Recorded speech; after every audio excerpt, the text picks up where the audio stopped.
Good morning, Heather Smith. How are you this morning?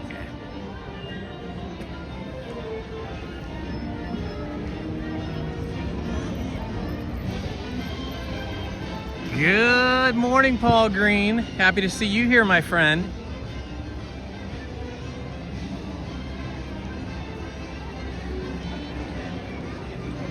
Just walking up to the turnstiles to gain entry into the park before it gets too crowded here. Although, I guess maybe the crowds already went in.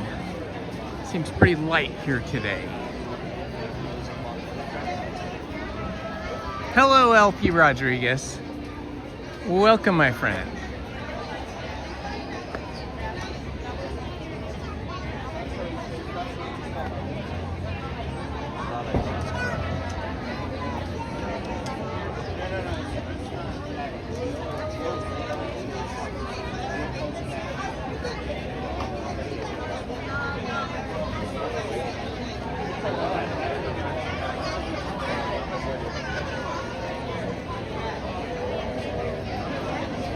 Hello, Raider guy. Good morning.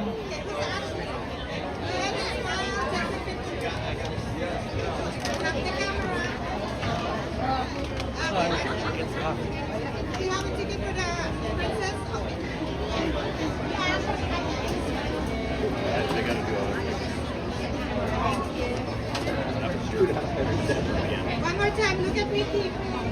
I got you, sweetie pie. Come on. All right, just waiting to get in here. Let's scan ourselves in.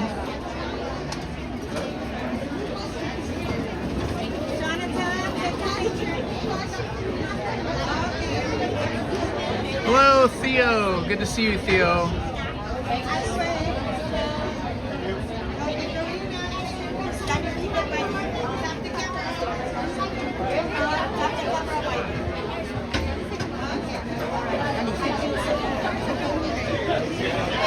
you. Take your picture. And just like that, we are into the happiest place on earth. All right, let's see how this day is gonna go. Got some nice puffy clouds up here, which are kind of nice. They had been, the weather people had been predicting or forecasting a little bit of rain towards the end of this week. We had a little bit of drizzles yesterday in the backyard, but nothing really of any consequence. And I don't think we're gonna have any rain here today either. But we are blessed with some of these beautiful clouds, which is kind of awesome. Makes for good photos and good video.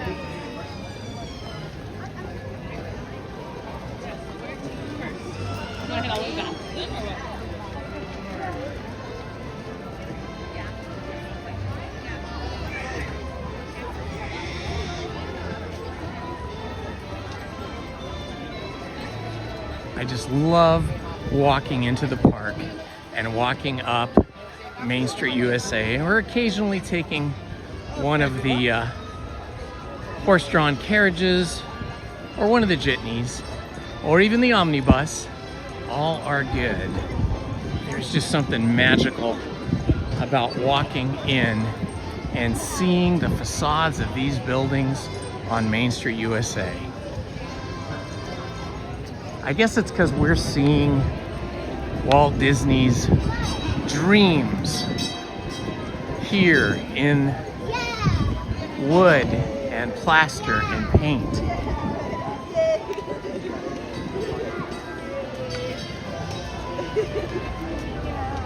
Good morning, Brianna Baker. Hello, I'm No Pro Broadcaster. Hello, Julie Smith.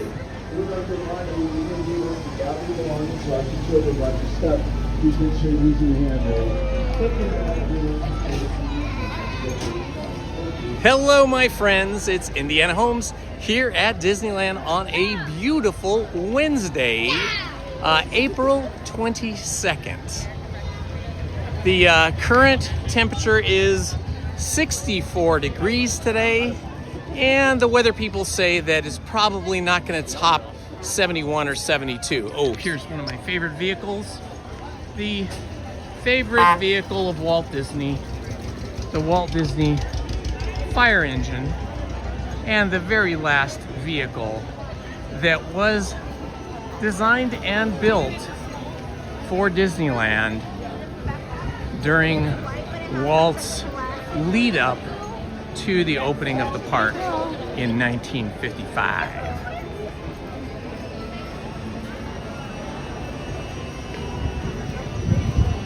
Oh, we actually got a helicopter up there. It's so rare to see a helicopter over Disneyland. They sort of have a unofficial kind of wink wink nudge nudge handshake kind of relationship with the FAA over Disneyland being a no-fly zone. It's not really a no-fly zone, but it is, I guess, restricted airspace, and so you have to get permission from one of the towers nearby, one of the airport towers, to fly through the Disneyland property. Unless you're police, fire, or rescue, I guess. They probably don't need to get permission. They probably just get to come right in, or come right over, I guess, is the right way to say it. All right, let me stop here for a second and see what the wait times are looking like.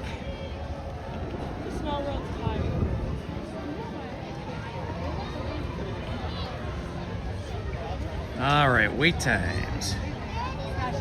Wednesday, Alice in Wonderland, 25 minutes. Asteroid Orbiter, Big Thunder Mountain. You know what these are called? They're called Dahlias. Haunted Mansion's 35. I think I might go for Haunted Mansion. Start off the day with Haunted Mansion. I meant to be here at 9 o'clock this morning, but to my horror, maybe horror is a bit overstating it, but to my surprise, the freeway was littered with car accidents and dead vehicles, non-operating vehicles today. Everywhere. I must have seen 5 accidents and 2 vehicles by the side of the road that were just not operating anymore. They died off somehow. And that just brought all of our traffic on the freeway to a grinding halt. We were doing 5 to 10 miles an hour all the way here, which was crazy. And then I decided, well, I'm already so late, I'll just reschedule to 10 o'clock and stop at McDonald's on the way in. Got myself a couple of sausage, egg, and cheese McGriddles. Gobbled those up with a big cup of nice cold McDonald's water. So maybe that's why I won't go on Big Thunder to start off the day, because that might be a bit much with 2 McDonald's McGriddles in my tummy.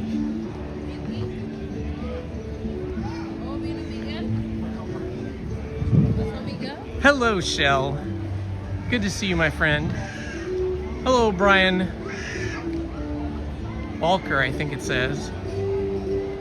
Welcome. Oh, I just love it when I get to see clouds in the sky in Southern California. These kind of clouds.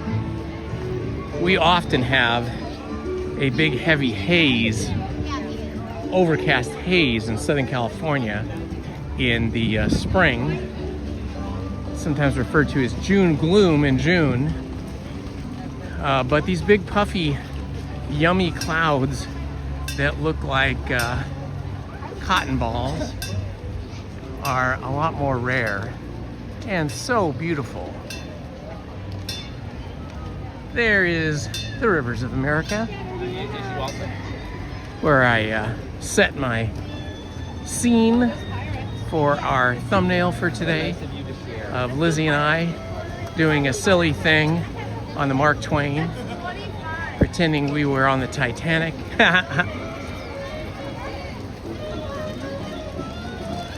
Hello, Ariel, welcome. Here we go.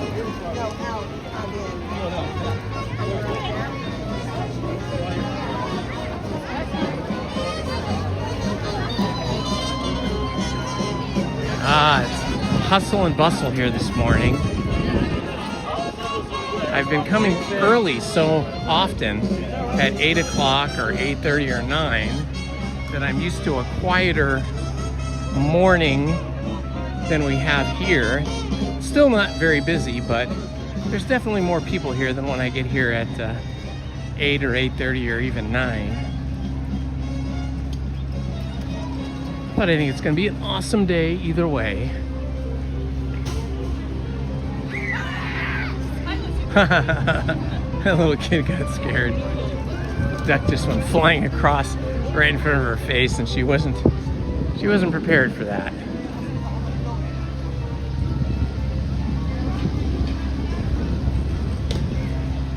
Hello, Benny. Welcome, my friend.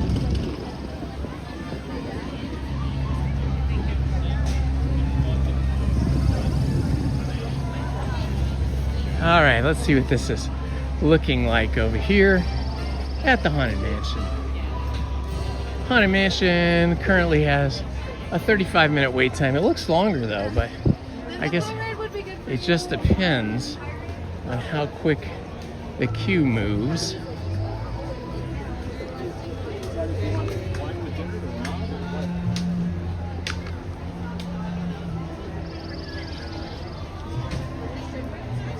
Good morning, Laura Boo. How are you? Good to see you.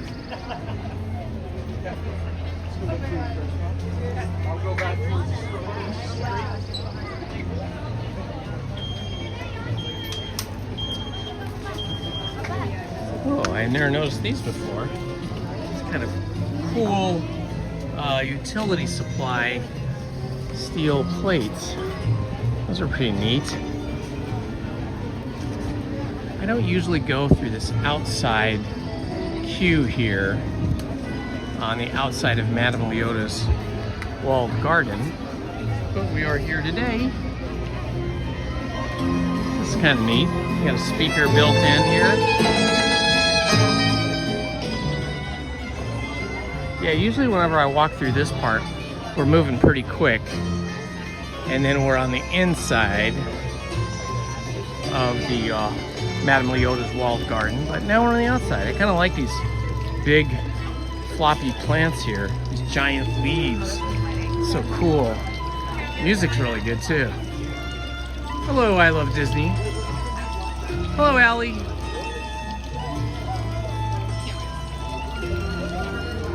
First up is going to be Haunted Mansion. Hello, Jewel Smith. Yeah, I got to start off with something a little slower today because I had those McGriddles.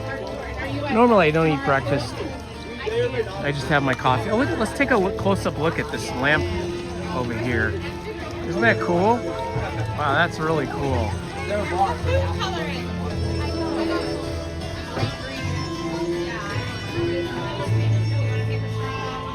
Some great plants here.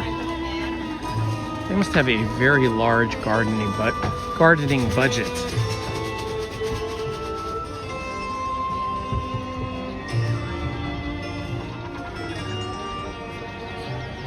Looks like we finally got some ivy growing up over this arbor.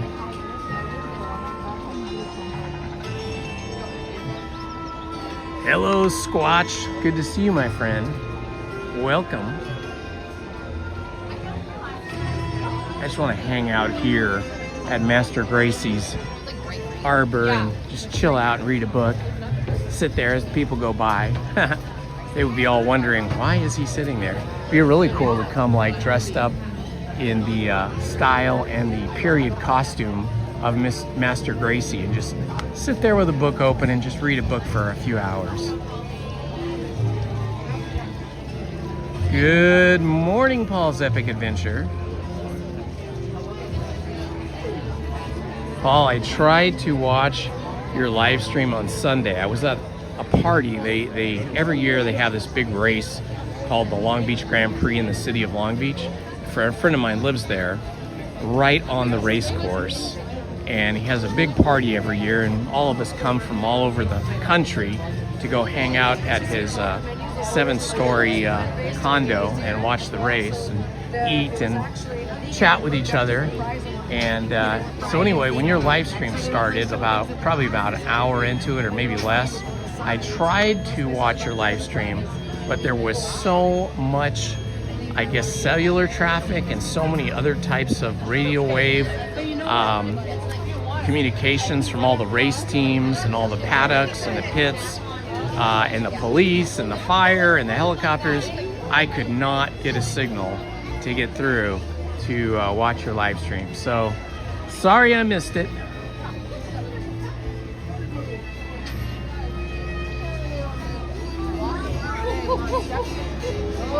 I know, I wanted to show all my friends your cool live stream, and then I just couldn't hook it up. I just couldn't get any connection to YouTube or anything else for that matter. Hello, Stephen Kenyon. Welcome. Look at these beautiful clouds. So great.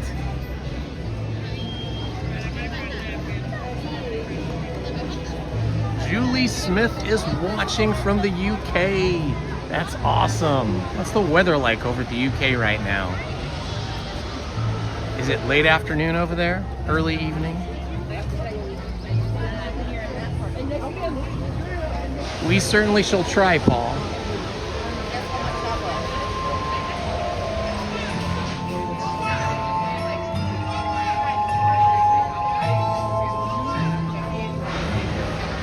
Boy, I come here and I just marvel at all of the plants and all the flowers and all the gardening, and it makes me feel like such a failure as a homeowner with a garden. we do what we can, but we cannot come close to what they do here at Disney.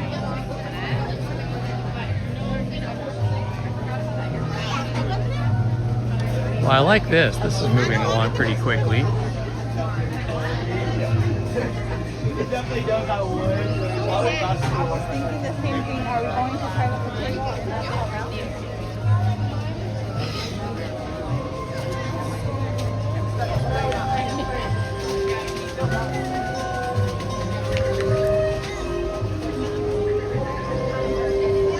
That's so pretty, huh? A light colored turf, and then a dark colored turf, and then a light colored turf. They just think of everything.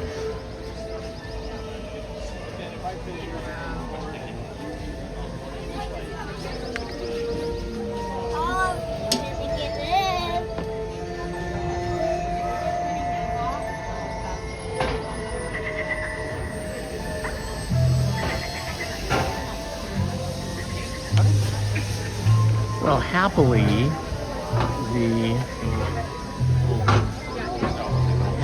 the hothouse over here with the glass roof is not open, so that means our standby queue is much shorter. Whenever the greenhouse queue, right here, the greenhouse queue is open, you have to go through these doors here and then go through all those switchbacks. There's 4 or 5 of them, and that really lengthens the time that you're in the standby queue. But when you get to skip that, it's so much better. It seems like they only open that part of the queue on the busiest of days. I did see it open a couple times during spring break, and one of those times it was actually going outside of the greenhouse and into the area between Tiana's Bayou Adventure and Haunted Mansion, and that was just a crazy long queue. So whenever it's like that, I usually will skip that queue or skip this attraction.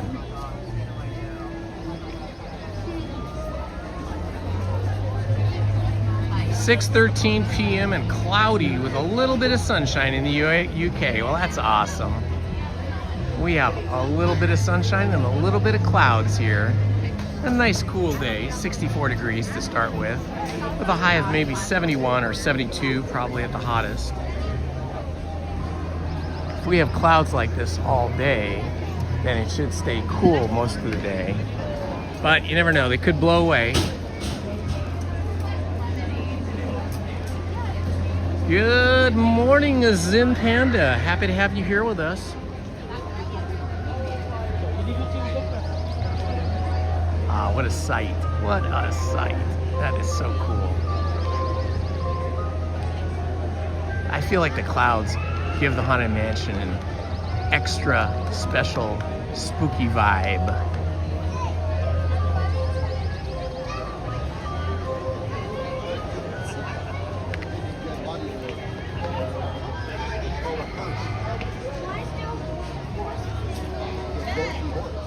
It's TG14. It sprinkled a little bit yesterday afternoon, but nothing really of any real note. Just enough to make my dusty cars speckled and spotted with raindrops and then dried up. And I was gonna wash my car yesterday, and then I got too busy and didn't do it. Thankfully I didn't do it, because it would have just got all spotted again anyway.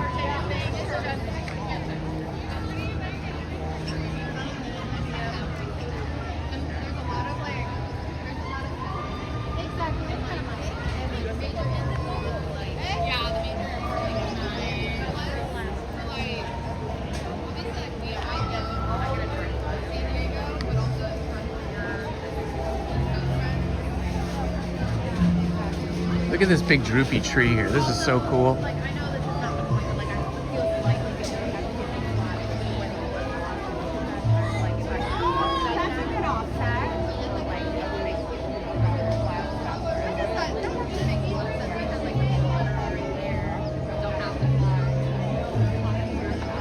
What is everyone up to today?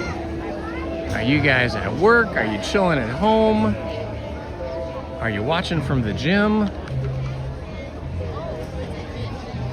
What's your morning looking like? Or your afternoon or evening if you're in Europe or the UK.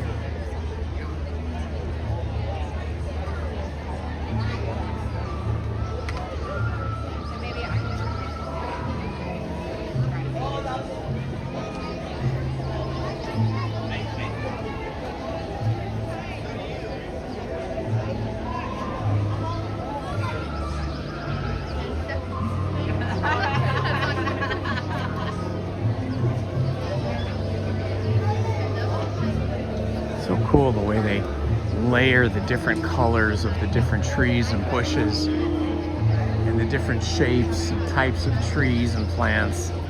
Really, I mean, this is something that is a master class in gardening here.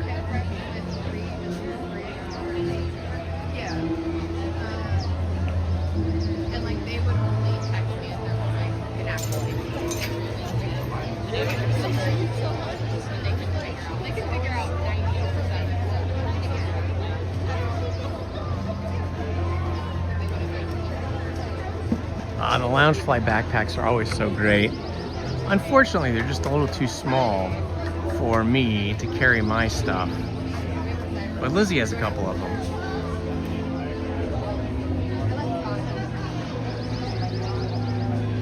Oh, I bet. I watched a few videos of people that were at NAB, National Association of Broadcasters convention in Las Vegas. Saw some cool tech that I liked. I think the favorite thing that I saw that was relatively inexpensive, I think you can get it on Amazon for about $38, was about a 3-foot, maybe 4-foot long inflatable like tube light, an LED tube light. And you inflate it by just blowing it up with your mouth, and it becomes this cool tube light that you can either mount, or you can gang up with other tube lights to create a giant panel, or you can just hold it or have somebody hold it for you. Super lightweight, battery powered, and the best part is you can pull the plug, get all the air out of it, roll it up, and fit it into a very small space in your backpack or your camera or lighting kit case, or if you have a big enough pocket, you can probably put it in a pocket.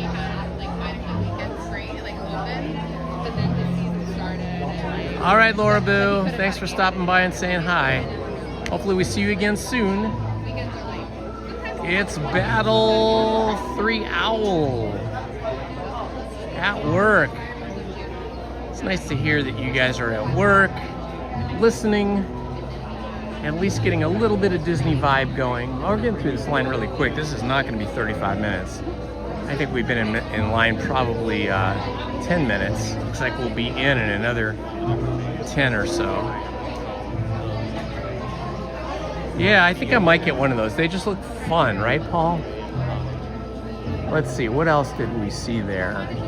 It looked like Insta360 was launching a new gimbal, like built-in gimbal camera with 2 lenses. That kind of piqued my interest, but the videos I've seen on it so far couldn't give like any specs, I guess because they weren't yet authorized to do it. Maybe today there'll be a like official announcement from Insta360 and we'll see some new specs. And there was like a new full-size giant sensor. I don't even remember how big the sensor was, but there was like a new box camera by somebody, God, I can't remember the name of the company, like Kinetics or something like that. That looks pretty cool. You know, a real cinema camera that's a box basically, and then you have to build everything onto it.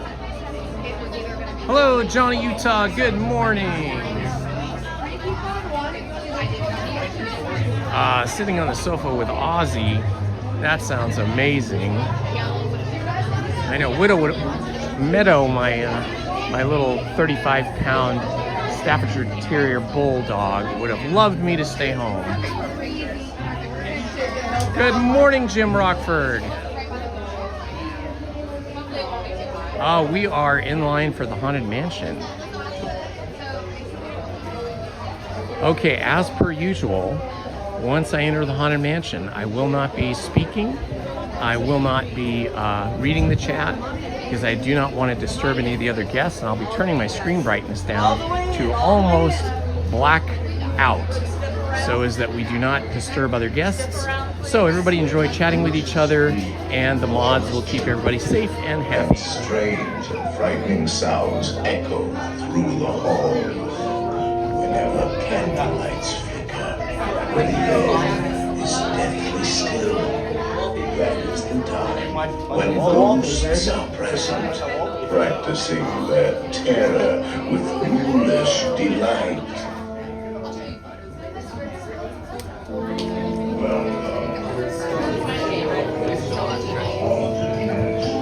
Oh, you're right.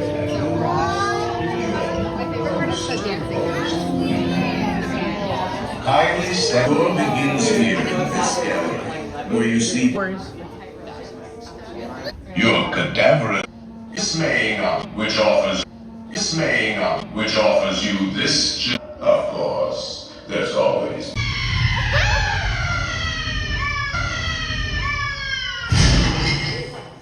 Oh, I didn't mean to frighten you prematurely. And let's all state.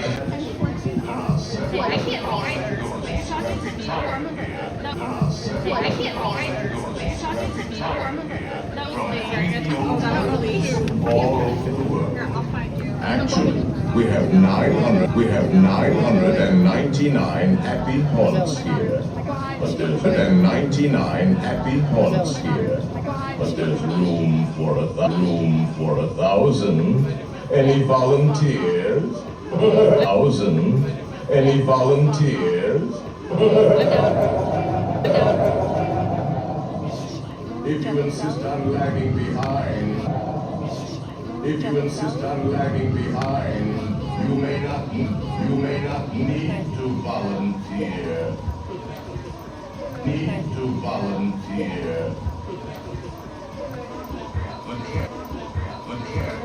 That will carry you into the moldering sanctum.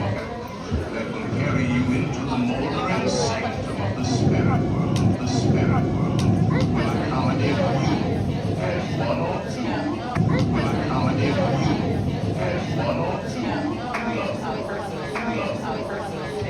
Kindly watch your step as you board.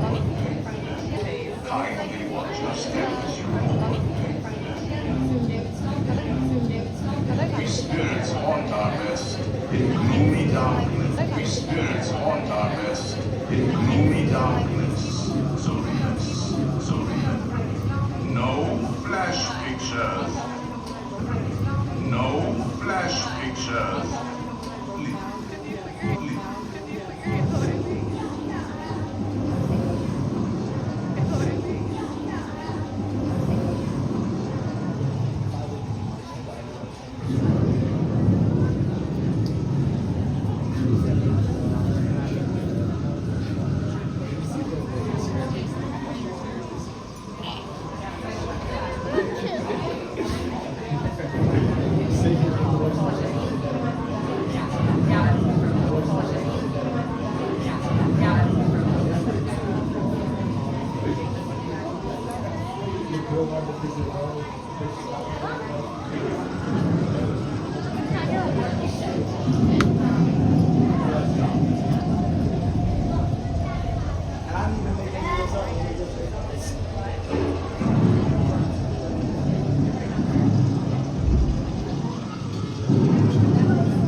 There are several prominent ghosts who have retired here from creepy old crypts all over the world.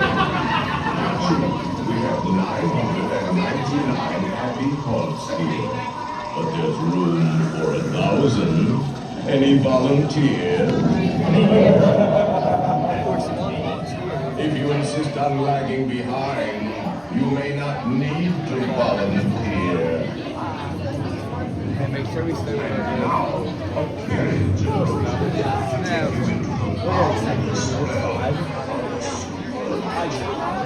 take your loved one by the hand and hide gorgeous. Oh yes, and no flash pictures, please. It's a brightly sensitive, bright place.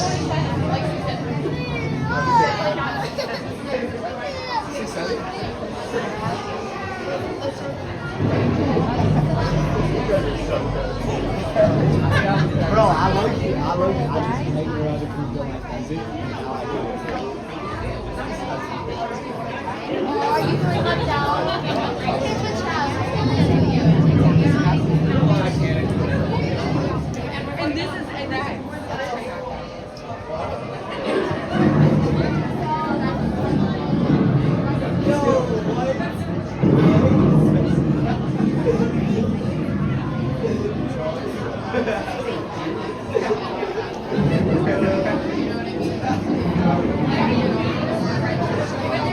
I'm upgrading.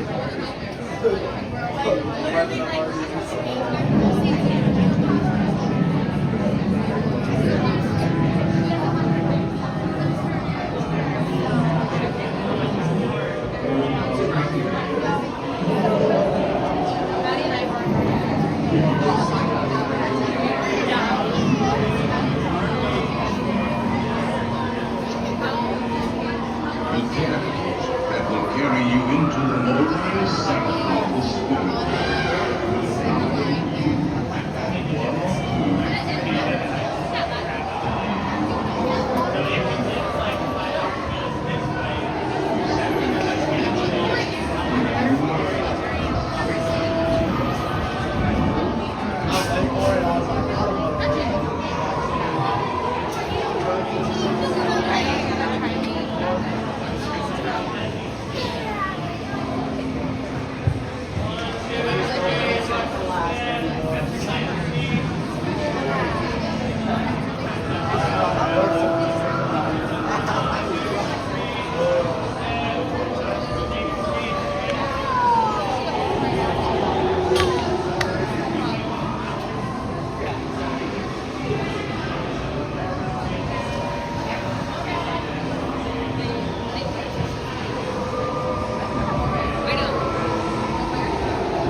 1, 2, or 3. Watch your step. Do not look down on the safety bar, please. I will report. And heed this warning. The spirits will materialize only if you remain safely seated with your hands, arms, feet, and legs inside. And watch your children, please. And we've arrived at our doom buggy. Y mantenga los brazos, brazos, pies y piernas dentro. Y cuide a los pequeñitos. Y ahora, prepárese.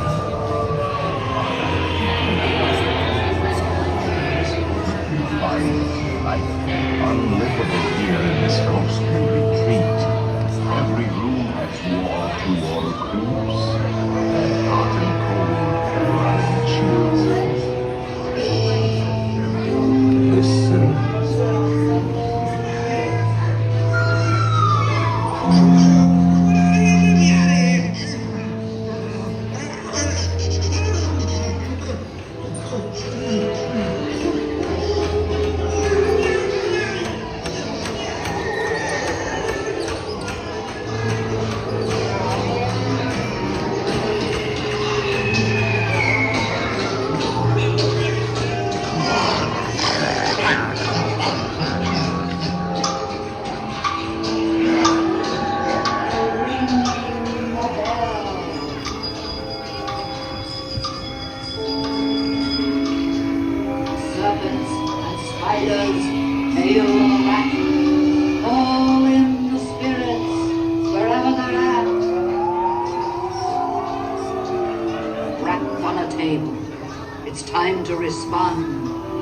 Send us a message from somewhere beyond. Goblins and ghoulies from last Halloween, awaken the spirits with your tambourine. The happy fates have received your sympathetic vibrations and are beginning to materialize. They're assembling for you, swinging wake. From the expectors, unseen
Princess spooks of every size.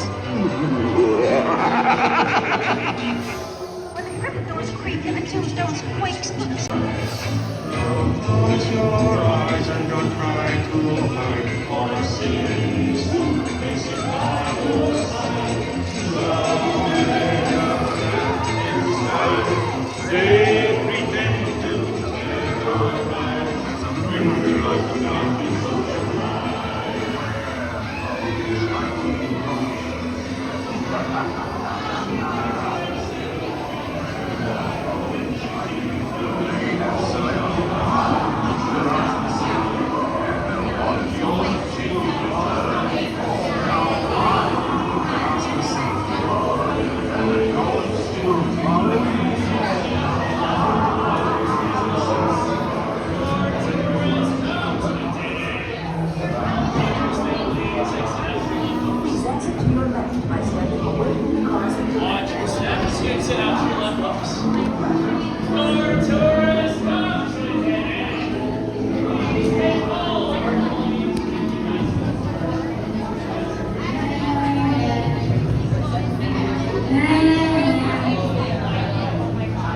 Then shoot to the Rainbow, aircraft circling from Toontown.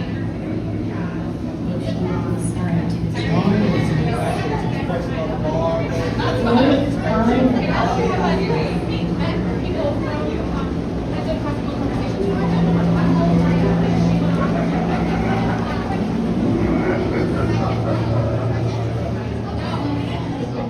Hello, Jabba the Hutt. Welcome, my friend. I hope you're having a good day today. All right, I'm gonna stop over here and check the app for the wait times. Let's see.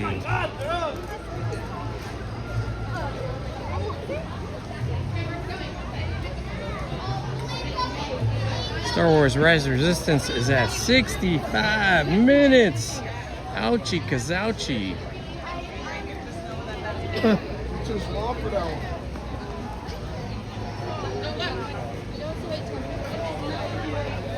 Pirates of the Caribbean's only 25 minutes. I think I might have to do that next.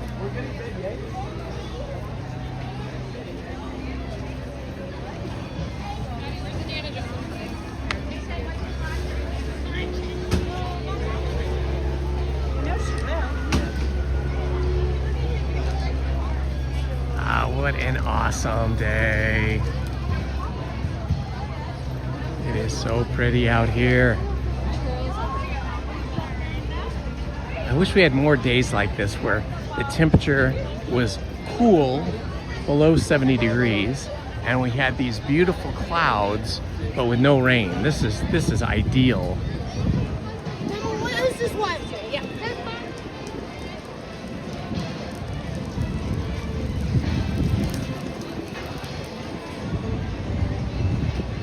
Wow, the Mark Twain is packed. What is going on over there on the Mark Twain? I'm gonna show you guys. Look at that. That top deck is just packed and the front of the bottom deck is packed. Amazing.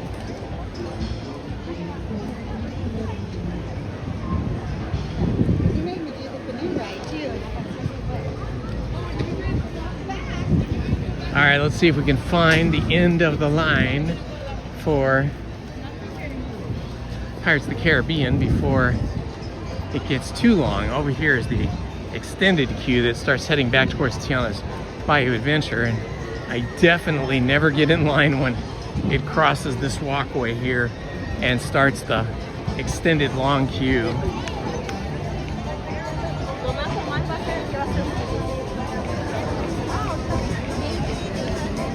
What a scene! Isn't that gorgeous?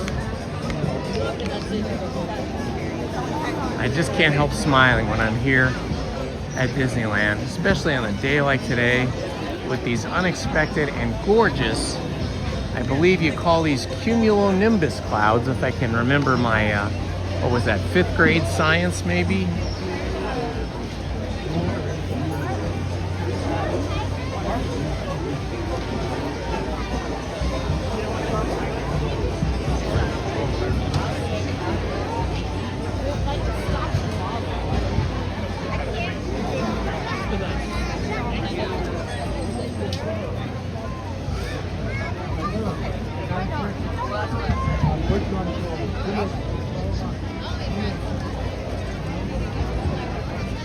Hello, Chefabro.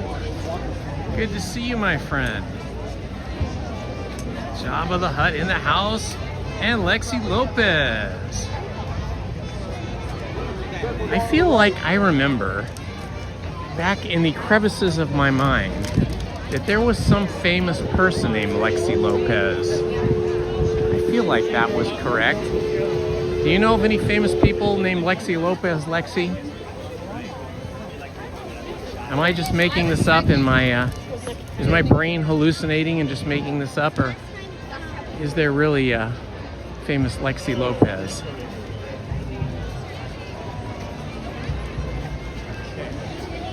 I feel like it was a sports figure of some type.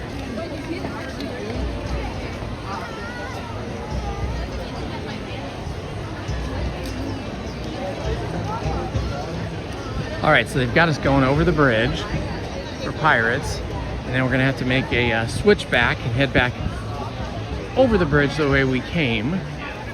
8 years is in the hat on. That's why I want to get the hat. Why is this one not? Maybe it is you, Lexi. You are just hiding out here on our live stream and trying to be on the down low, quiet, and not give away your celebrity status.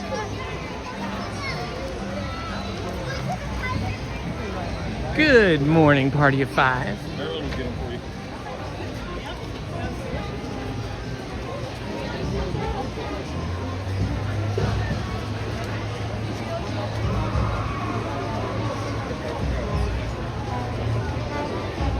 Lizzie and I saw a movie last night on, now I'm not sure where it was. It was either Hulu or Netflix, one of those. Maybe it was Netflix. It was pretty good, I gotta say. It was called Housemaid. And wow, it was really pretty good. It kind of kept you on the edge of your seat. I will say there were some spicy scenes in there, some kind of sexy, spicy scenes. So definitely not for the young. I would say you need to be at least 18 years of age to see this film because there were some spicy scenes. Not a lot, but the spicy scenes they did have were pretty spicy. But yeah, it was a really good film. So I recommend it if you want something that's kind of a thriller and kind of a whodunit kind of thing. I think it's really good.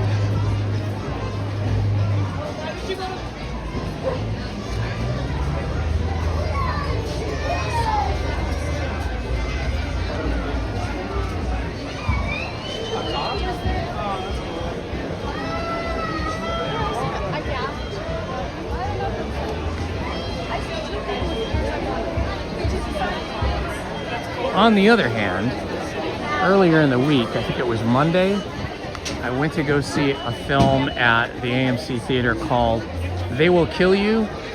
Oh dear, I cannot recommend that. I did not make it through the film. I kept trying to think maybe it'll get better, but all it did was get gorier and gorier and bloodier, even like comic bloody violence, but I don't like it. I don't like the hyper bloody violence. So I made it through about 35 minutes and then I gave up and walked out.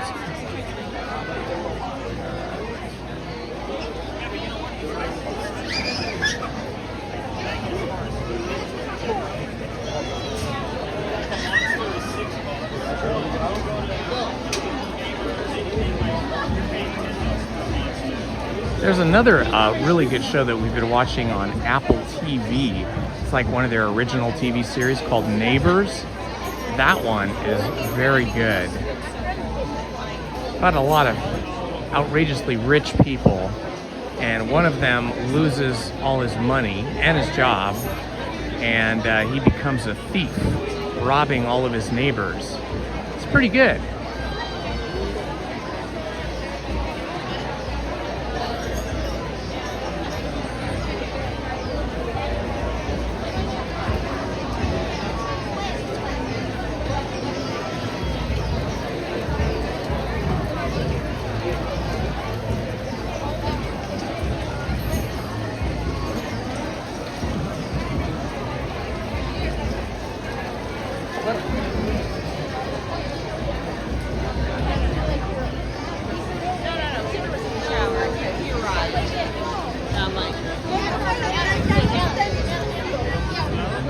Everybody looks so chipper today. Everybody seems very chipper. They had their breakfast and their 8 hours of sleep. I did have my breakfast, my McDonald's McGriddles, but I did not have 8 hours of sleep. I went down one of those YouTube rabbit holes. I tell you, YouTube always sucks me in. Late at night, I start watching videos about physics and math, and I am terrible at math, so it's a little bit intriguing to me.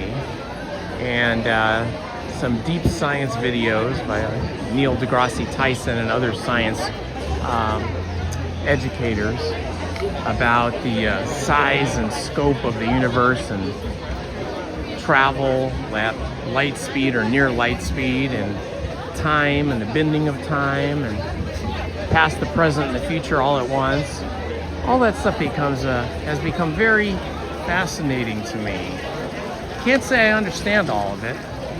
A lot of the times I watch it and try to absorb what I can, but sometimes I get lost in those videos.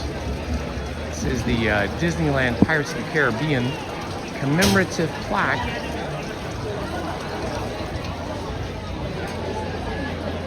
Good morning, Manny Uncanny. Welcome, my friend.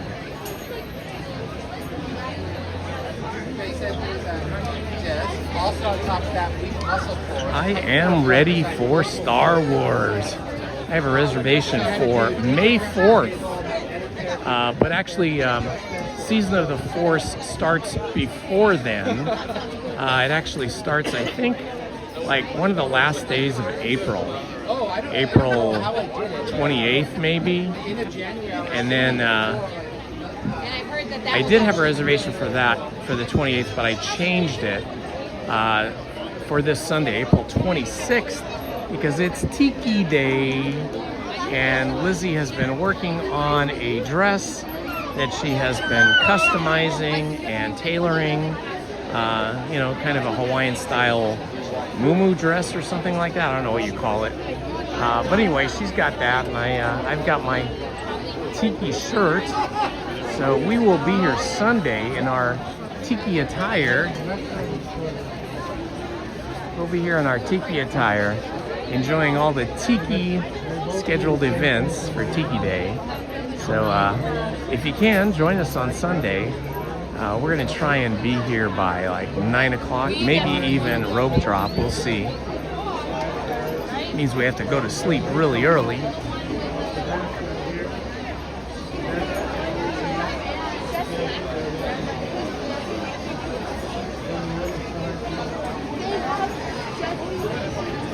I'll be interested to see the Han Solo and Leia Organa joining Luke Skywalker and Chewbacca and R2-D2 over at the Millennium Falcon in the Galaxy's Edge area of the park.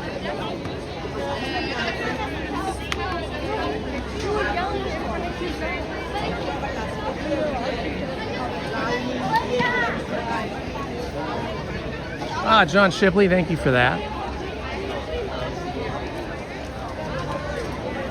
Nancy Lopez. Yeah, I think I do remember that name. I've never been a big follower of golf. I don't watch the Golf Channel or golf TV coverage, probably because I never learned to play golf. I kind of regret that now, but when I was young, in high school and that, we had a golf team, and there was opportunity for me to learn golf from friends and coaches, but I felt it was too slow and boring for me. Plus, I'm allergic to grass, so that's not a good combination for me. But now I'm older and retired, and I kind of wish I learned how to play golf, because I have some very close friends that play golf every week. But I do not go with them, because I do not own golf clubs or know how to golf.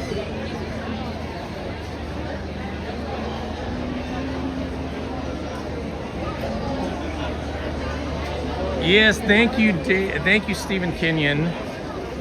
One of our other subscribers, Brian, was emailing me like every day, multiple times per day, whenever a reservation would become available for the 26th. But of course, you know, by the time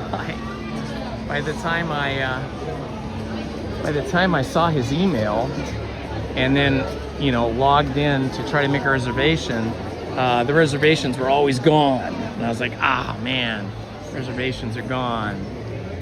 But I finally was able to secure a reservation yesterday afternoon. Now, somehow, I have accidentally gotten my chin strap for my hat tied into a knot with my bandana around my neck. I'm trying to undo that now with one hand and fix that situation.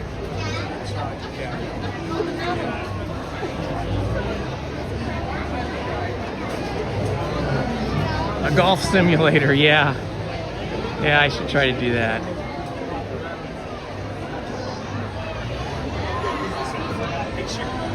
Party of 5. No, I have my surgery in May. It's a kidney stone surgery. It is no fun, but I've done it once before. This time they're going to go in both kidneys and go get all the rest of the stones.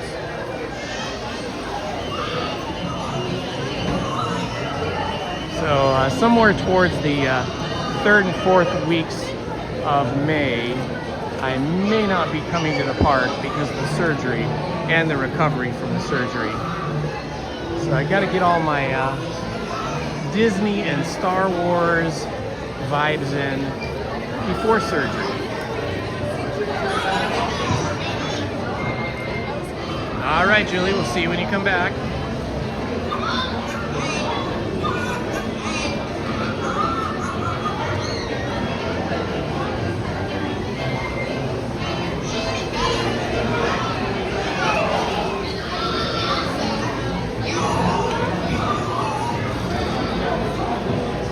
Well, yeah, if you live long enough, something in your body will challenge you.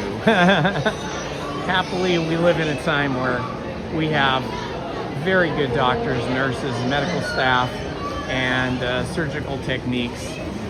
We live in the modern times of modern medicine, so we're very lucky. I can't even imagine how horrible it must have been for people in the 19th century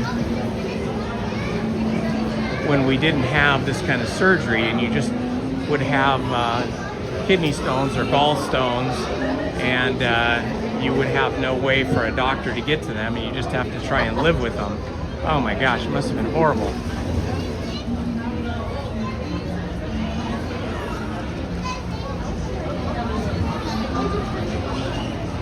That's awesome. You're going to be Mandalorian. That'll be super fun.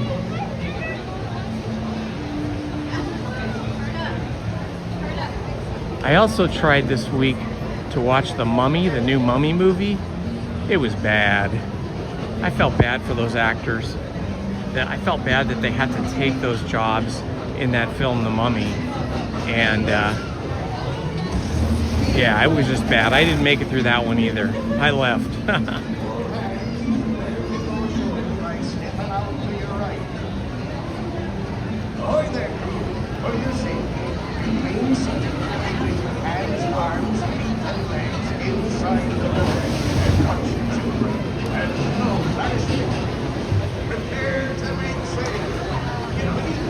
Oh, we made it through this line very quickly. It's not even 11 o'clock yet.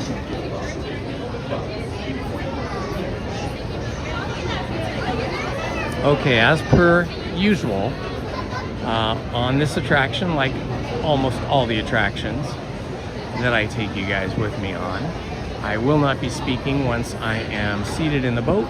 I will not be reading the chat. All of that will be hidden away from me so that I don't get distracted as I do my camera work to help you guys experience the ride through.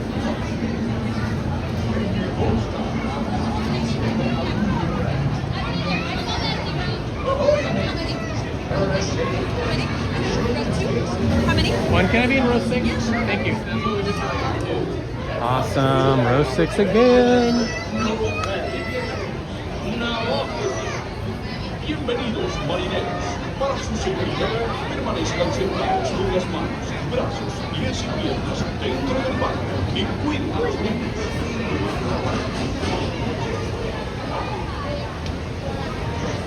All right, you can see that we have people entering from the exit side of the boats. They're coming in on the starboard side, which is the exit side. But that is because those folks need some kind of special accommodation, usually for some kind of physical time. Having fun on pirates. Yeah, so we'll be on the next boat, not this one, because of the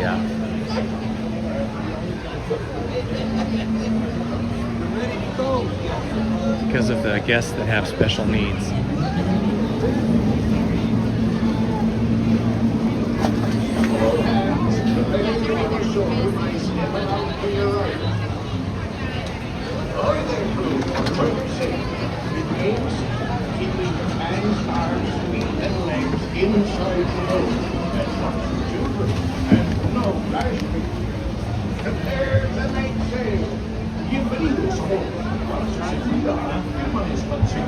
con las manos, brazos, pies y piernas dentro del barco y cuida a los niños.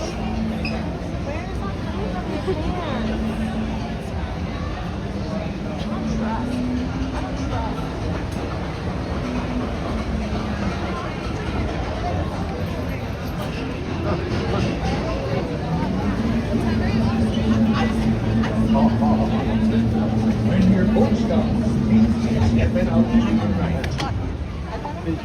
Ahoy, mateys! For a safe voyage, be sure to stay seated with your hands, arms, feet, and legs inside the boat. And watch your children. And remember, no flashing.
Woman overboard.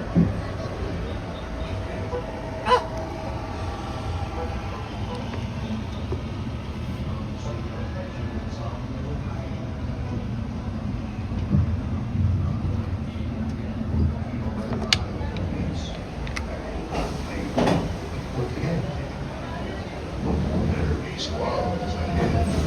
And Lady Jones waiting for them on Toontown Bay.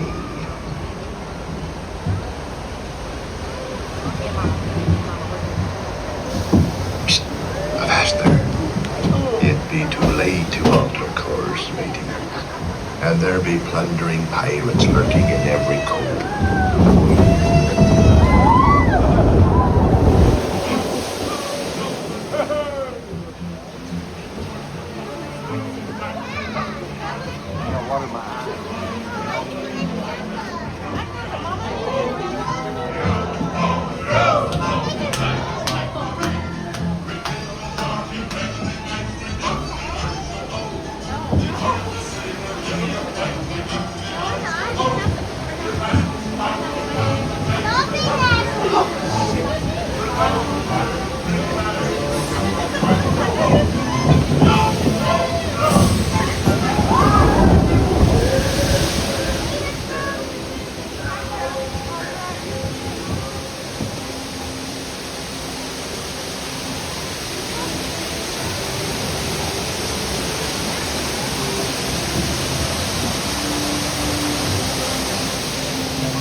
Ooh, the skeleton's lit up again. All this was dark before, now it's lit.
He knows too much.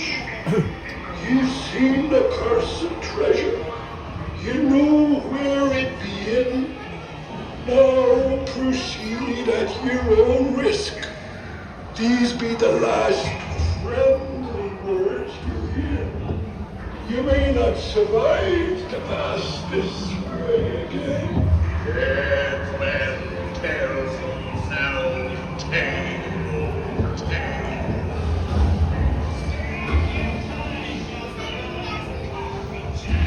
No fear any of evil curses as you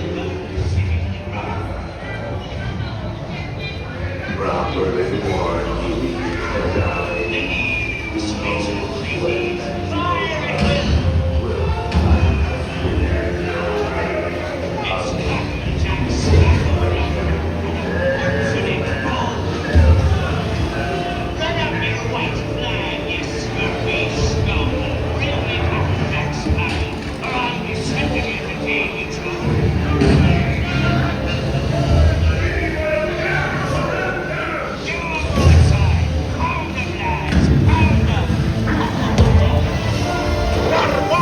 when we're going to sink your ship!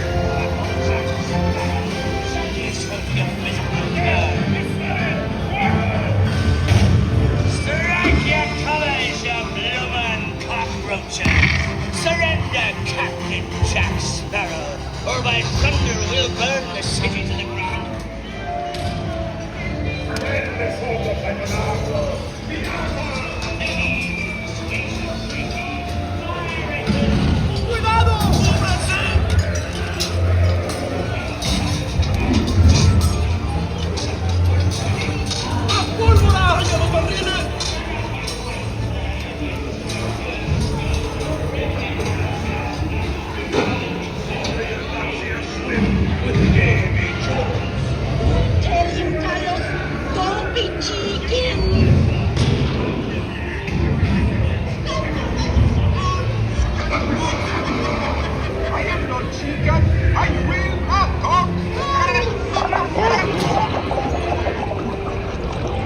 Fight the lubber aloft, matey!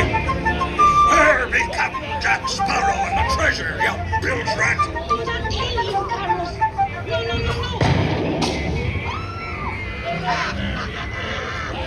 Scuttle, you cockroach!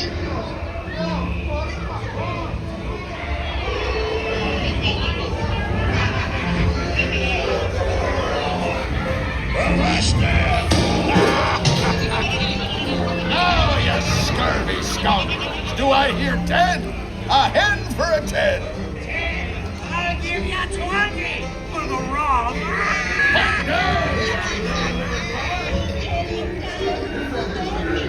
Show 'em your flock.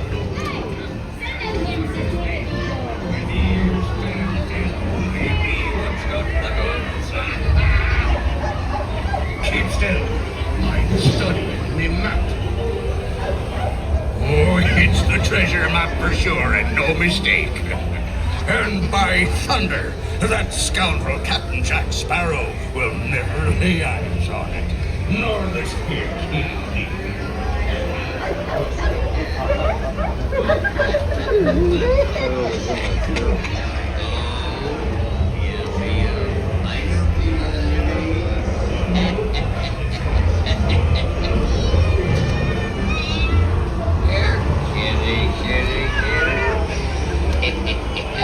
Have a little old time rum.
grab his ears.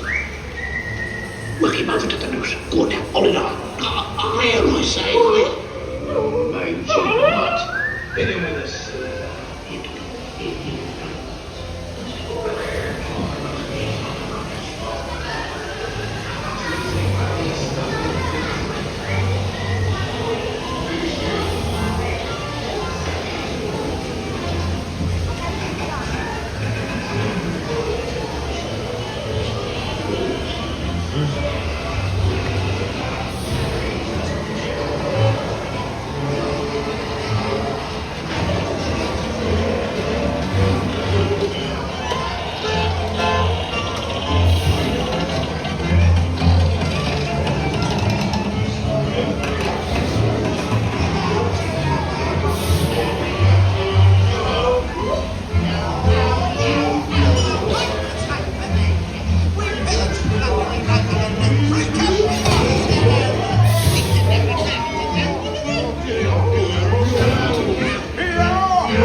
Toast to one of my many shipmates lost at sea. Salute. There's a need. Drink up, me hearty yo-ho. Rascals and scoundrels, villains and knaves. Drink up, me hearty yo-ho.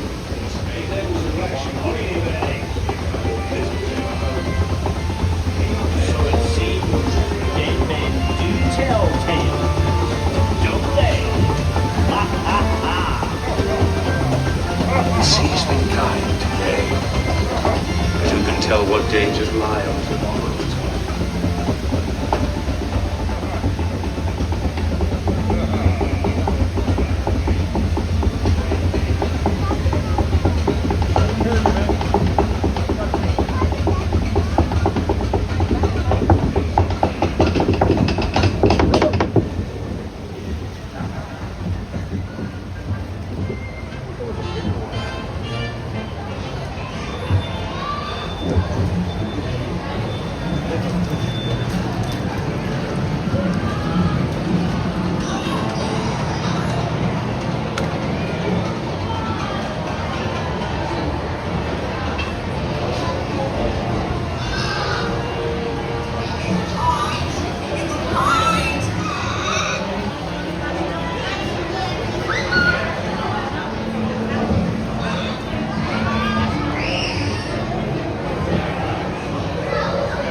Casper Van Loo, and hello guys, I am back. And going through, it seemed like they had like the Disney engineers or whatever they call them, not the Imagineers but the engineers and the maintenance people. It seemed like they had added some more lights or replaced or repaired or changed some of the lights out, like that one island after you come down the big drop. Where the crab is moving and there's some treasure and there's the skeleton. That had been dark for well over 2 months, maybe 3 months. When your boat stops, please be stepping out to your right. Ahoy, matey. You're a safe for you. Be sure to But now that is completely bright, brighter than I think it ever was. And then later when we see the pirate with the treasure chest and the octopus, that seemed much brighter than usual as well. So I feel like they reworked some of the lighting. Looks so much better.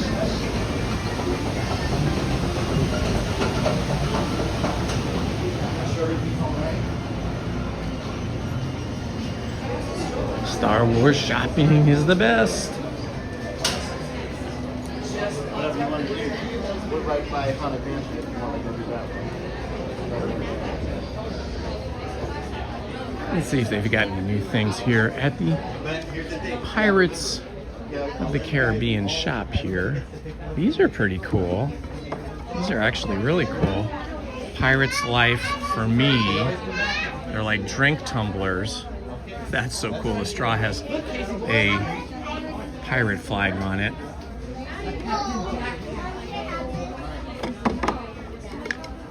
Look at that, it even screws on. The lid has threads on it, so you won't lose your lid on this if you screw it down. It's got some barnacles on it. That's really cute. I might have to get one of these for Tiki Day, huh? Oh man, they're $28 though. No thanks. I was thinking they'd be like $10.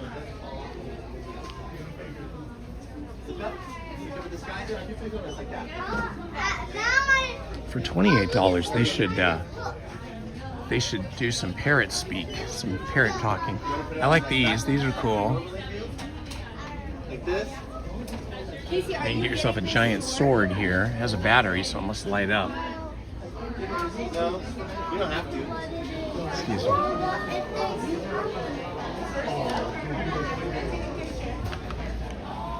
Oh, look at this cute kid's Pirates of the Caribbean sweatshirt. Oh man, that's super cute. Look at that. The whole gang as a pirate crew. That is so cool. Yeah, these are all kid sizes.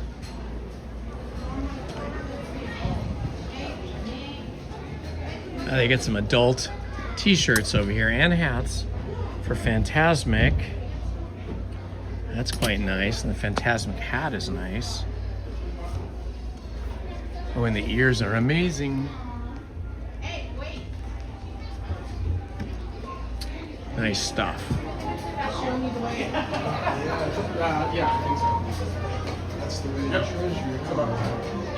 All right, let me check the app here, see what our standby wait times are.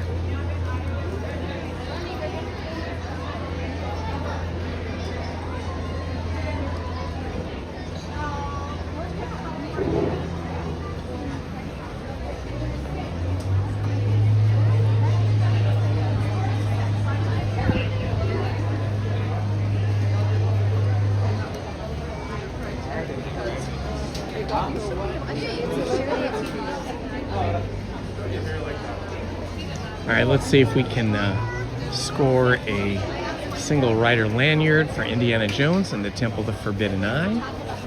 See if they're giving those out yet.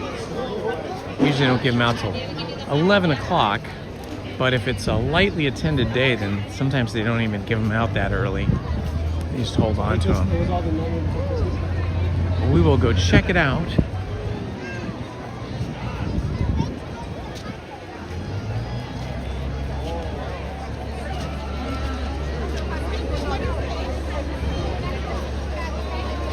Wow, talk about Lego Star Wars kits. I went to a Barnes & Noble bookstore, like the last chain bookstore around, I guess, in the country, and they almost went out of business. They were in some financial trouble, and Barnes & Noble, the company, got bought out. It got purchased by some investment corporation, and they have been renovating many of the Barnes & Noble stores. And I went into one the other day, and it had been a two-story Barnes & Noble, so it was a really big sprawling thing. Well, they closed it and gutted it and started over, made it just one story, and redesigned all of the, they brought in like all new shelving systems and whole new layout, and it was just amazing. Really inviting, really pretty in there. And they had a game section that was just off the hook. They had so many Lego sets. So many Lego sets. It was amazing. And tons of Star Wars Lego sets. I was very impressed. Hi, single rider? Can I have a single rider? He's gonna go ahead and give you one right there. Oh. It's not gonna go through into the approved. Thank you. Got one.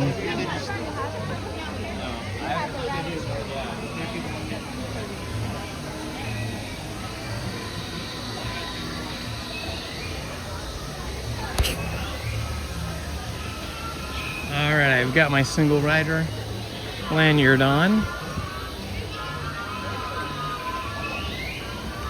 Oh, looks like all the walls are down over here on my left where we had walls up for Jungle Cruise. Now I do not see any more walls, but I do not see any boats yet. So maybe Jungle Cruise is about to open, maybe by the weekend, but it's not currently open. Hopefully, maybe it'll open later today. Who knows?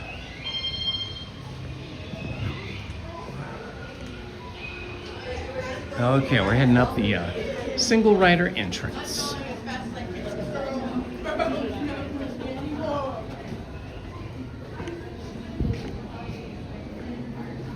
Did I read that Frontier Airlines is going away?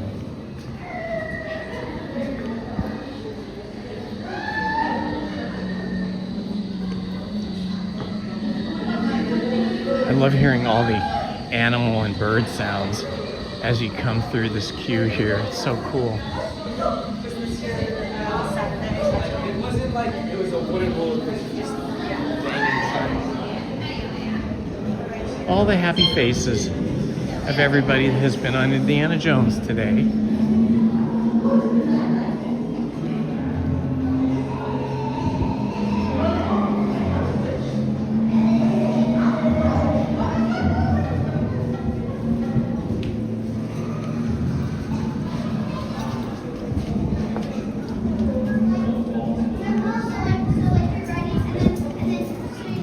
This is our third ride of the day. We started off with the Haunted Mansion, ride number 1. Ride number 2 was Pirates of the Caribbean, and this will be attraction number 3, Indiana Jones and the Temple of the Forbidden Eye. Look not into the eye of the idol. That would be dangerous. Very dangerous.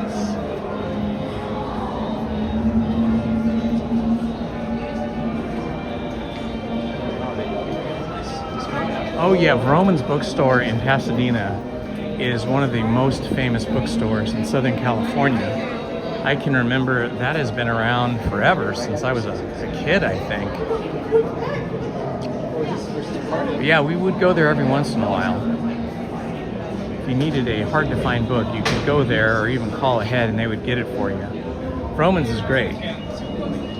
The other really great bookstore in LA is in downtown Los Angeles, and it's called The Last Bookstore.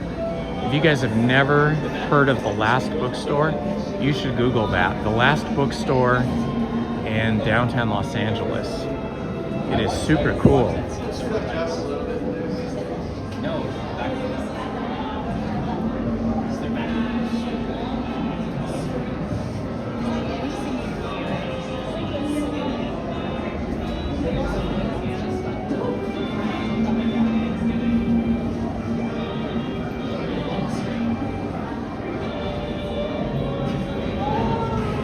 Yes, definitely, Manny. Vroman's has been there for decades and decades. I think Lizzie and I went there to have our wedding invitations, to order our wedding invitations. And thank you. Because they have, or at least they had, I don't know if they still do, but they used to have a special wedding invitation section where they would have somebody help you and you would pick out the letterpress style.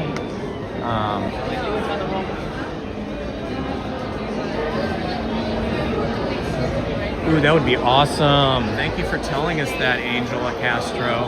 That would be so cool if Jungle Cruise opened later today. Soft opening, maybe after 12 noon. That would be amazing, like right after we get off this ride.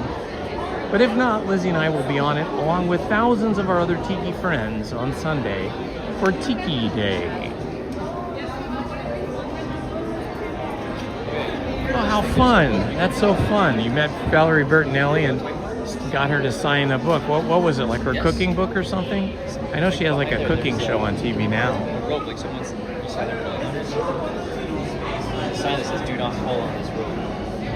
Johnny, Utah. I have never been to the Magic Castle that I remember. I mean, I may have been there once decades ago with my parents when I was young.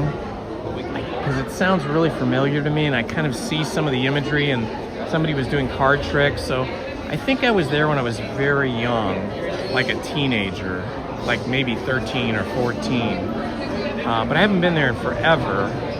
And I have a cousin who's a professional comedian and knows some magic as well. And somehow he's either a member of the Magic Castle or he's a frequent guest, like a revered entertainer guest.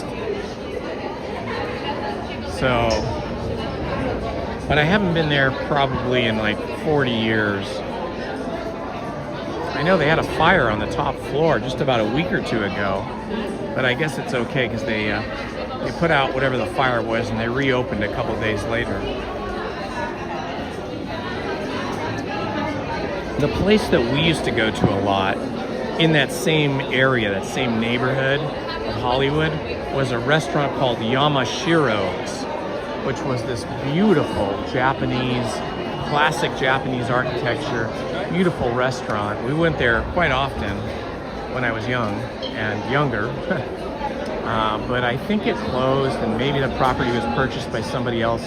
So I don't even know if it's a restaurant anymore, if they leveled it and some billionaire built a mansion there.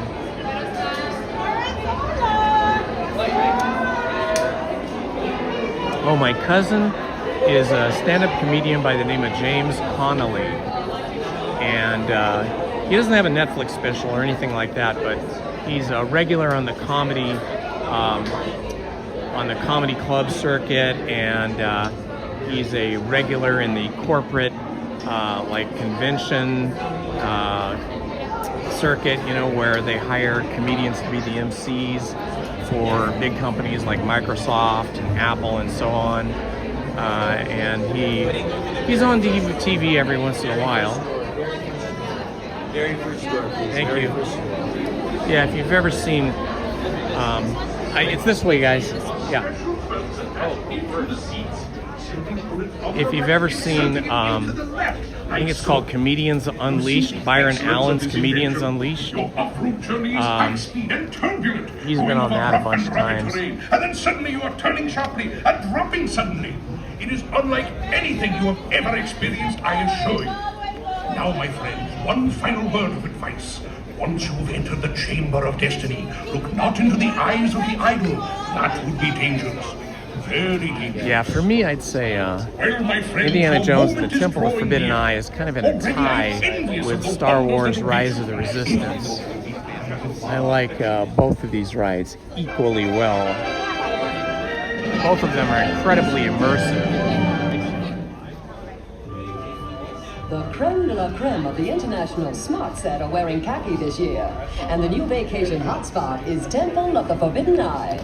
Everyone's agog over this intriguing discovery by famed archaeologist Indiana Jones. They've heard rumors that it rewards visitors with unlimited riches, eternal youth. Yeah, there are so many good comedians, so many good stand-up comedians. Some of them are kind of raunchy, some of them are kind of blue humor, like some of them to the extreme. But I like the ones that are just kind of fun and funny without getting too down and dirty. Recently visited the Observatory of the Future. Maybe he can tell us who will win the World Series.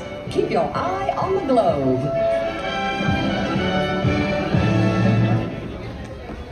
And my cousin, James Connolly, is a very clean comedian. He doesn't do any blue humor at all. To the Temple of the Forbidden Eye. I, Sarah, shall now give you counsel to safeguard your miraculous journey.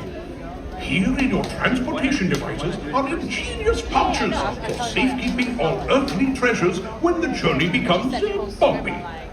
And to keep you safe and sound, here are special belts attached into the seats. Simply pull it from the right, inserting it into the left, like so. You see the I wonder when the next Indiana Jones movie will be coming out. You know there's got to be another one coming out soon. You are turning sharply and dropping suddenly. It is unlike anything you have ever experienced, I assure you. Now, my friends, one final word.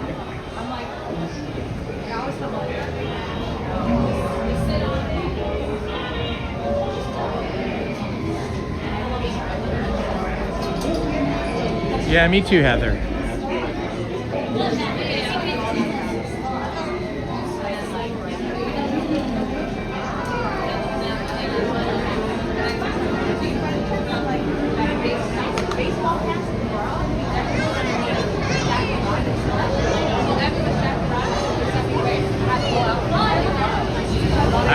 named Eddie Murphy. Now he could have some very blue humor and some very foul language, but not as bad as some of the others. But Eddie Murphy, Chris Rock, all those guys, everybody on SNL, although they're not really stand-up, but some of them got their start in stand-up. But most of the guys and gals from Saturday Night Live are comedians that I follow and like. They usually do a few years on SNL and then they go off and do movies and TV series.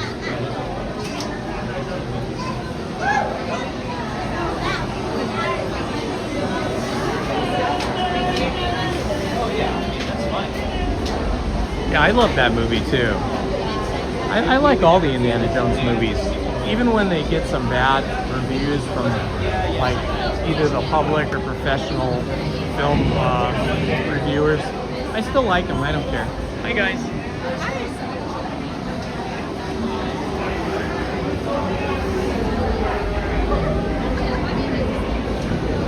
Okay, up the big stairs we go.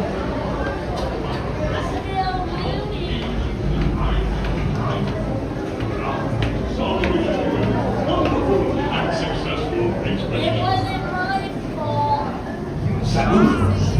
Para que su visita al templo sea bien segura, les rogamos que permanezcan sentados con el cinturón de seguridad bien ajustado y que mantengan las manos, brazos, pies y piernas dentro del vehículo. Vigilen a sus niños y pase lo que pase, no piden como en Yeah, Steve Martin was a comedian I always loved, both as a stand-up comedian and as a comedic actor. I think Steve Martin is super cool.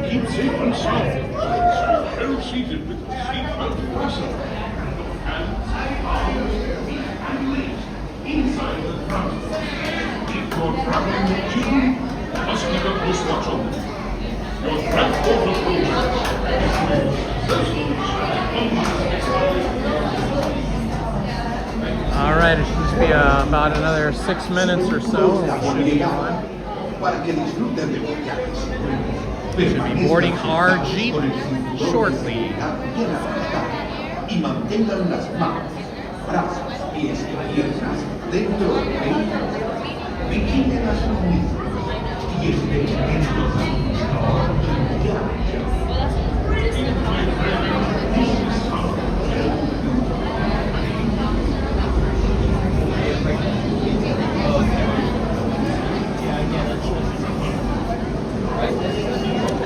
Does James wear glasses?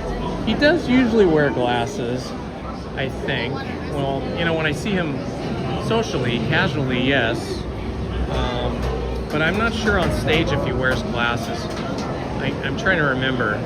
Mostly, you know, I don't really go to his shows. I see his comedy stand-up on TV once in a while, and then I see him in person.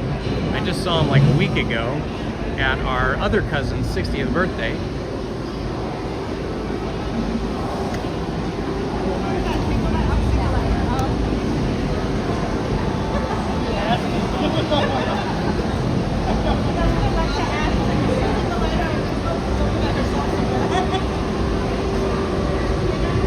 Yeah, James was a Marine for a long time before he became a comedian. He was always funny though. And so he incorporates a lot of military humor, clean military humor in his stand-ups. Oh yeah, Jerry Seinfeld was great. The whole Seinfeld show was just amazing. I loved it. Everybody in that cast was so darn funny.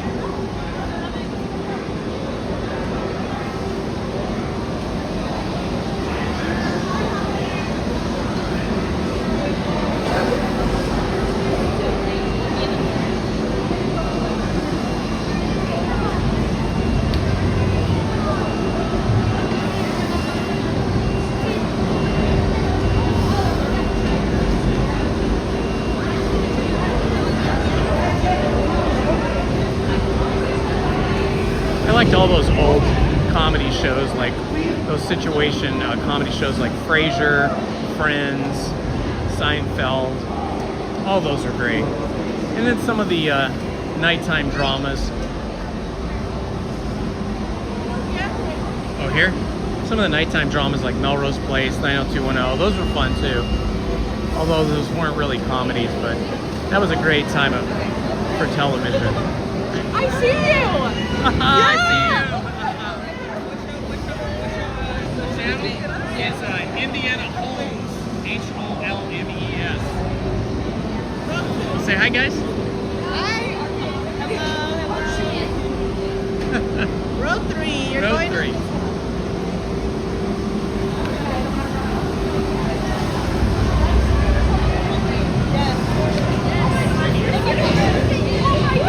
We're together! We're doing it!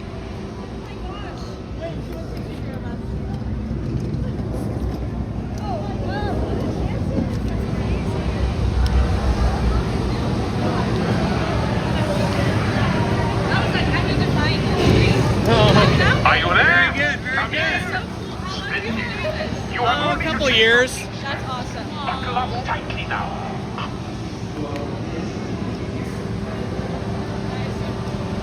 Okay, everybody hands up, hands up. You look forward to the left side right here.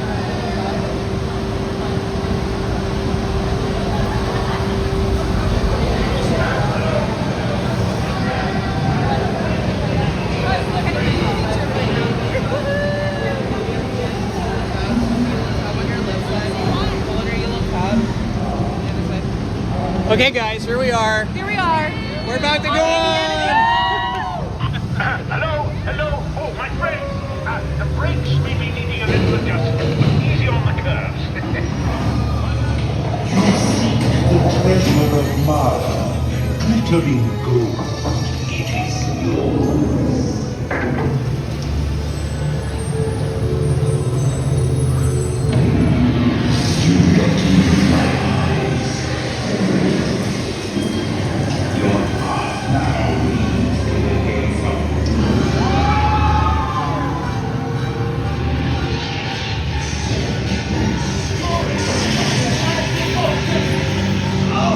We've got a problem here. Up to the left.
wear blindfolds, okay?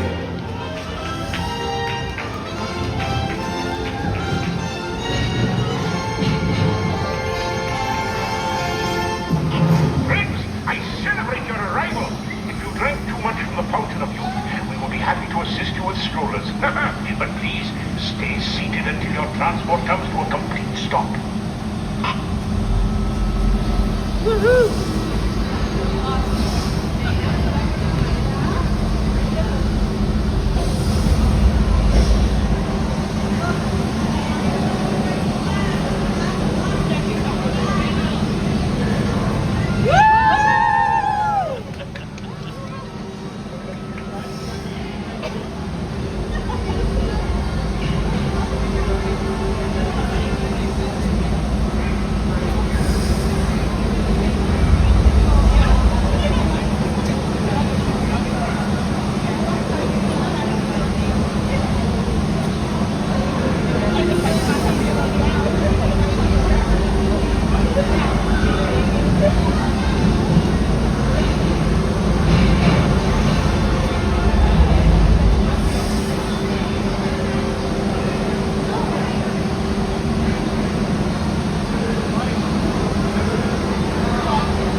My friends, that was super fun.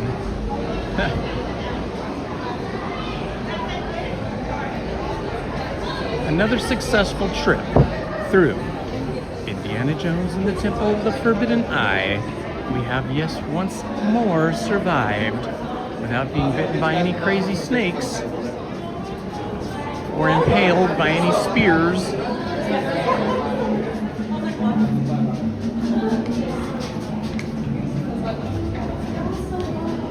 All right, we will now go check and see if by chance the Jungle Cruise boats are open or not.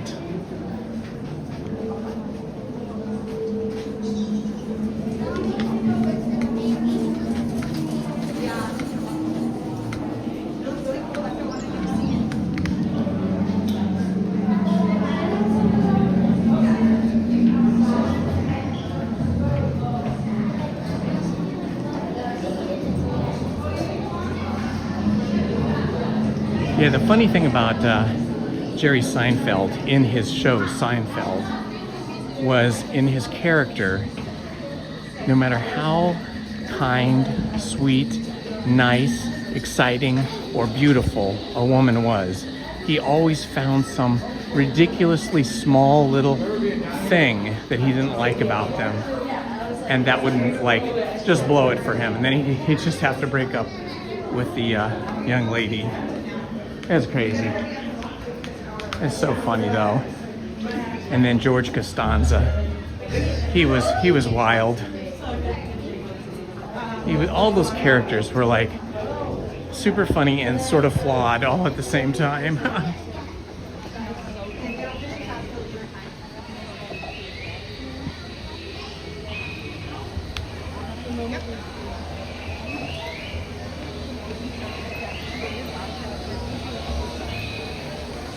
Oh yeah, look at the line, looks pretty big now. We are lucky we got in single rider.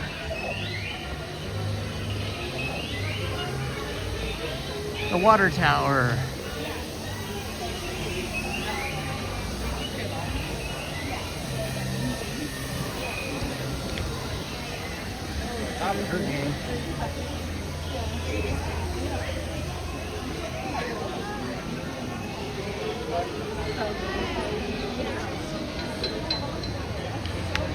All right, let's go around the front of Jungle Cruise and see what the story is here.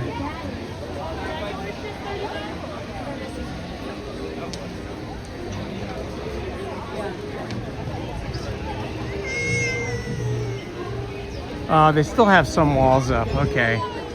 So even though they took down the walls that separate the exit and single rider entrance walkway between Indiana Jones and the Temple of the Forbidden Eye and the Jungle Cruise, they still have all these walls and scaffolding up.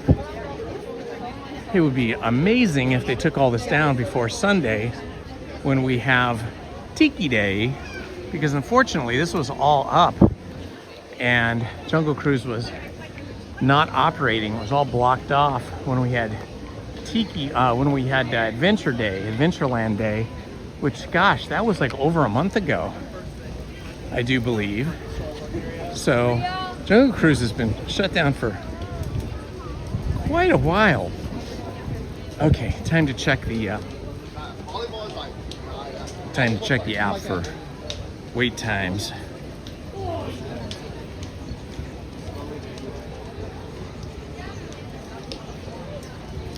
Big Thunder's now showing 40 minutes. Casey Jr. 15.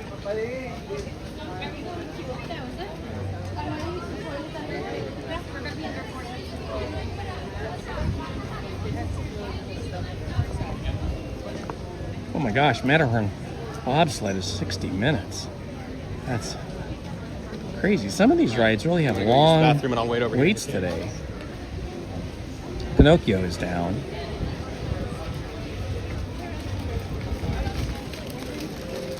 Star Wars Rise of Resistance, 55 minutes.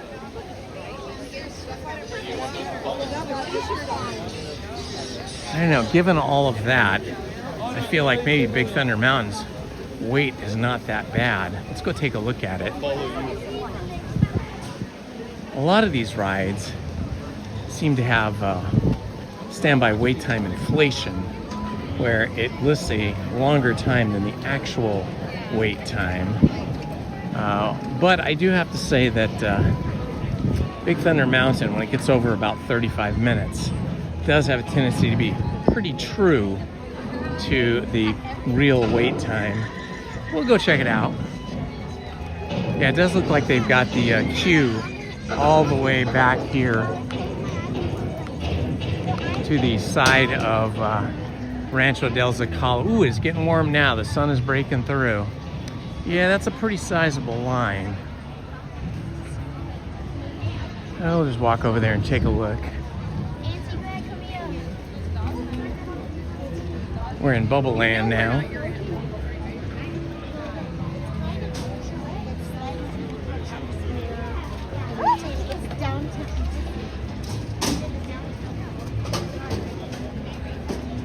Thank you. Hey, come on this way, guys. All right, let's see what this says here. It says 40 minutes. That's not too bad. It'll probably be more like 30. We'll start the stopwatch. Okay, getting in line right now. Let's see how long this actually takes.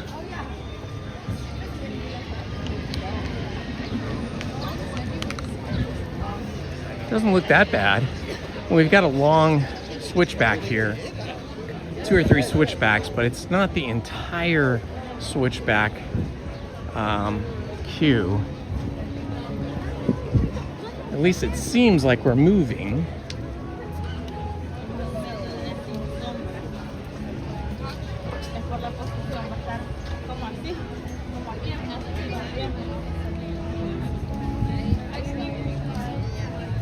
Hello, Jabba the Hutt. Welcome back, my friend.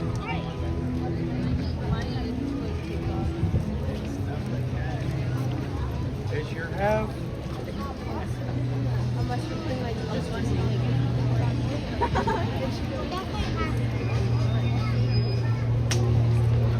Okay, so this is probably a longer queue than I would normally get into, but I figure given the way the sun is breaking through and it's getting warmer, this is probably the last opportunity for us to go on this before it gets too busy and too hot.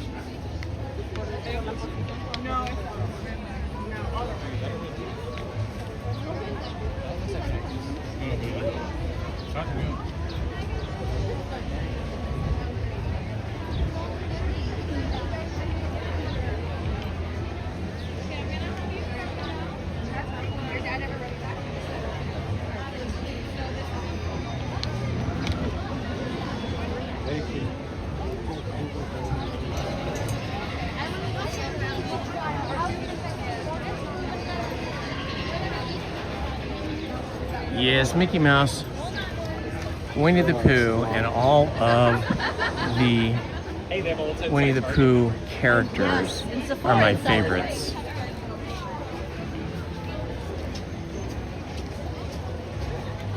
I'd say of the original characters, probably be like Winnie the Pooh and Chippendale. I love Chippendale. I think they're so funny.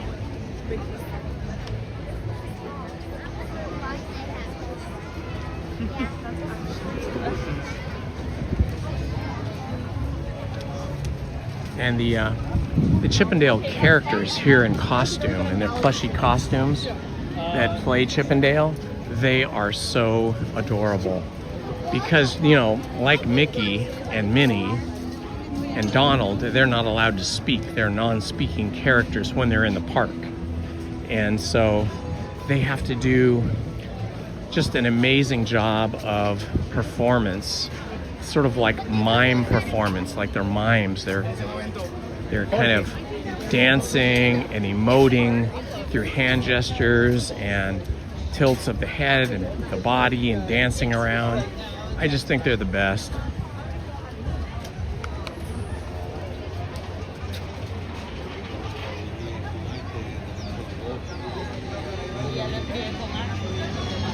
Hey, JT Carey, welcome.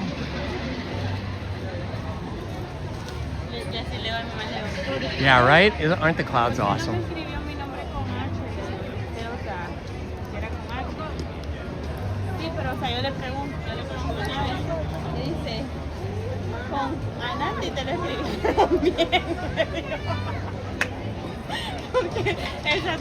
Goofy's really fun just because of the scale of him.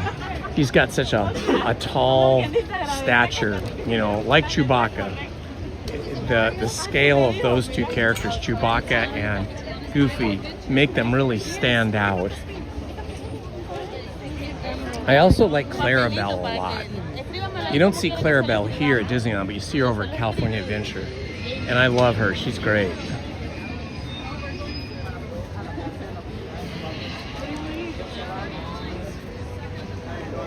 Look at this. It looks like we're not even in Anaheim or Disneyland.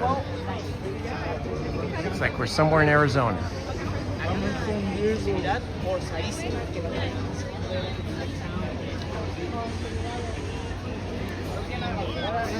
Well, we cleared the big switchback line over there. And that was only under 5 minutes. So that was pretty good.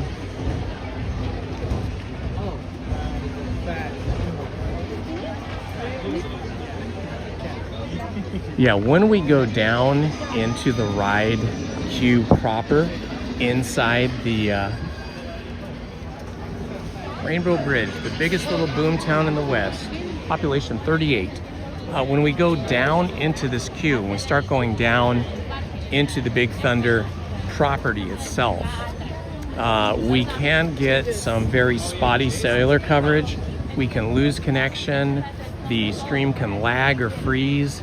But just hang in there, because once we come up, we have to go downhill first, but once we come back up and we're by the old mining town, then the cellular coverage returns to normal. But we will probably have, as per usual, we'll probably have some interruptions in our stream. But once we're on the train, we will have a really good coverage. Look at this, I never noticed this before. Where'd it go? Right here on the back of the sign, there is an ace of clubs, strangely.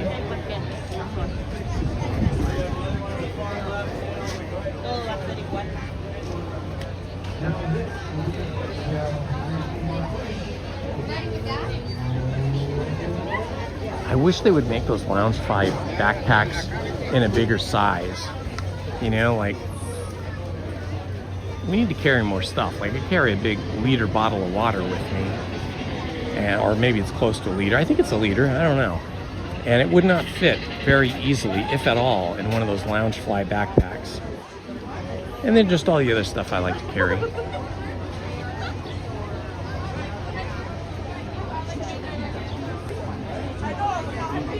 So it's when we go down here and we go under the bridge over here, that is where our cellular connectivity fails, right in this section.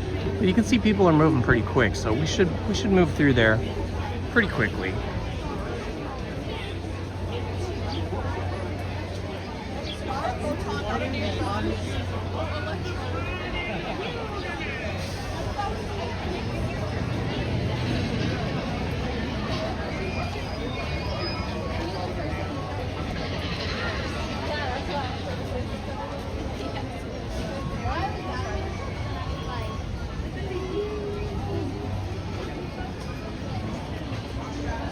Battery is looking okay. We're at 55%. So that's plenty of juice for us to get through this queue and to get through the ride and still have probably 30-35% of our battery left. So we'll be in good shape. We won't have to plug in till after the ride.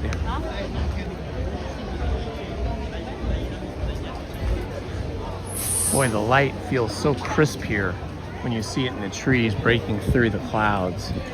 Okay, here's where we start to get cellular coverage interruption. So be aware, just be patient, refresh your browser, your app, and then if that doesn't fix it, you just have to be patient. It'll take us a few minutes to get through this part of the queue right here where the cellular coverage is not good.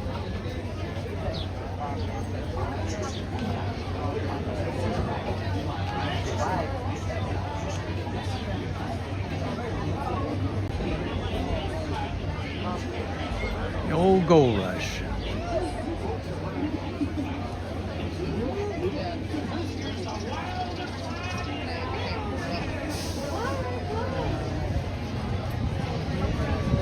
It is fun. Talking about Disney characters though. This is not a Disney character directly, but she is here at Disneyland. The Star Wars character, Rey Skywalker. With a guest. She is in full character, and 70 lounge car or something. I mean, I don't have 70 of, well, I was gonna say I don't have 70 of anything, but that is not true. I have hundreds of t-shirts. I am a sucker for t-shirts. I love graphic printed tees, graphic tees. Judy, hello Judy.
Okay, who can name the actor that, can anybody remember, who said, Judy, Judy, Judy?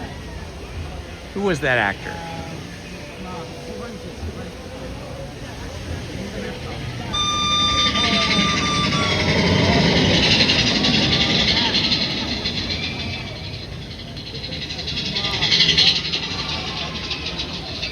Oh my gosh, Heather, you are the best. Yes, that is correct. It is Cary Grant.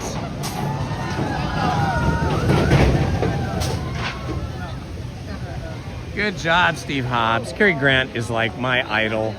Like, you know, I'm very happy being me, but if I could have a wish to be somebody else for like a week or a month, it would be Cary Grant. I thought he was the most handsome, most suave, most cool dude with the best sense of humor.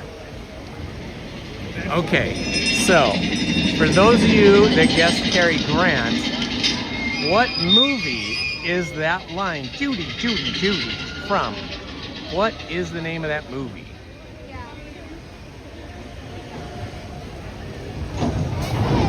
Hang tight right here for just a little bit.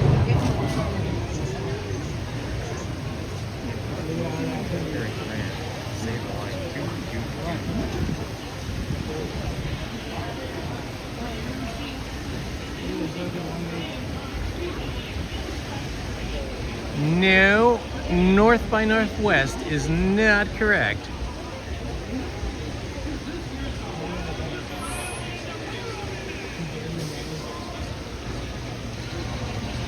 Oh, very good, Manny. Very, very good. Manny is correct here. Cary Grant never actually said that line, Judy, Judy, Judy. It was actually a misquote that was attributed to the impressionist Larry Storch, who claimed to use the line while impersonating Cary Grant when Judy Garland entered a nightclub. However, Grant often said Judy individually in the 1939 film, Only Angels Have Wings. So very good. Kind of a trick question there, but Manny Uncanny knew the truth. Very good, Manny.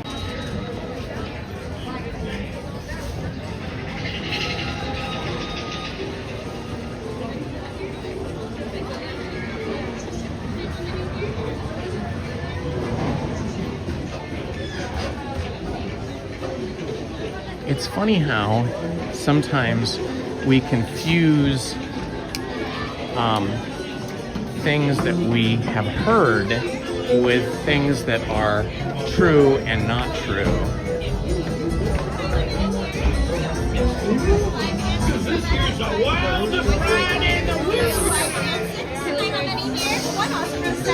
Thank you.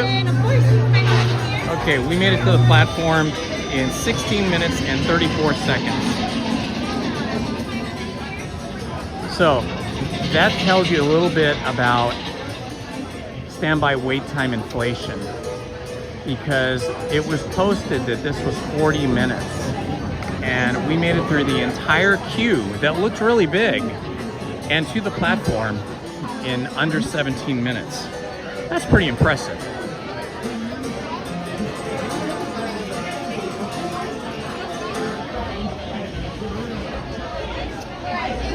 James Stewart is my other favorite actor, comedic actor from that period of time, although he did do some serious stuff as well. But yeah, for me it would be Cary Grant, James Stewart, or Jimmy Stewart. Let's see. Definitely Humphrey Bogart for the serious film noir stuff, and Dick Van Dyke for comedy. Those are my probably my four favorite actors from that period of the golden era of Hollywood.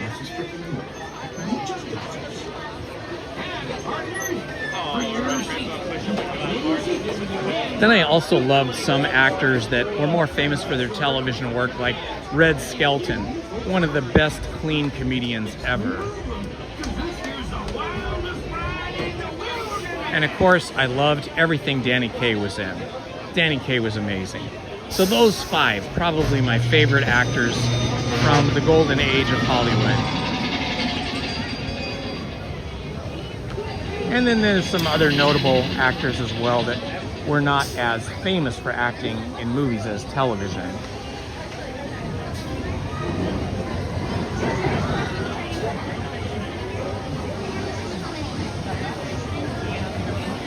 Yeah, William Power Topper movies are fun.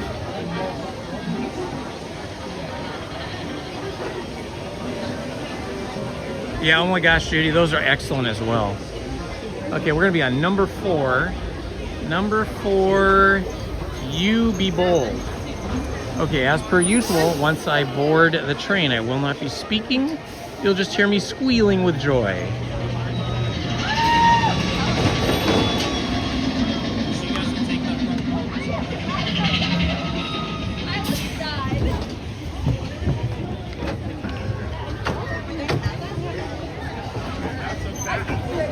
Para su seguridad, permanezca sentado y mantenga sus manos, brazos, pies y piernas dentro del tren.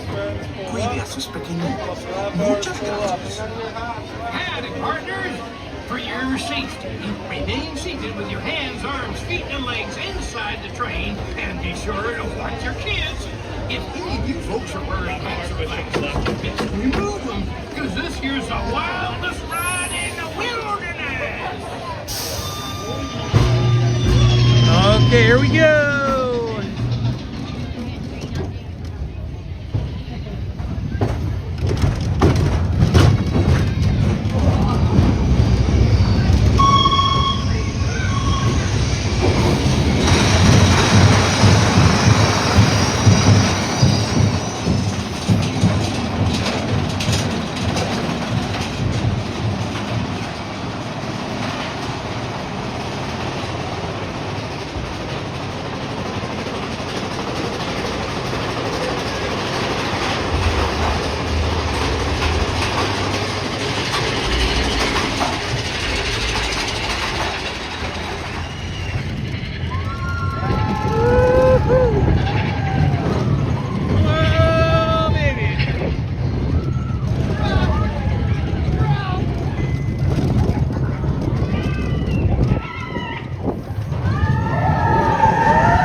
That was awesome.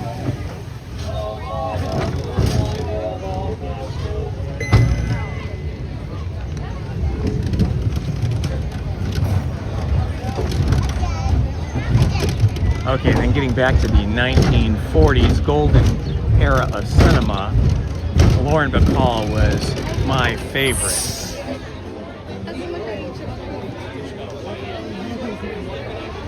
I had such a schoolboy crush on her. She and Lauren Bacall and Humphrey Bogart were the ones that actually started the whole Rat Pack thing in Hollywood. They used to have these big parties up at their mansion, their house up in Homely Hills, which is like above Beverly Hills. And all the big time performers like Frank Sinatra, Sammy Davis Jr., all of those not Brat Pack, but Rat Pack, all of the Rat Packers used to go hang out at night on the weekends at Humphrey Bogart's house with Lauren Bacall, and that group became known as the Rat Pack. And mostly when you see documentaries, or you read about the Rat Pack, they always start off with, like, Frank Sinatra, Sammy Davis Jr. Let's see, what's his name? The Italian guy. I can't think of it. It was kind of funny. But anyway, you hear about those guys because those guys were so present and around Las Vegas and the nightclubs and singing and all that kind of stuff. But really, it all began with Lauren Bacall and Humphrey Bogart at their house. Long nights of card games and drinking and partying and singing. How fun it would have been to attend one of those parties. That would have just been fantastic. Some sort of parade, they'll have characters on that thing.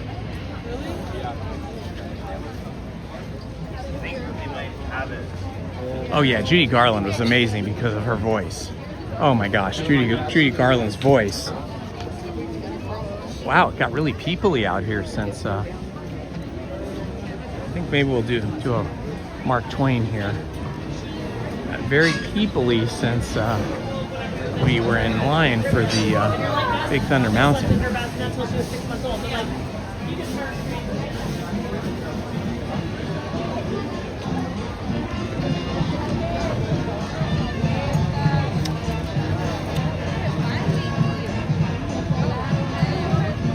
Oh yeah, Peter Lawford, Dean Martin. Those are the two I couldn't think of.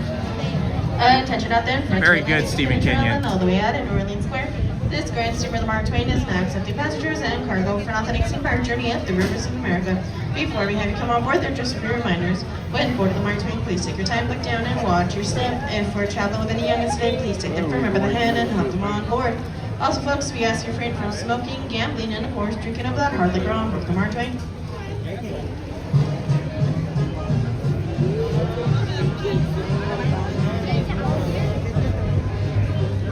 And now this is the first boarding call for the Grand Steamer Mark Twain. Boy. As a friendly reminder, folks, our top deck is closed for this trip. Once again, our top third deck is closed for this trip. If we see any ropes along your staircases, please do not remove them. Thank you.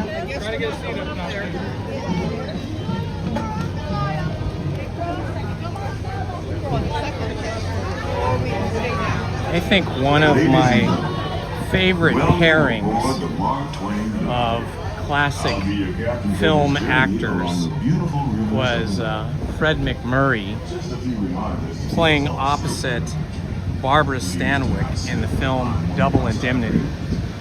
Because up till that film, which was in 1944, up till that film and after that film, both before and after, Fred MacMurray was really known for comedy. He was really known for being a nice, handsome, fun and funny, slightly comedic actor. And then they cast him against type in the film noir picture Double Indemnity. And Barbara Stanwyck, who always played a beautiful, kind of sexy, strong female character, plays the sort of Black Widow in this. She plays the femme fatale in a way. That was one of my favorites. I love film noir.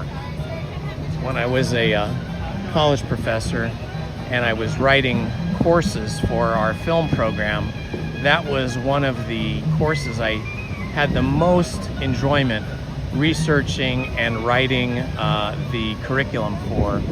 And Double Indemnity just pops out because it's probably the best, if not one of the best, examples of true film noir,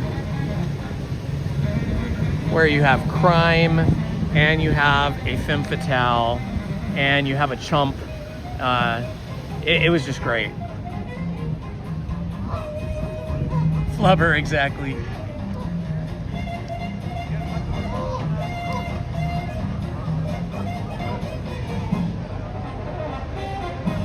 Yeah, Some Like It Hot, that was a great film. It had a lot of great actors and actresses in it. Ooh, a couple of big geese over there.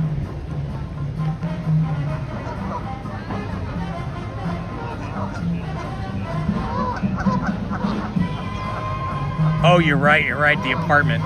I thought the movie The Apartment was super funny. I think it was originally a Broadway play, But yeah, Jack Lemmon was hysterical in that.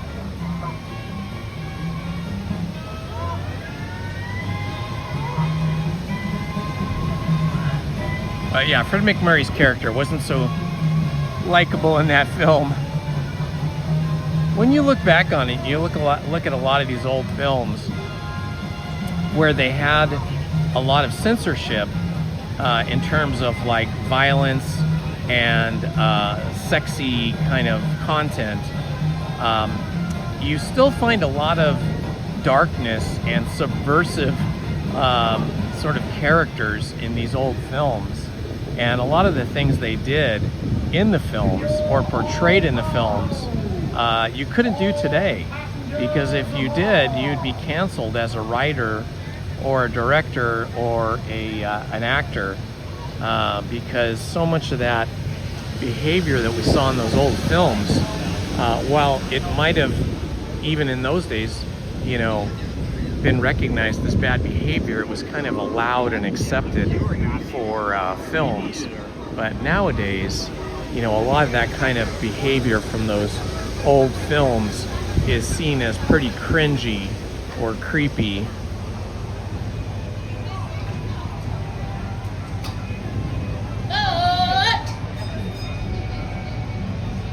Oh yeah, Double Indemnity storyline was the next. Oh yeah, sure.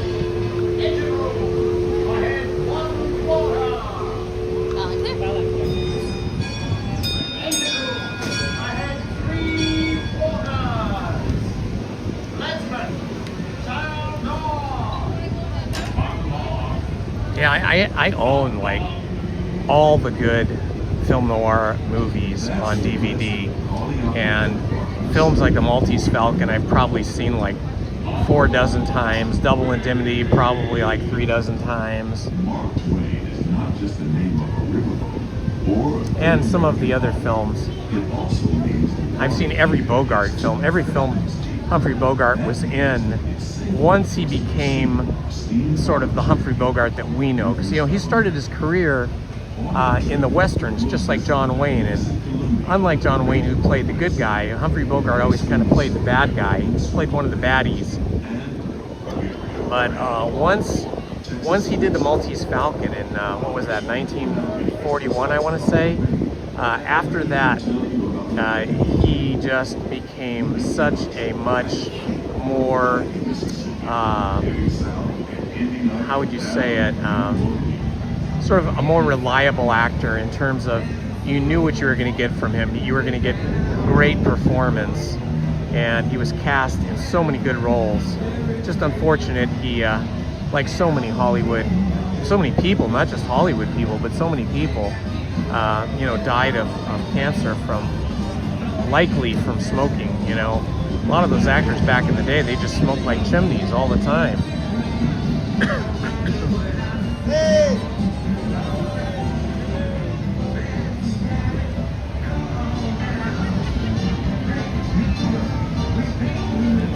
Yeah, I have a library of over 500 DVDs that I started buying when I was like in my 20s, and I would just buy one, you know, every once in a while. I'd buy 1 or 2, and now I've got over 500. I have really slowed down. I don't buy too many DVDs or Blu-rays anymore because you can buy them for streaming now, and then they just stay in your streaming library. Although I think once you leave the planet, you can't really leave those streamed movies you purchased to anybody unless they can take over your account or something. But all the physical DVDs, I think I could watch a different movie every night for about 1.5 years before I would run out of movies.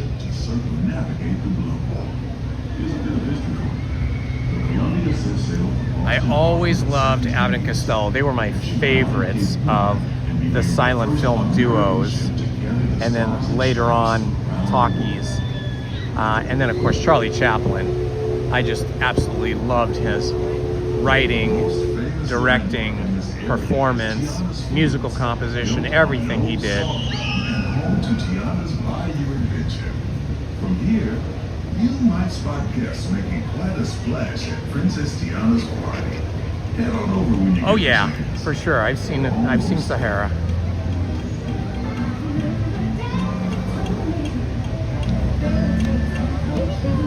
And Treasure of the Sierra Madre, yep. Dark Passage, I don't know if you've ever seen that one with Bogart. African Queen with Bogart and Katharine Hepburn. I think that was Katharine Hepburn.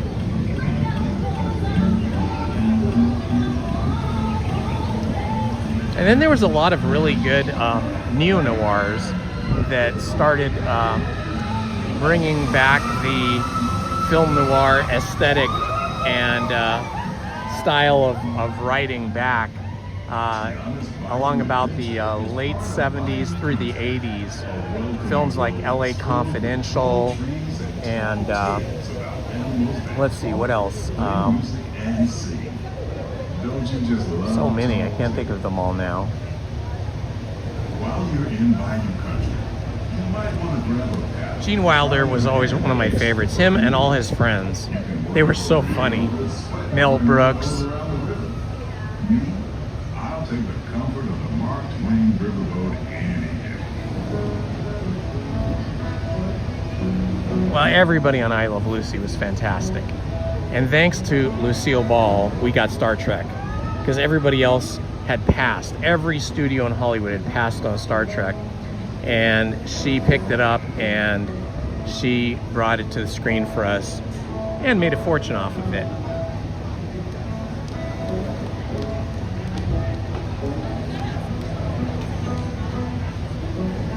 Streaming is so much easier, but, you know, I mean, and if you're just streaming like without buying, you're just streaming like Netflix, it's super easy. Netflix, Hulu, Disney, all those are great. But if you ever don't have cellular service for some reason, it's nice to have those DVDs. Chinatown was the best. Talk about a dark film noir thriller. It was very dark, especially the ending. Oh my gosh. But boy, wasn't Jack Nicholson, Faye Dunaway, all of them so wonderful in that film. And it was, you know, it was based on real events that happened here in Southern California and in Los Angeles. They just changed all the names. Not all the names, though.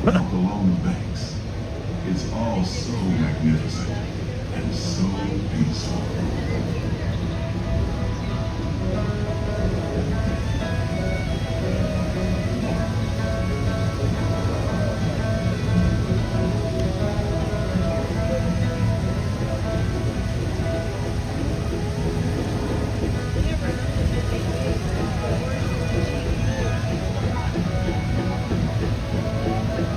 Oh, here comes the train. Here comes the train. Watch the bridge. Watch the bridge. There it goes.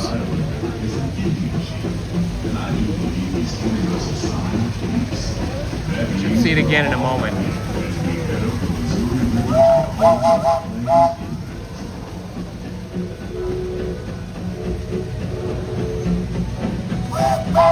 We're gonna get a great shot of it here on this bridge, on the train trestle.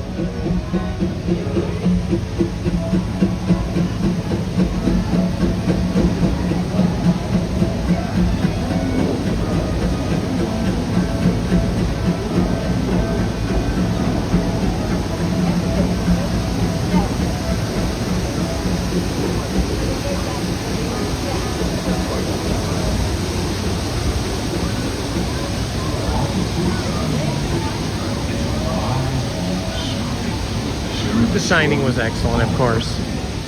Jack Nicholson, again, being amazing.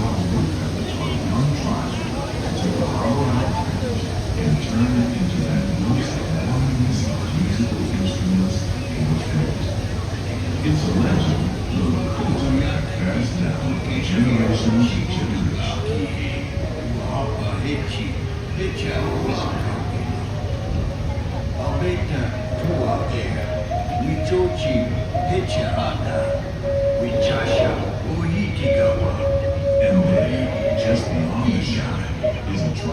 I also loved the movie To Have or Have Not, which of course was the movie that Humphrey Bogart met his soon-to-be wife. He was married at the time, but then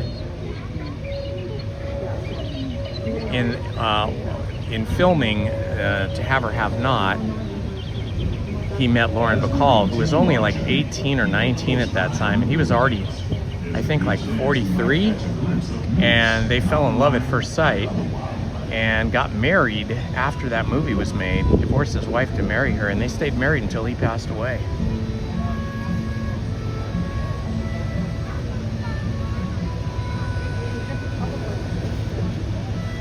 Quentin Tarantino's Reservoir Dogs, which was incredibly violent, gory, bloody, and tons of bad language.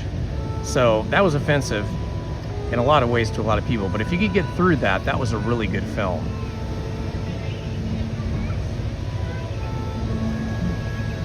Of course, that was neo-noir.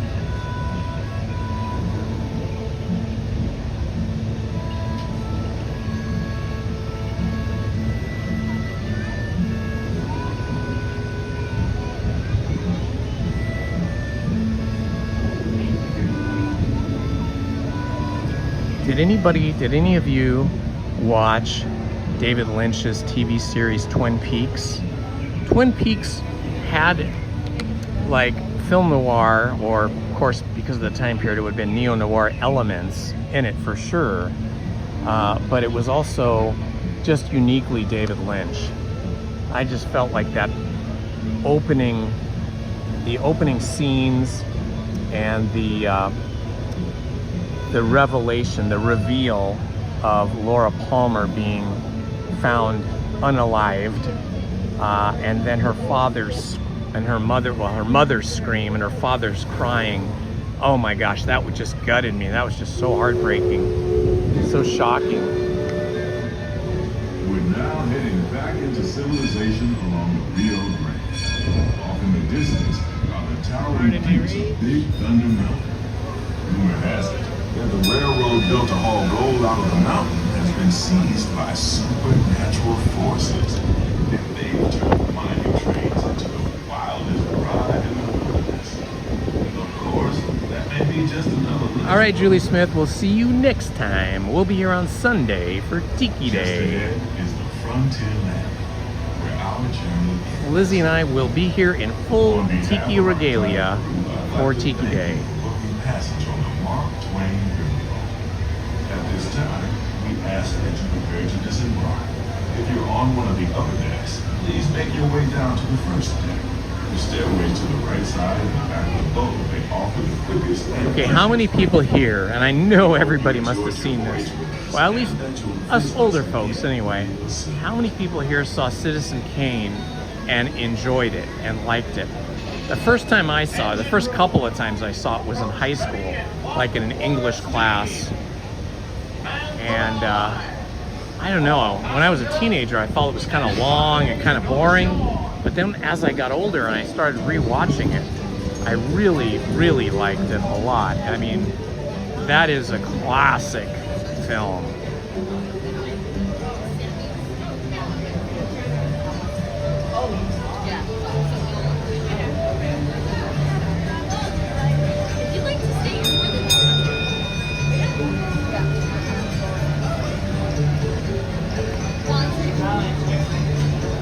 You're on the back side.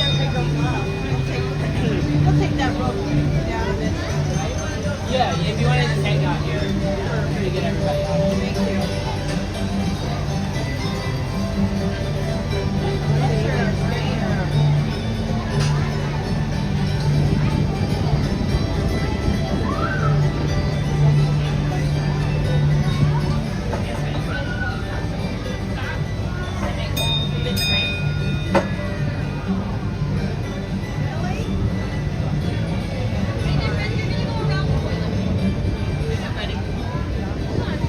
David Lynch was really a unique person. You know, he was a lifelong painter. He painted almost every day. When he was filming movies, of course, he couldn't, but when he was ever at home on his house, in his house up in Mulholland Drive in the Hollywood Hills, he had a painting studio separate from his house, but on the same property. And he was always painting or sculpting there. He was an unusual person because all of his film inspirations came from dreams he had. He said that he kept a paper notepad next to his bed, and when he would wake up from a dream, he would write down everything he could remember, and then he would use those dreams or even fragments of dreams to help him write the scripts for movies.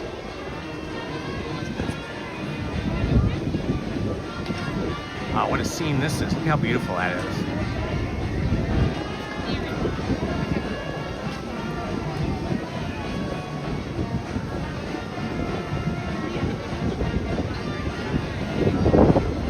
All right, Titanic. Well, you can chime in with some of the newer movies, those of you that are used to some of the newer movies. I've seen so many movies, thousands, and many of them multiple times, because Lizzie and I are film fanatics.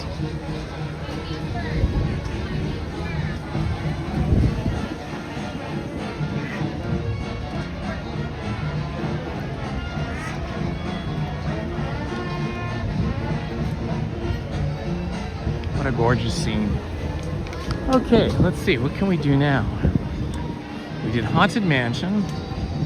We did Pirates of the Caribbean, Indiana Jones, Big Thunder Mountain, Mark Twain.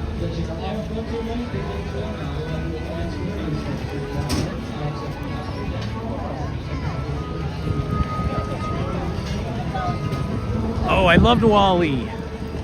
WALL-E was so prophetic, right? In that scene where they were on the ship and all of the guests were in lounge chairs and they couldn't get out of their lounge chairs because they weren't used to exercising anymore. I feel like that was kind of prophetic for some people. Of course, there's a whole another group of people around the world that are fitness fanatics and they're gym rats and go to the gym all the time. I wish I was a gym rat. I would like to be a gym rat. But I don't know, there's always so many other things I can do that require no physical exertion. Who remembers what these things are? A musical instrument, perhaps? What was their original purpose, though?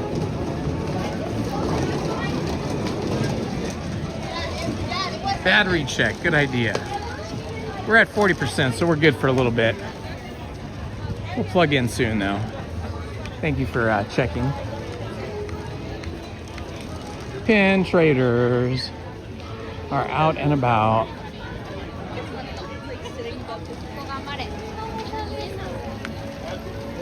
We have outside banquet. Yes, you did. What are they? Oh, Steve Kenyon has already said what they are. They're washboards. That's how people used to wash their clothes on those before they had, well, after they had stones and rocks that they used to just beat their clothes on down by the river. They eventually, somebody invented those washboards where you would scrub your clothes on them with some soap to clean them. And then somebody along the way figured out you could run a little piece of wood across them or other implements and create a rhythm, kind of a rhythmic sound similar to a drum but not a drum, and they became dual purpose. You could use them for washing your clothes or playing music, accompanying a band. I think those are still kind of popular in bluegrass music, along with the banjo and the guitar. And the mandolin, of course.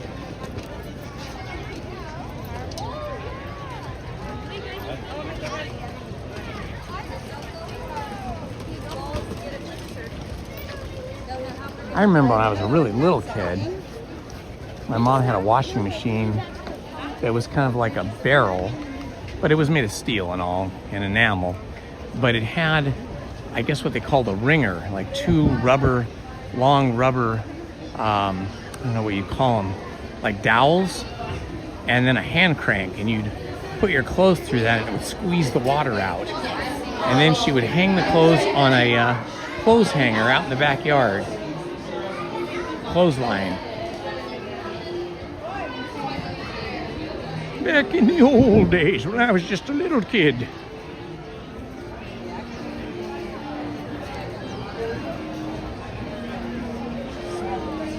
Oh yeah, running your fingers through there could not have been a good thing. I would not have recommended that. All right, heading into Fantasyland. Got a nice big line here for Peter Pan, as we always do.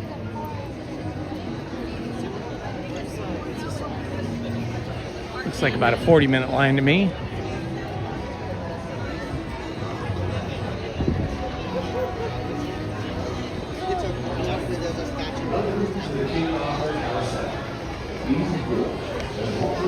Pinocchio's Daring Journey looks pretty busy. Wow.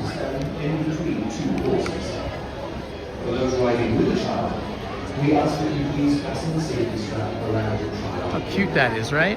Please fasten the safety Like a little Swiss or Austrian or German village.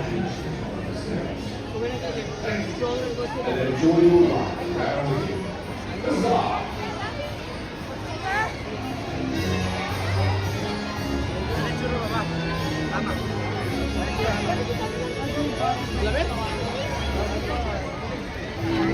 I think the bigger danger for kids when I was a kid was not so much the old washing machines, but firecrackers and M80s. We lived between Chinatown and Dodger Stadium in the what is now called the Echo Park area of Los Angeles. And sorry.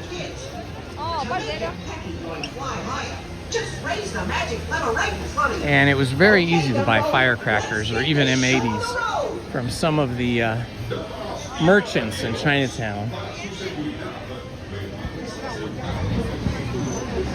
And there was more than one kid who blew off a finger in my neighborhood.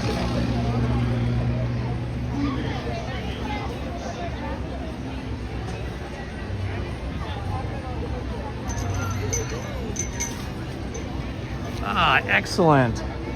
Excellent Titanic.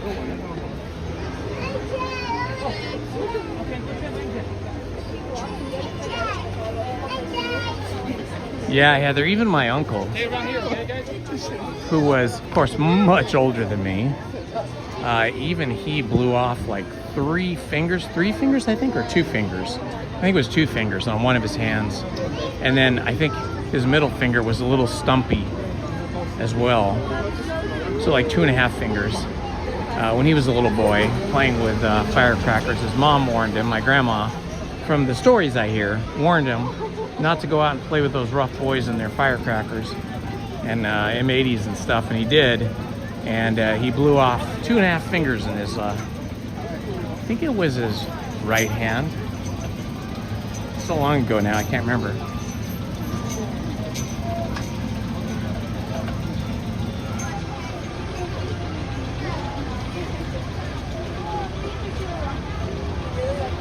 Oh my gosh, Titanic, really? I didn't realize those things could blow up. Wow, that's scary. It sounds really painful and hot too.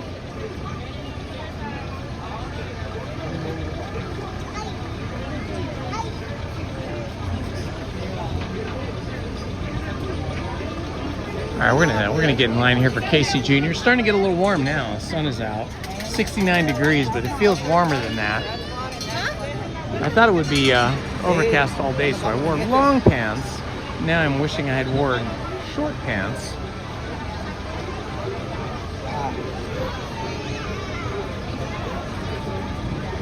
You guys need to get through? Go through? Just tell them you gotta get to your family.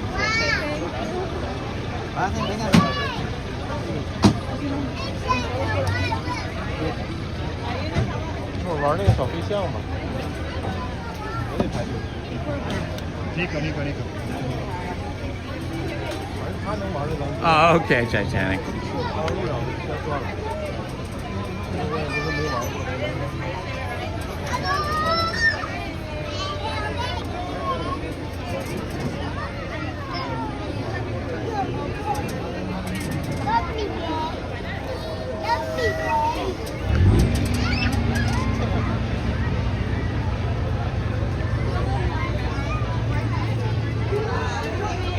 Man, these flowers are so pretty. Incredible.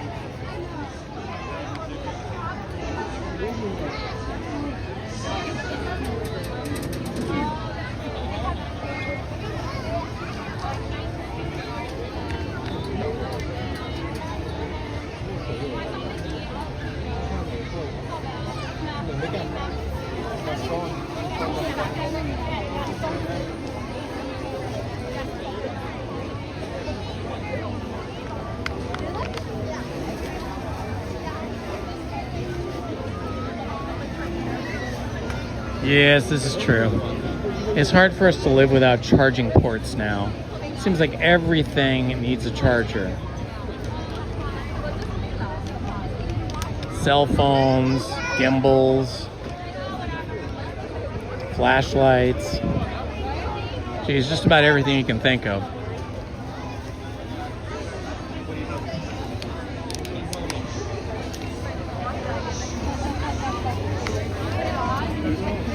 Should be a pretty ride through here on Casey Jr. Day with these clouds and beautiful blue sky.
Dermatolographia.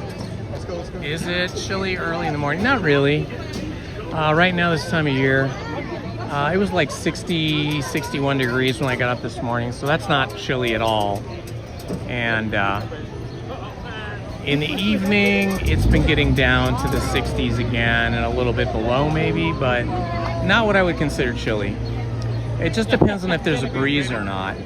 You know, right now there's a little bit of a breeze, but not enough to make us cold. Just not even quite enough to cool us off. But it's not really hot and it's not cold. But wearing long pants like I am does feel a little bit warm compared to if I chose to wear shorts. If it's warmer than this on Sunday, I will definitely be wearing shorts with my tiki shirt.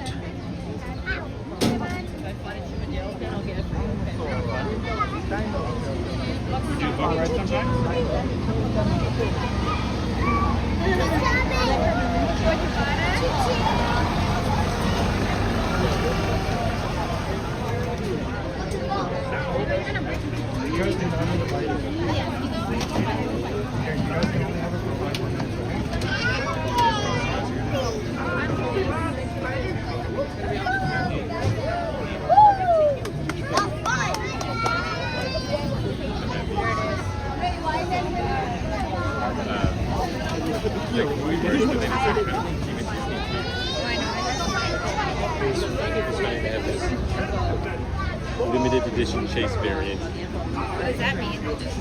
That's the rare. That's how it's like worth money. Yeah, you guys in the 90s didn't have as much danger as we did as kids. Everything we did as 1960s and 70s kids was you know, were toys and experiences that kind of lacked any kind of product safety. I remember clackers were a big thing, which were like these two kind of crystal, they kind of like the size of golf balls, but they were clear or colored and transparent. Probably some kind of acrylic, like acrylic balls on strings. And you would swing them back and forth and they would clack. And it would make a clacking noise when they hit each other. And that you could do things with them. You could do tricks and stuff. But the problem is that they would shatter occasionally.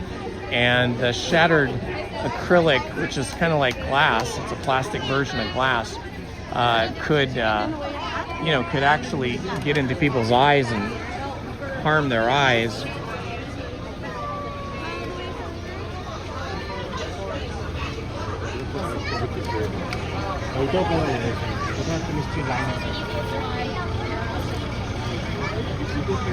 Nico, too close.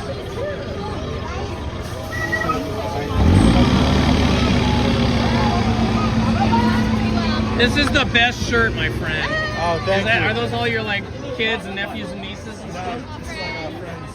Oh, it's all their friend group. It's super cute. I love that you guys did those shirts.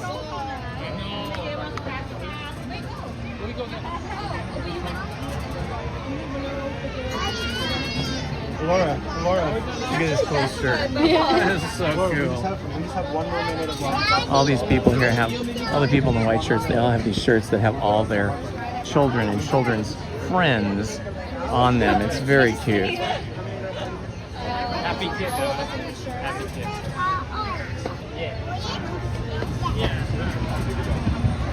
All right, here comes number 7. We will be on number 7.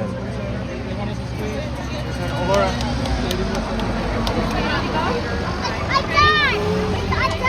It's all done? It's our turn soon, right? It's our turn, okay? Watch the fingers, kids. Wait. Fingers. Behind the yellow line.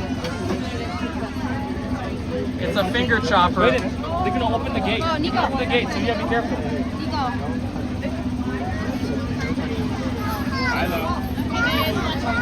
Watch your hands. Wait for daddy. Wait for daddy. Stop. Wait for daddy. Now your turn. Let the other people go first. Nico, Laura.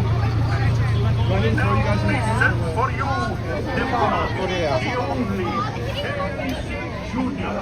All right, looks like we're gonna get my favorite one, the caboose. I think I'll go forward today instead of backward facing. For a safe trip, please stay safe in your cages while eroding. And keep your tails, arms, feet, and legs inside the train. Oh, and remember to watch your children. This is gonna be so pretty with the clouds and the water, all of Storybook Land.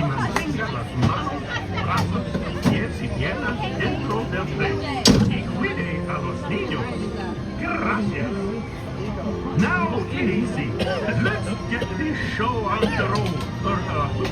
Track. All aboard! All aboard!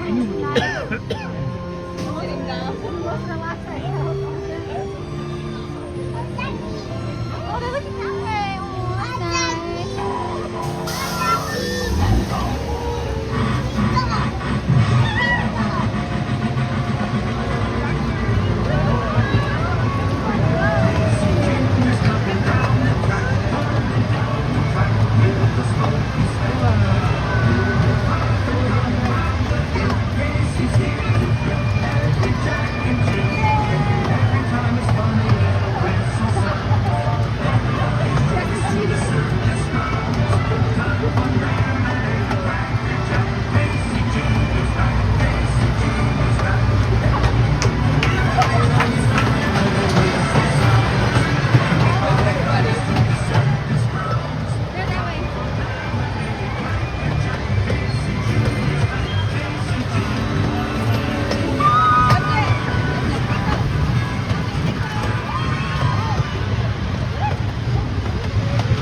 breeze created by the train movie is fantastic.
What'd you say?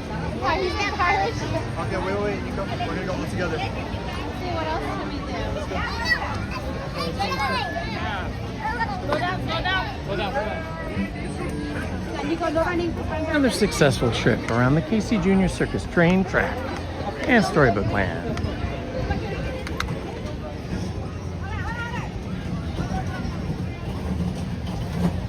Thank you. We're all shoulder. Ellie, did you bring rice or no? Rice? Oh my God. Okay, stop moving. Stop moving. Look out. Okay. Oh, what you doing?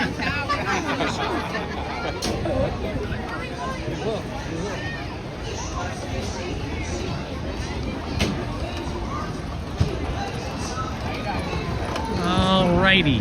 It's getting to be that time where I need to plug in my battery, so I'm gonna go over here to this table and do that real quickly, and then we will continue on.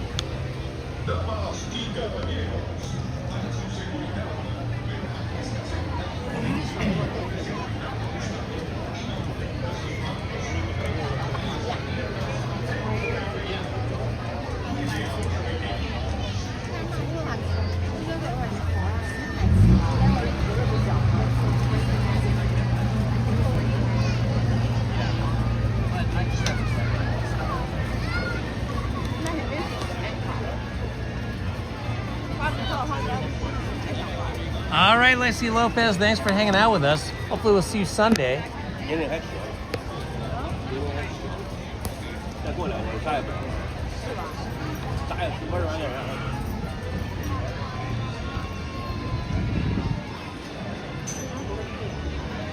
Hello, one and done. Welcome, my friend.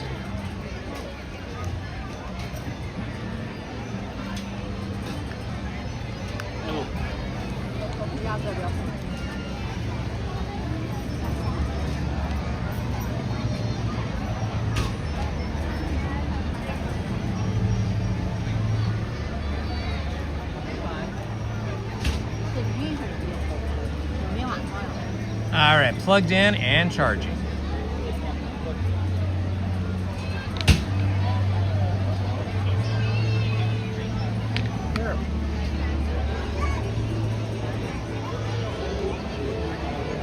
All right, maybe we should check the app again here for wait times.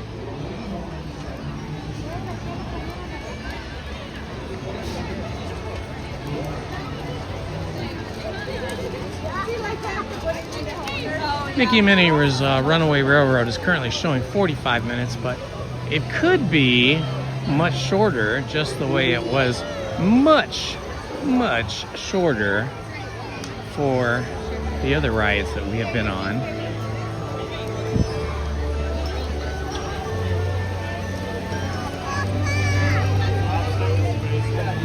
So we're gonna walk up to Toontown and check that out. See if it is indeed 40 minutes or if it is substantially fewer minutes.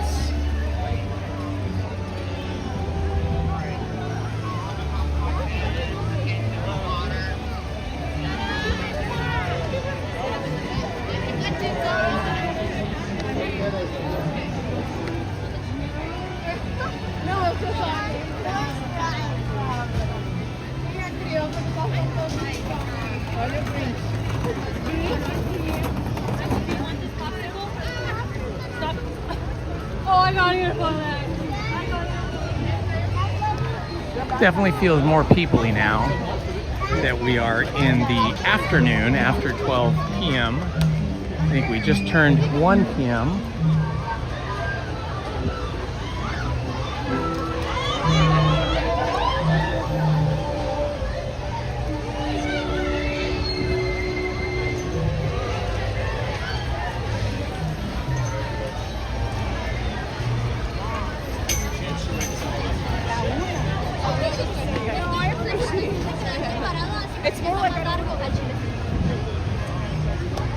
They've had the area over here behind the Le Petit Chalet souvenir stand.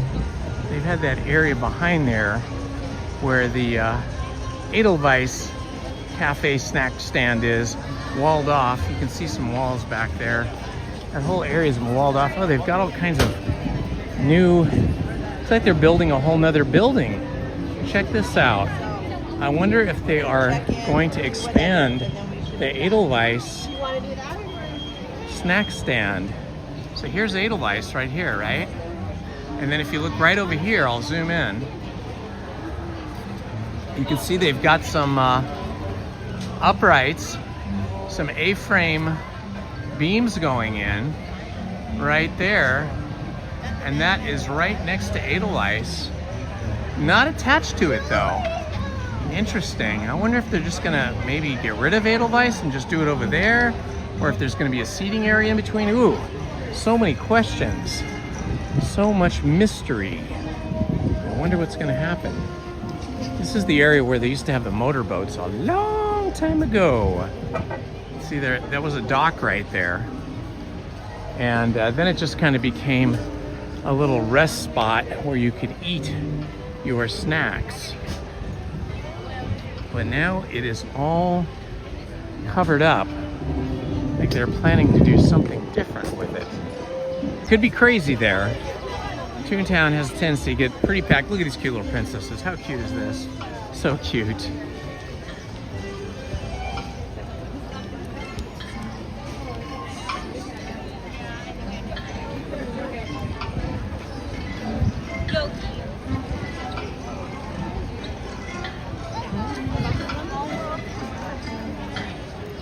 Small World over there. Pretty big line for Small World. Oh boy, look at all the people coming out of here. Oh boy, it is busy. This could be a very crowded Toontown today.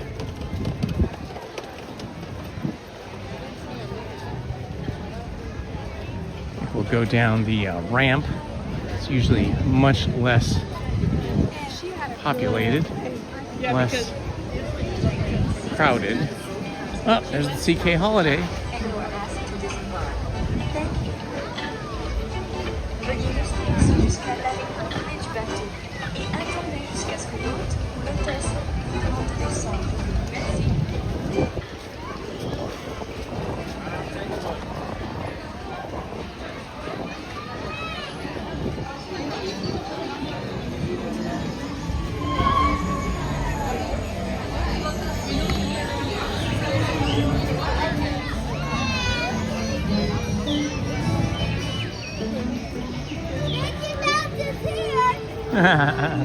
Little girl's going, Mickey Mouse is here.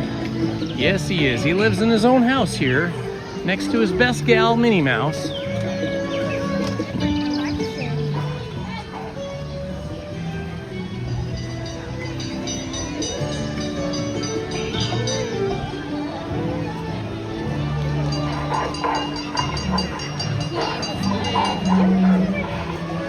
Oh boy.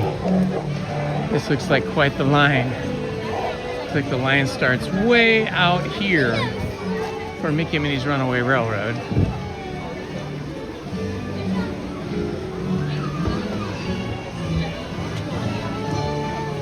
Let's see what it says here. 55 minutes, that's like an hour. Hi. An hour is a long time. 55 minutes. I don't know if I can hang with it, guys. An hour? No, can't do it. Sorry. I can't do an hour for Mickey and Minnie's Runaway Railroad. Pretty busy for a Wednesday.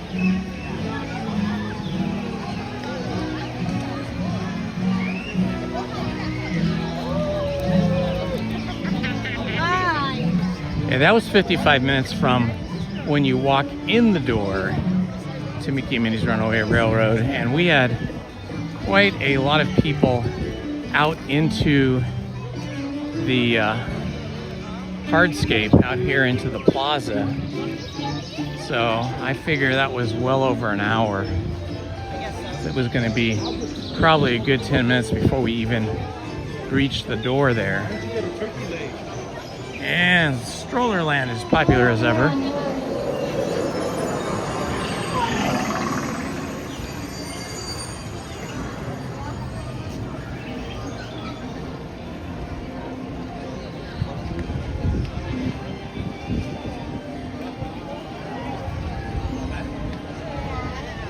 Disneyland Dad, was this crowded last week when you were here on the weekend?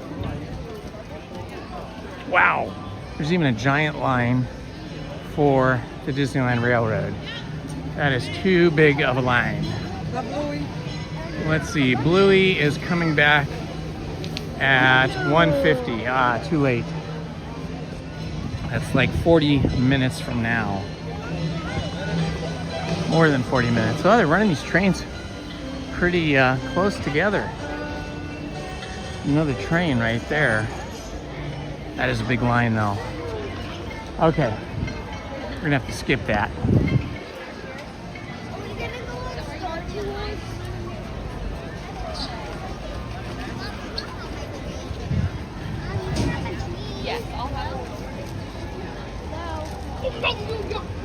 Yeah, Mickey Mouse Runaway Railroad it's sort of like Star Wars Rise of the Resistance, sort of a rope drop ride. Same thing with Peter Pan. Same thing with Space Mountain. All those are pretty much rope drop rides.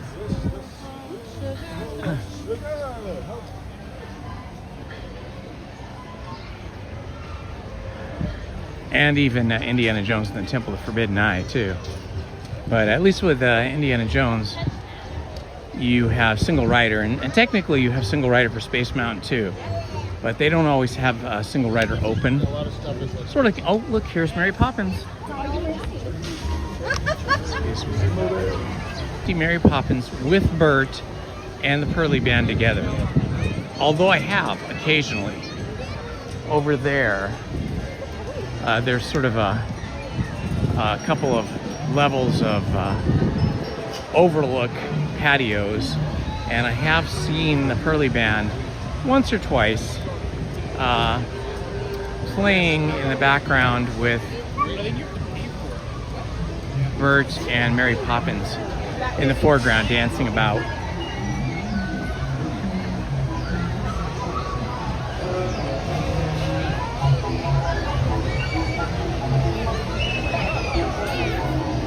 Hello, Mike Fowler. Good to see you, my friend. Oh yeah, it is busy today. Look at this. This line for Alice in Wonderland is all the way back to here.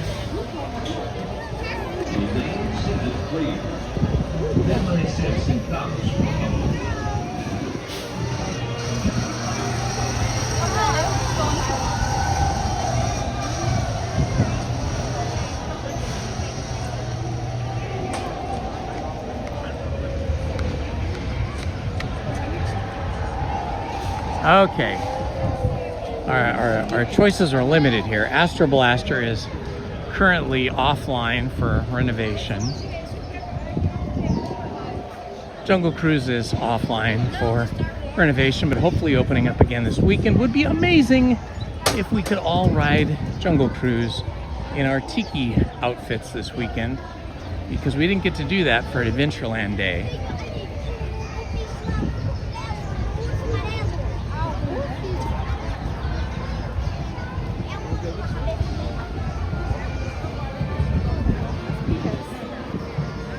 It sounds like the Disneyland Band is playing in front of the castle.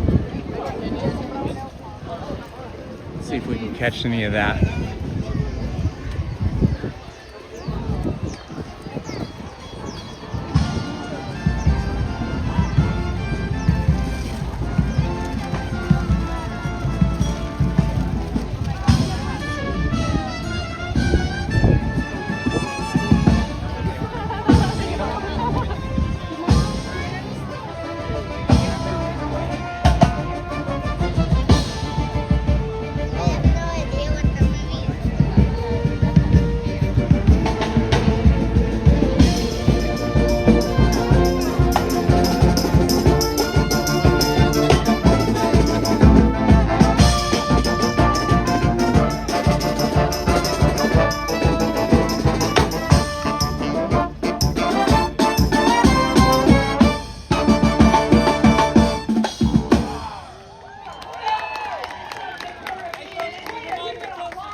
song is a doozy. Because usually, really a trilogy, and really a trilogy of trilogies. Of course, I'm talking about Star Wars. Yes, Star Wars. Star Wars. It sounds like you might know that. And so without further ado, here's our super giant, epic long Star Wars message.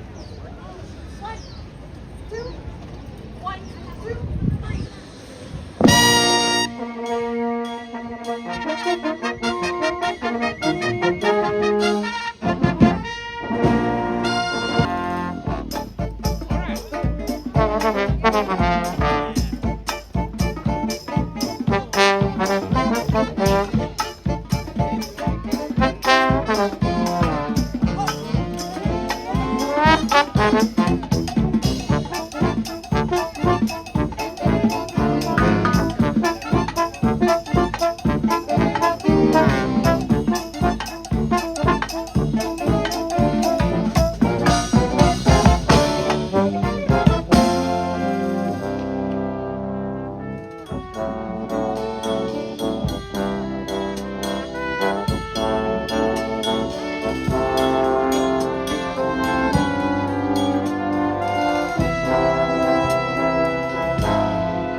That was amazing. Oh my gosh, that was so great. If that does not put you in the mood for Season of the Force, Star Wars Season of the Force, nothing will. Disneyland Band playing all that Star Wars music. Wow, what a treat. What a fantastic performance.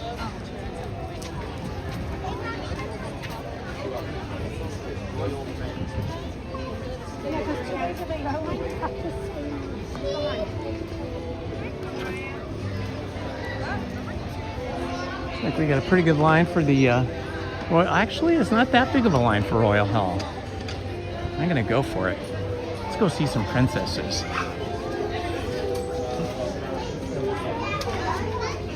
Let's see. Trying to figure out how we get back here. Well, it looks like they blocked it off. Looks like you can't go in right now. Looks like they've chained off the entrances to see the princesses unless you have a special lightning lane or something.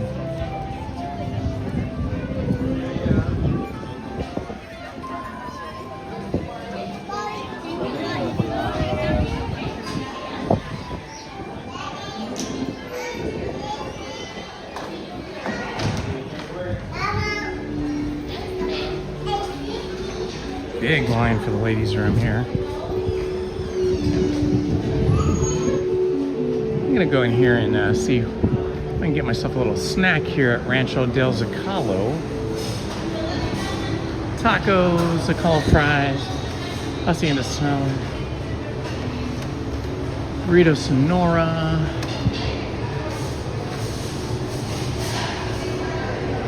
grilled anchote, half chicken. I have to get the chicken. Oh look, they changed this again. They had this set up so that there were different stations for different types of food, and it made getting through the queues super fast. But now they've changed it back to where we're all just going through one line. Huh. Interesting. Maybe they only do that other newer system when it's super busy.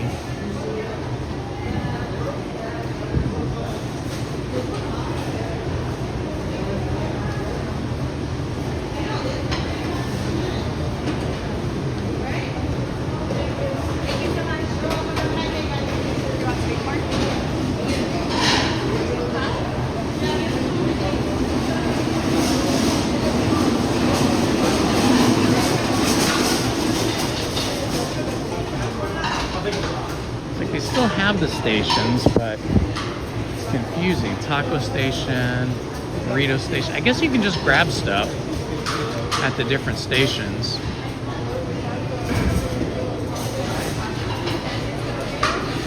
Burrito station. Doesn't say what kind of burritos they are though. Chicken or what? You know what kind of burritos these are? Sorry. I was trying to insert here.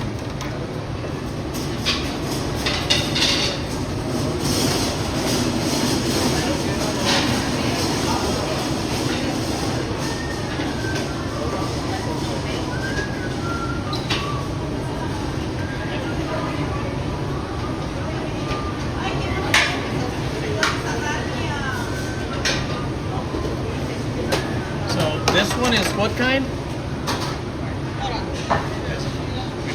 one with the cilantro is beef. This one is chicken. Okay, chicken. Gotcha. All right, I guess we're gonna grab these chicken ones. I thought I'd get them.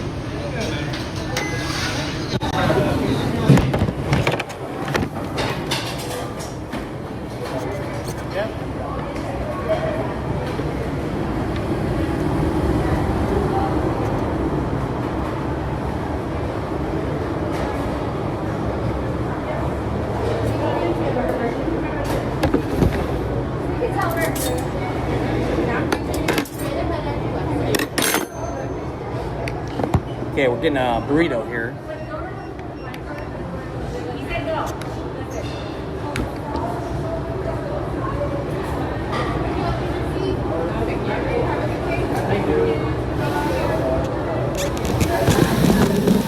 Hi, how are you? Good, how are you?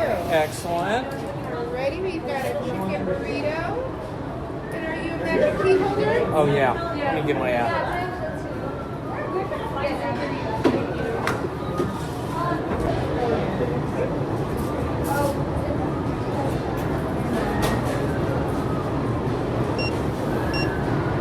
All right, super duper. Thank you so much. You're welcome. Enjoy the rest of your day. Thank you. You too. Thank you.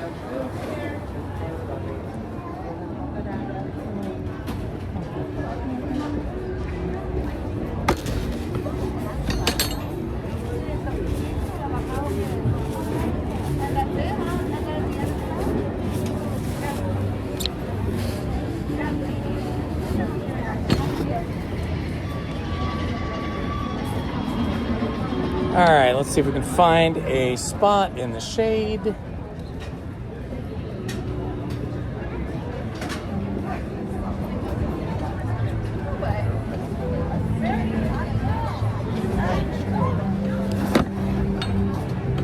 Got some spots in the sun. I got the thing tested like every 2 years. My doctor like do blood work.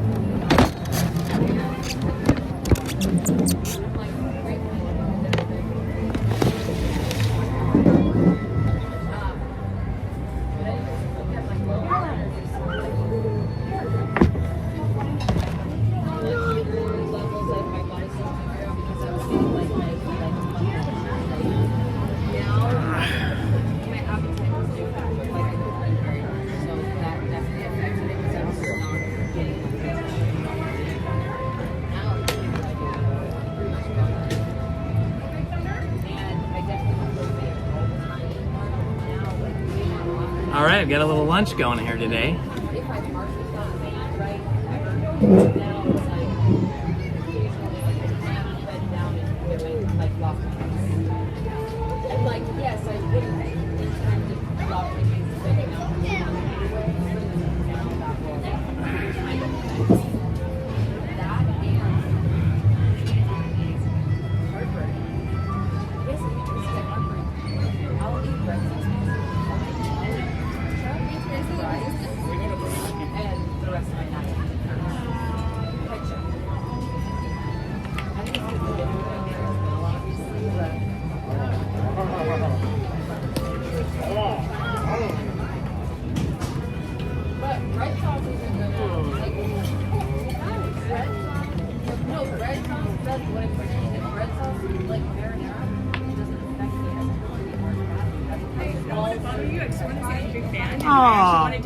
Oh, thank you so much. What's your name? My name is Celeste. Celeste, nice to meet you. As a thank you. Oh, thank you so much. That's so kind of you.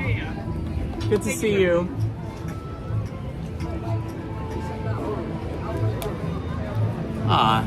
A fan named Celeste just came by and gave me this cute little grape soda pen and a mystery pen set from Star Wars. Let's see if we can open it.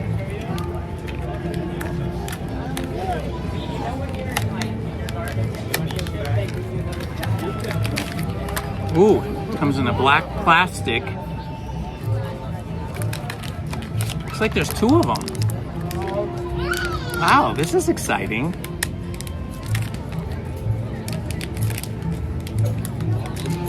Oh my, look at this. Resistance.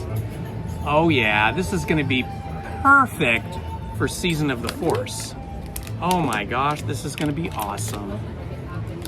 Thank you, Celeste. Oh, look at this. These are great. These are so cool. All 3.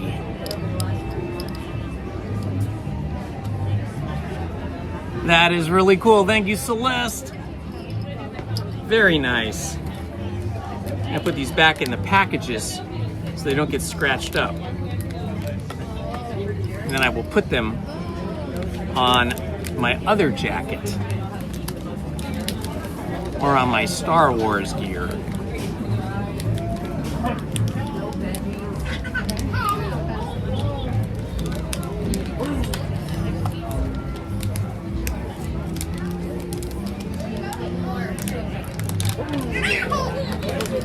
Well, this is super fun. What a surprise. People are so nice. They're so kind. All right, I'm gonna put this back in this little box.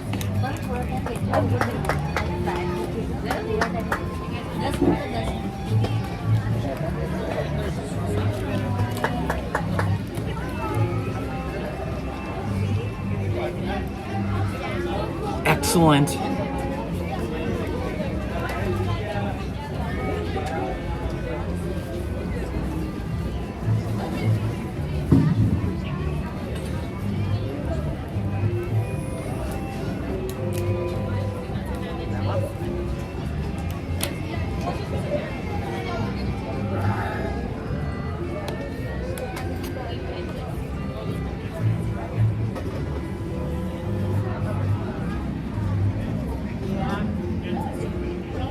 Yeah, I don't know if Celeste is a subscriber, and she probably goes by a different handle on YouTube, but she said she's a big fan, and so obviously she's watching the channel. Not maybe right at this minute, but at other times. Well, this enchilada looks pretty good. Not enchilada, I mean burrito.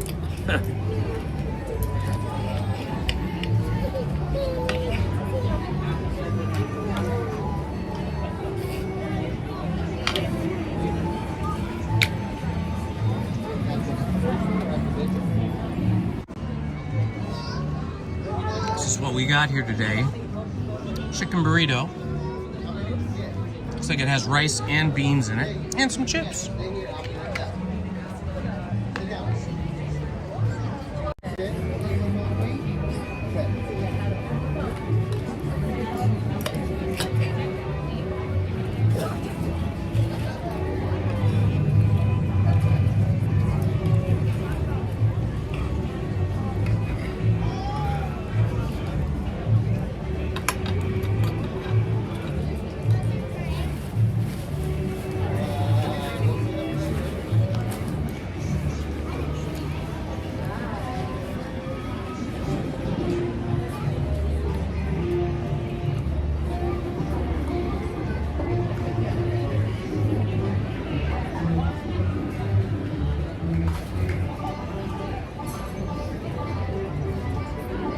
Sorry you're having a stressful day, Steven. So I think this was like under $14, but with my Magic Key discount, it came to like $11 and change. It's a good deal.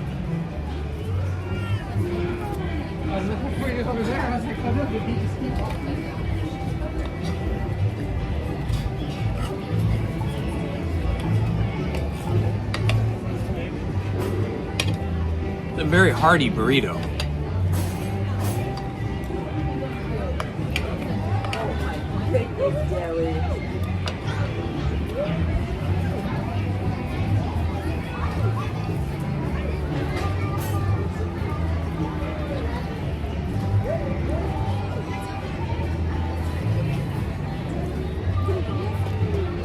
I want to say hi to everybody that I haven't said hi to yet today because I was walking around or I was on attractions. But hi to everybody. Hi, Letitia. And anybody else I did not say hi to earlier, like Johnny Way.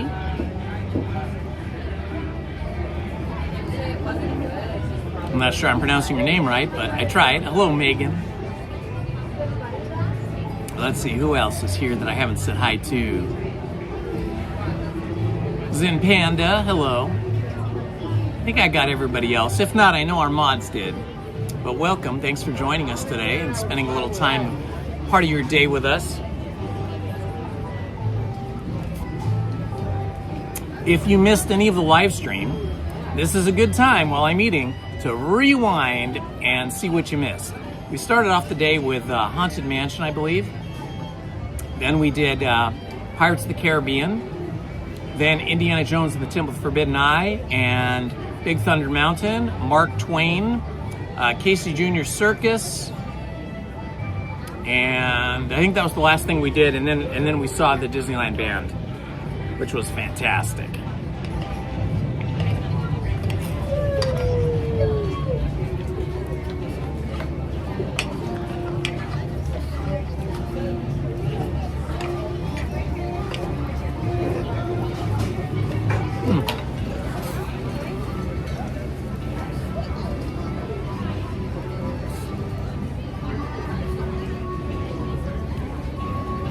Hello, El Patron. Yeah, I'm probably going to go see that. So, yeah, we'll probably cover it. I don't know if Willow will be into Michael Jackson or not. But maybe. But I'll go see it at least and give you guys my full opinion. As some of you know, I got to know Michael Jackson a little bit when I was young, and I worked for a photographer by the name of Dick Zimmerman. As his first assistant, I did a lot of the lighting and prop management and all the cameras and film and all that stuff for Dick Zimmerman, the photographer I worked for when I was like 22, I think. And we photographed Michael Jackson for both the Thriller album covers. So we did the Thriller album cover and all the inside art.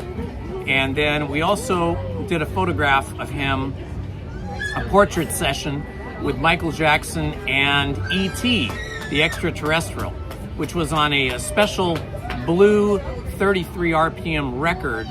It was like the soundtrack for E.T. And right in the middle, and also on the cover, was a picture of Michael Jackson and E.T. touching each other's fingers, you know, for like the phone home thing.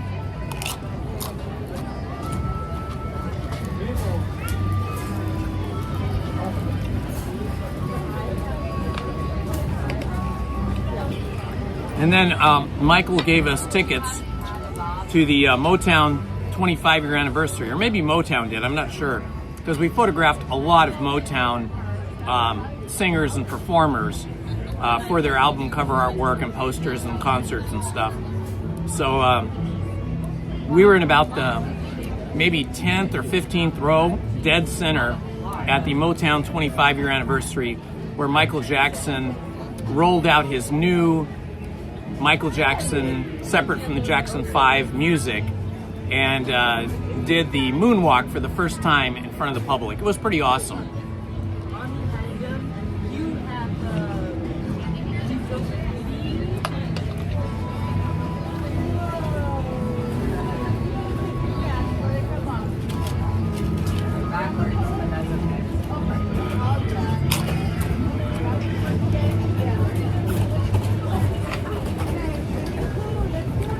I should say he did the moonwalk for the public for the first time live. He had done it before, I believe, in music videos.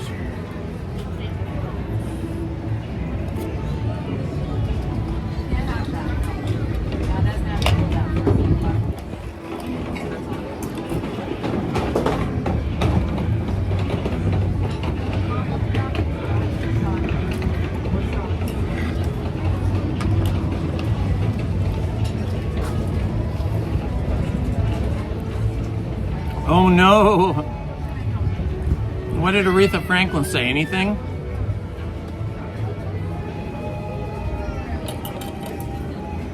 Yeah, we spent a few days with him. He stayed at our, he came to our studio every morning for like 3 different mornings, and then all day shoots, like 10-hour, 12-hour days.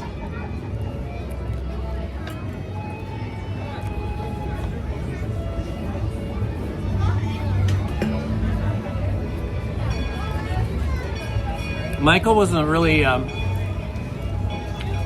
sweet soul. I'll put it that way.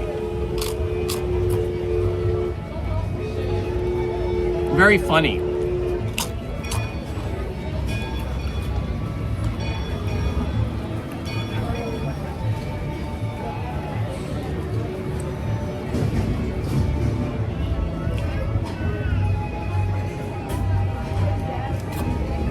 Yeah. Accidents happen, especially with little kids. Once I was at my oldest sister, Linda's house, and my kids were really little, And she had just redone, like, redecorating her whole house. She had a white carpet in the living room. And one of my kids, I don't remember which one it was, knocked over a glass of red wine on her white carpet. Oh my God, I was mortified. We cleaned it up as best we could, but I don't know, it might have left a stain.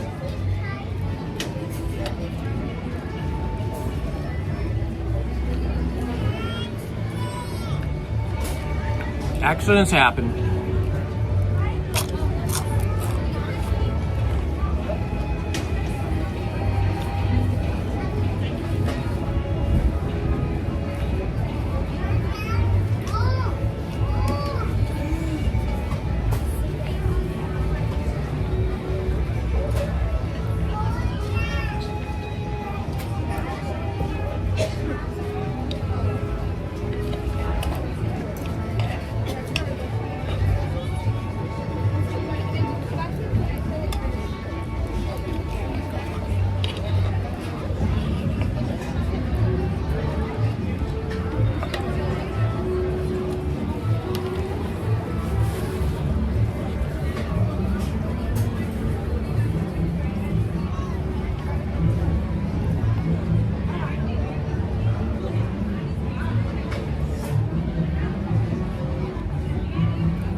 Phone is charging up nicely. I like your outfit. Thank you.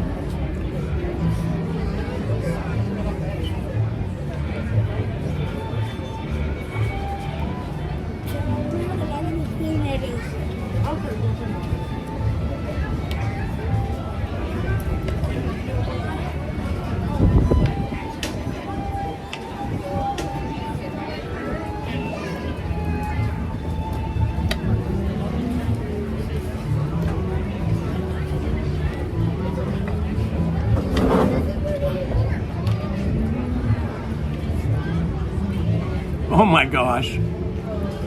Oh my gosh, that's pretty bad, Beach Bandits metal detector. That would be awful.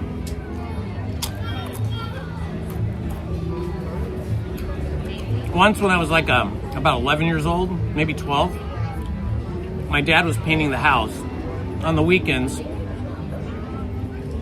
And sometimes when you come home after work, he was just painting it like off-white. And I thought it would help my dear old dad, you know, because he was not that young anymore. And I thought, I'll help Dad and I'll paint the ceiling for him. So I did. I painted the ceiling. I was so happy and proud. And then he came home and he said, "What paint did you use?" And I painted to the can of paint. And he's like, "Oh my gosh." He didn't use those words. His words were a little bit spicier. He goes, "You painted with gloss oil paint that was meant for the woodwork, for the trim." And so he had to get, this took hours, I felt so bad. He had to get up on a ladder and scrub all of the oil paint off the ceiling with turpentine or some kind of solvent. And it took him hours. Oh my gosh. Like after he got home from work. I felt so bad.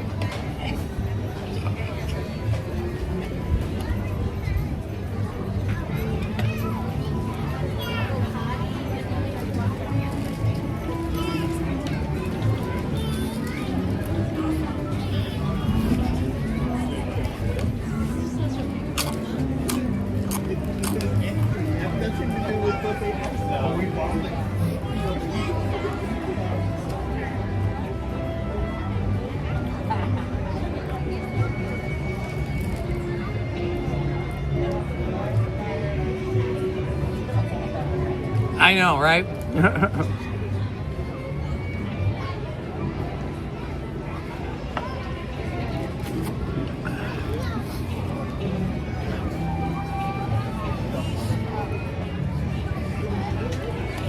And then the poor guy, after scrubbing all that off, he still had to paint the ceiling, you know, off-white with the correct paint a couple days later after the ceiling dried and cured.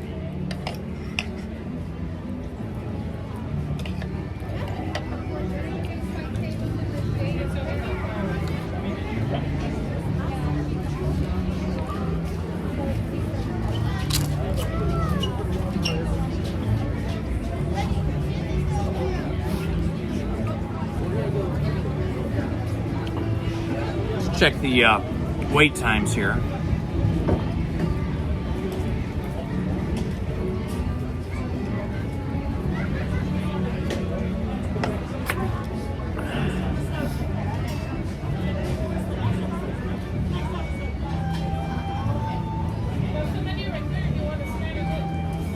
Tiana's is currently 55 minutes, but we'll walk over there and we'll check the single rider. If single rider is looking kind of empty, then we'll do single rider. And Mini Adventures Winnie the Pooh is right there.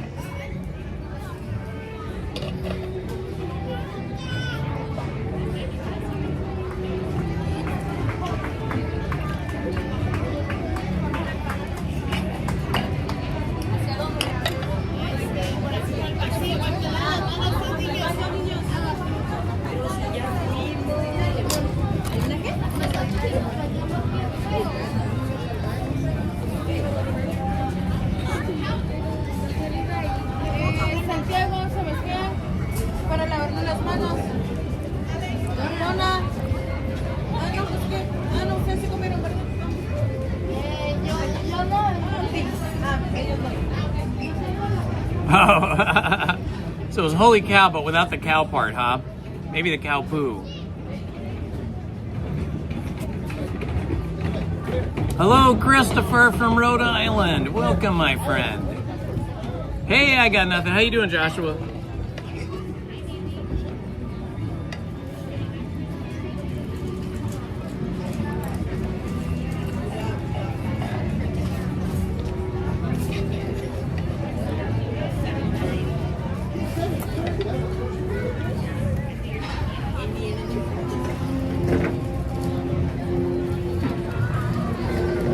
Tijuana Day should be fun.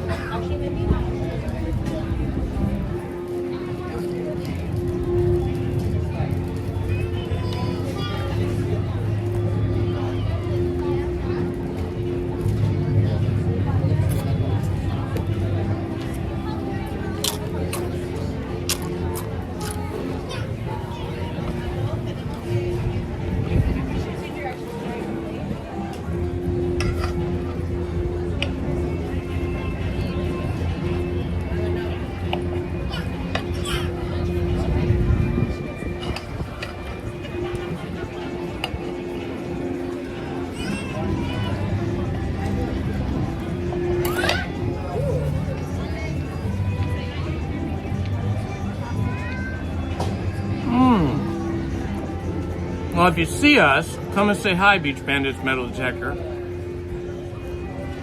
We'll do a selfie.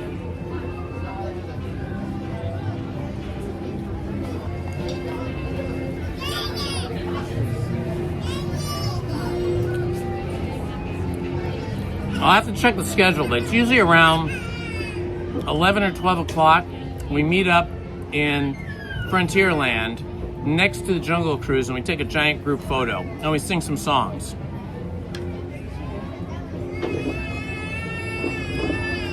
LP Rodriguez, thank you so much, my friend. You just paid for my lunch. I appreciate it so much. Thank you.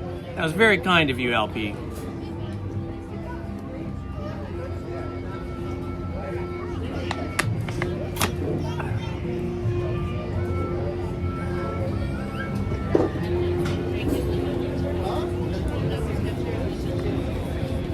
Probably be able to spot Lizzie from a ways off in the crowd. Although everybody's gonna be very colorful, but she's wearing a sort of orange flower, it's like be like orange and white flowered dress. One of those like halter dresses, I think you call them, where they come here and they have straps, and then they kind of blouse out like at the hips. So you'll probably be able to spot her in the crowd, and then you know what I look like. Although I'm not sure I'm gonna wear my Indiana Jones, Indiana Holmes jacket and hat. I might be wearing, well, I know I will be wearing a tiki themed shirt. I'm just not sure if I'll wear the jacket over it, if I'll just go tiki shirt and some type of, you know, like Islander hat.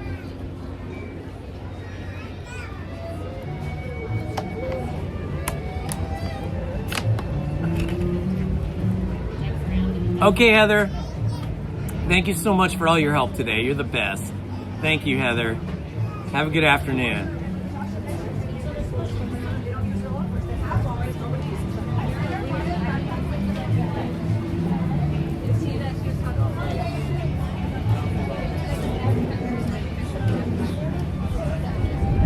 Oh, Main Street Paul, or I should say Paul's Epic Adventure, is dropping some news for us here on some foods that are going to be available over in Galaxy's Edge. Yeah, somehow I have to make it Tiki Indie. I'm not sure quite yet how I'm going to do that.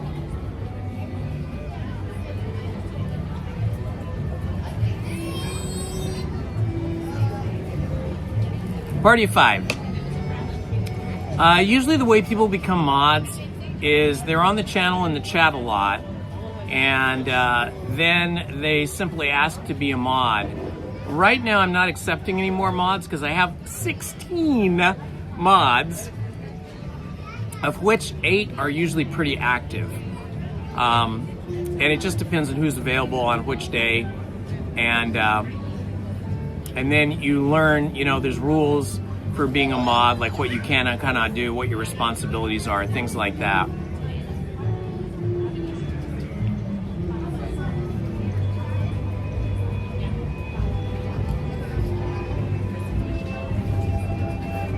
Skyway straw clip. Oh, that's cool. Paul, you're the best, man. Thank you so much. He's given us all kinds of good information.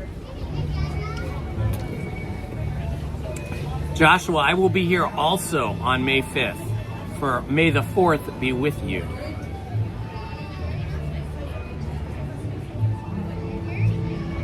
Yeah, Santana, I need 18 more. Yeah, everybody's a mod.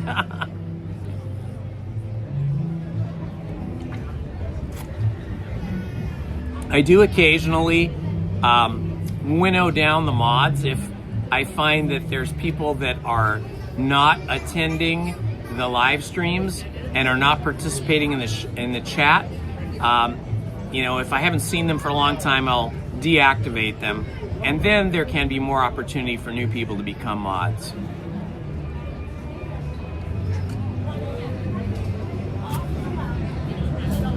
All right, I have fueled up and hydrated. I think we're ready to go on the rest of our adventure for the day.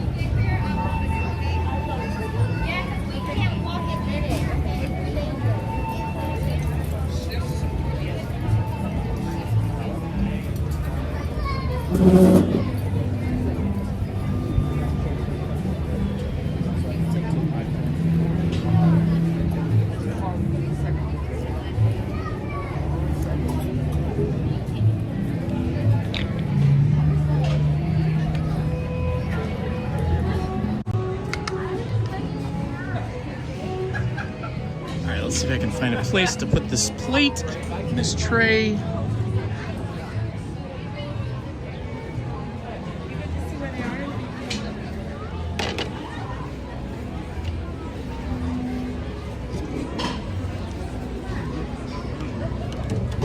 All right, we got it. All right, time to head over to Tiana's Bayou Adventure.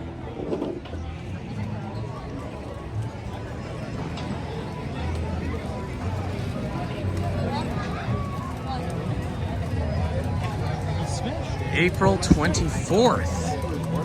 Okay, so today is the 22nd. So that means, oh gosh, that's exciting. Thank you, Paul. That means the Jungle Cruise will be open for Tiki Day on Sunday. That was what I was hoping for, because Jungle Cruise was completely closed and walled off for Tiki Land Day. So for not for Tiki Land Day, for Adventureland Day. So our Adventureland crew could not go on the Jungle Cruise together like we usually do. So if it's open for Tiki Land Day, that's fantastic, because that means we'll be able to go on Tiki Land Day. Whoa, it's really windy over here all of a sudden. Nice, cool breeze right now. Fantastic. Loving this. Ooh, it's so pretty. Now we're getting some of those kind of stringy clouds. I think they call them cirrus clouds. I think that was like my 5th grade science class. I think they were called cirrus clouds. Earlier we had cumulonimbus clouds.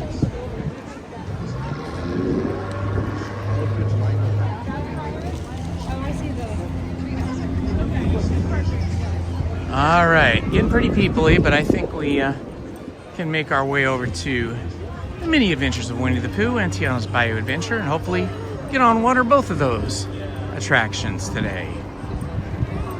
Boy, they're really trying to sell these pirate swords.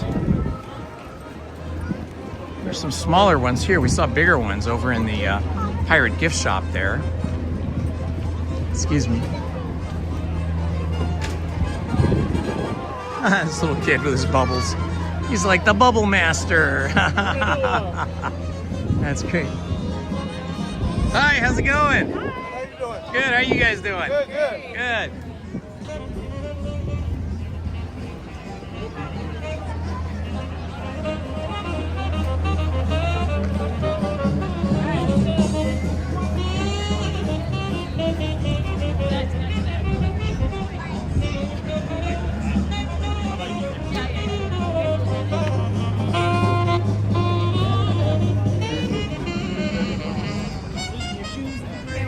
This little boy's like the Pied Piper, only with bubbles instead of a piccolo or a flute.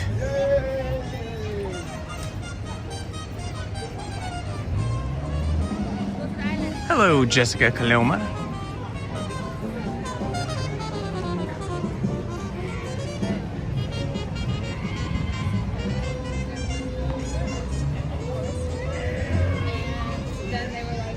Last raft to the island at 4:45.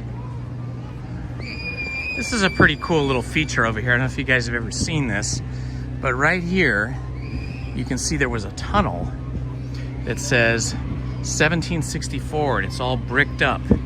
This was a secret tunnel that the pirates would use to get through the town from the waterfront without being seen above ground.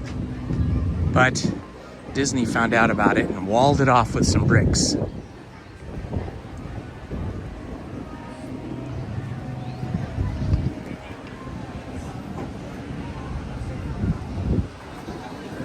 I like this breeze that has kicked up here this afternoon. This is fantastic.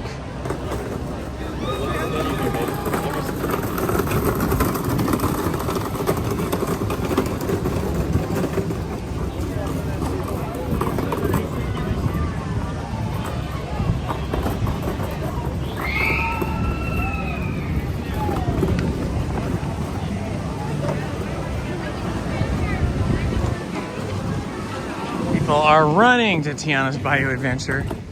Kids are, anyway. That means it could be busy and crowded. Or maybe they have a lightning lane that they need to get to during their appointed hour.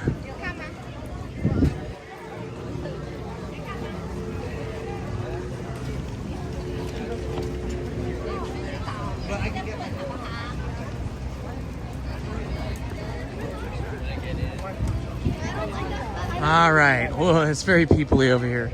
Let's take a look at what this looks like here.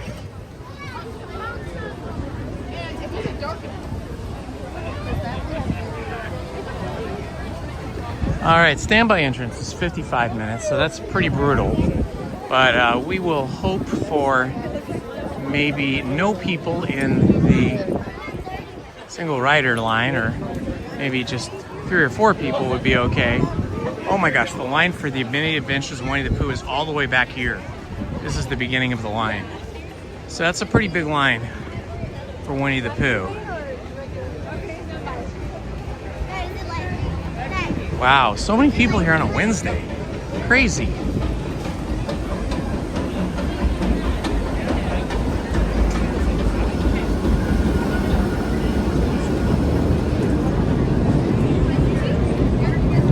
Oh, there's a pretty big line for single riders. This is the single rider line right here. Oh, wow, that's pretty big.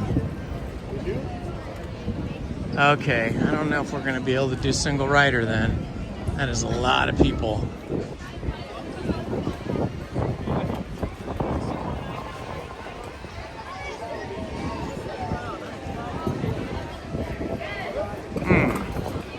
Well, sometimes if you spend a little time in the gift shop, then the single rider line becomes short. Well, look at this. This is all empty right here.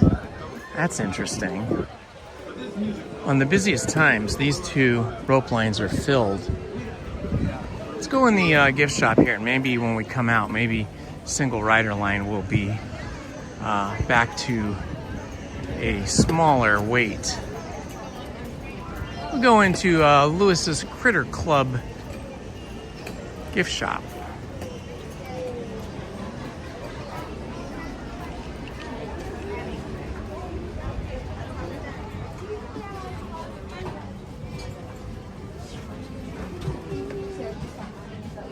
These Winnie the Pooh little kids' hats are cute.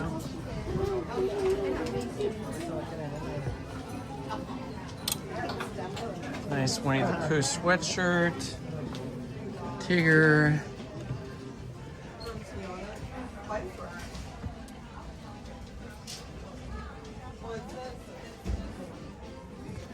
Oh wow, this is awesome. It's for a little kid, but I wish it was for an adult. It's tempting to just buy this, cut this amazing patch that has Eeyore, Tigger, Pooh, and Piglet on it, and then put it on my own shirt. Oh my gosh, that would be so cool. How much are these? $60. Cut this off, put this on my own shirt. Let's see if they're sewed on or how they're attached. Looks like they are somehow ironed on. Yeah, you'd have to cut right through this fabric. That is awesome. They should sell patches like that.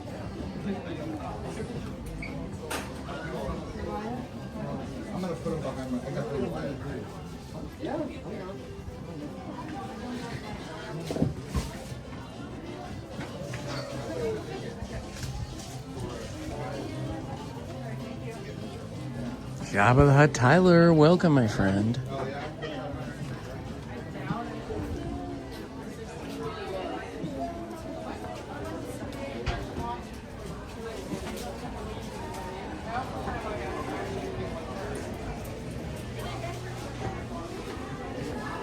This is amazing. Usually this candy store here is just packed with people, but there is no, well, there's like 3 people in line and that's it. Yeah. Crazy. Uh-huh.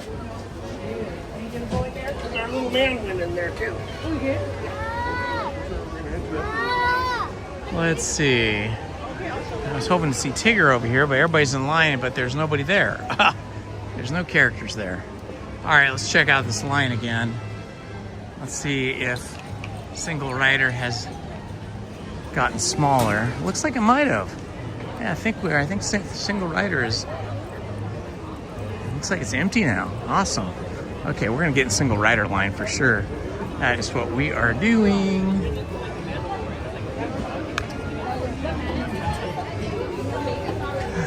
All right, we're in single rider for Tiana's.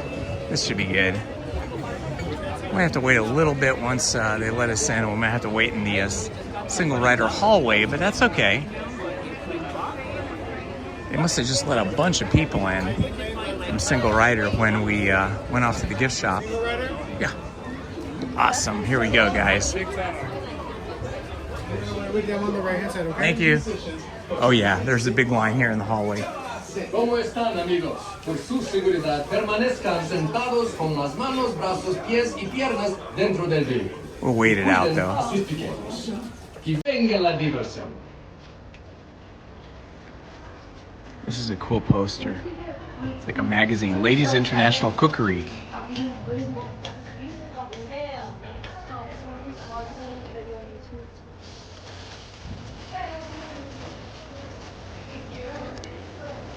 The only problem about being in this hallway waiting is that all of this music is copyright music, so I'm going to get a ton of copyright claims from standing in this hallway that I will then have to methodically delete one by one.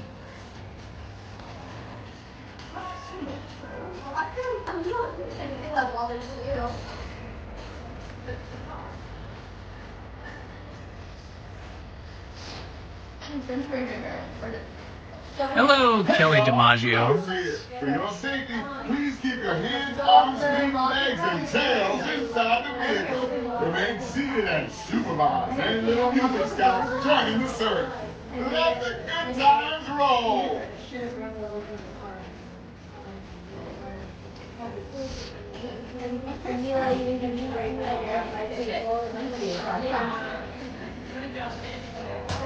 ¿Cómo están, amigos? Por su seguridad, permanezcan sentados con las manos, brazos, pies y piernas dentro del vehículo. Nice and cool in this hallway, I'll say that. Y venga la diversión. And we're out of the sun, so it's a win-win.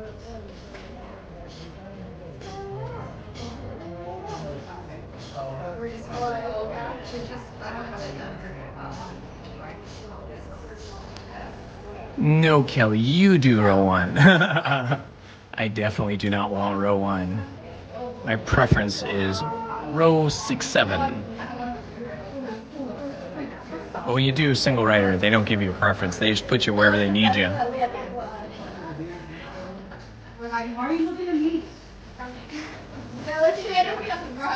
Welcome in Jason Chaney from Dallas, Texas.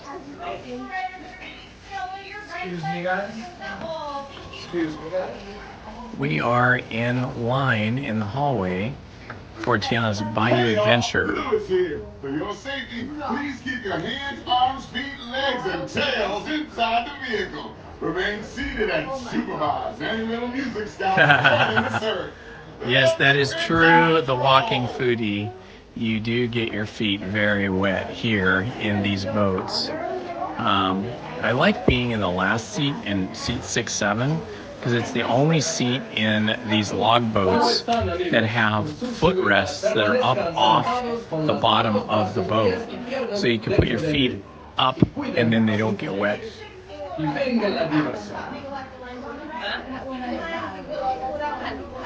Okay, it looks like they're letting some of us through. We'll see how many they let through. They only let like 5 people through. We'll probably be through in the next batch.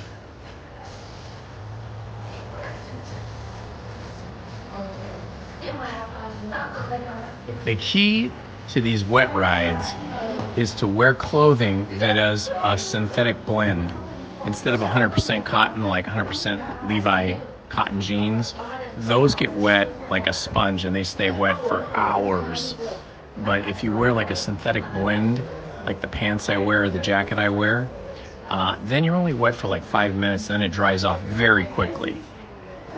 However, if your socks get wet and your underwear gets wet, that stays wet until you get home and take them off. For your safety, please keep your hands, arms, feet, legs, and tails inside the vehicle. Remain seated and supervised. Any little music scouts joining the search. That's right, we are the seat fillers.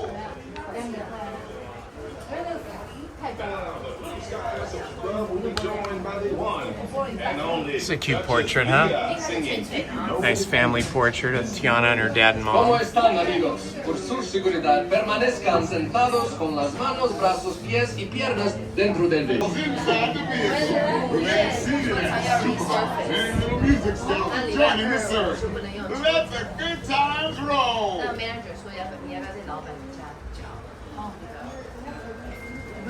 You're listening to WNO, and that was Duchess Leah singing with the Blue Sky Social Club. That's pretty smart. I've seen people with those little plastic booties over their shoes. Yeah, if your feet are down on the ground or down on the bottom of these log boats, they almost invariably get wet. I wear canvas shoes.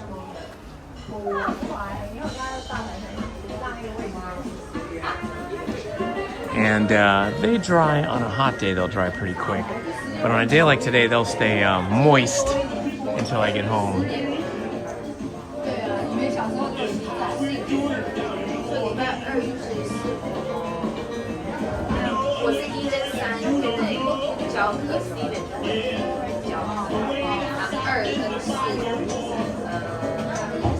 El Patron, to answer your question, when I retired, I had a little problem. My wife is still working for a couple of years, and she's still working now. She's got a couple more years to go, and then she'll retire kind of early. She's about 6 years younger than me, so her retirement time did not coincide with mine. So I started coming to the park.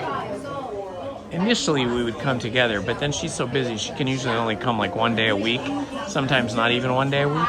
So I started coming by myself, and I just started for the fun of it, for myself. I started making little Disney ride-through videos, little Disney history videos, and just posting them to YouTube. And that got a little attention, a little bit of a following, but it was very small. And then somebody said, you know, you ought to live stream. Why don't you live stream at the park? And so I started doing that, live streaming, maybe a couple of years ago. Thank you. Somewhere between 1.5 years and 2 years ago. And then I just found that it was more fun for me to live stream, because when I'm here by myself, it's like I'm not here by myself, because I've got all of my friends in the chat with me, all of my subscribers and Ninja Watchers and faithful Disney fans. And so it makes me feel like I'm not so alone, you know? It makes the day more enjoyable for me to have you guys with me and chatting with me. And we get to share some stories and information between each other.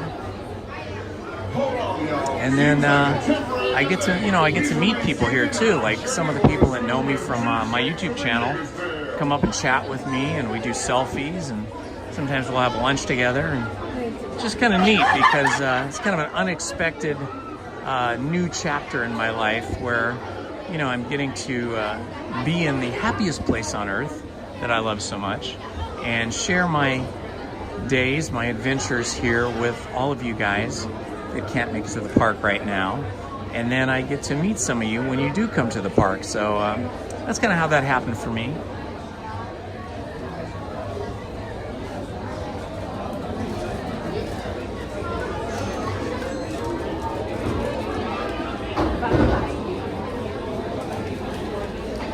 And the other thing is too, is like, I do need to go back to the gym. I belong to Planet Fitness, and I used to go all the time, and Lizzie used to go with me, and then we just got so busy, I wasn't getting any exercise. So initially, before I even started like doing any videos, I was just shooting pictures at the park, and I was using my visits to Disneyland and California Adventure as a way to get my steps in, to get some exercise. And that's kind of continued with the live streams. This is the way I get at least some minimal exercise every week. I usually do between 3.5 and 5 miles per day when I'm at the parks here at Disneyland and California Adventure. Let's see, I'm gonna check my old phone that I carry in my pocket and see what my mileage is for today.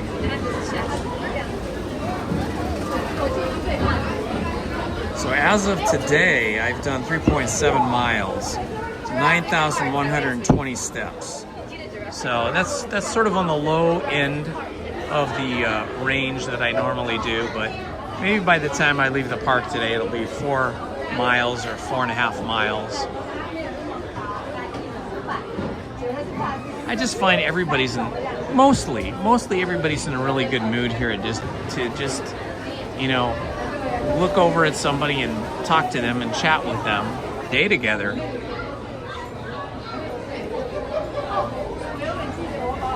And his wife, let's see, what's his wife's name? I think it's Jen.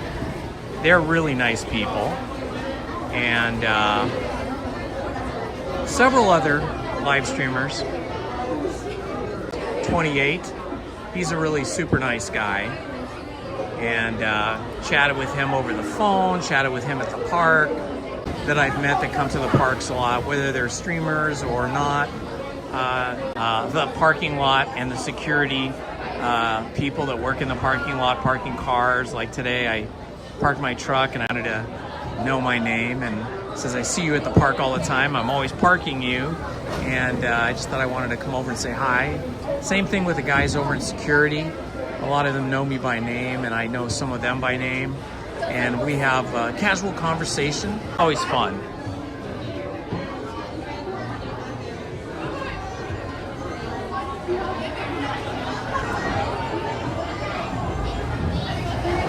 Ooh, plane spotting in Vegas. Isn't that called Henderson Field?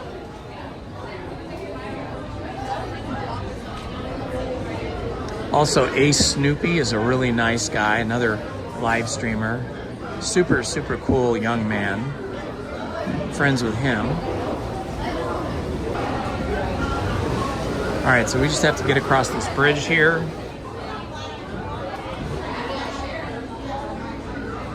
And of course, Main Street Paul and he stream together. He's a super nice guy and super helpful and super knowledgeable. I can't say enough good things about Paul's epic adventures. Paul, why don't you put your link to your channel or both your channels in the chat so everybody can follow you.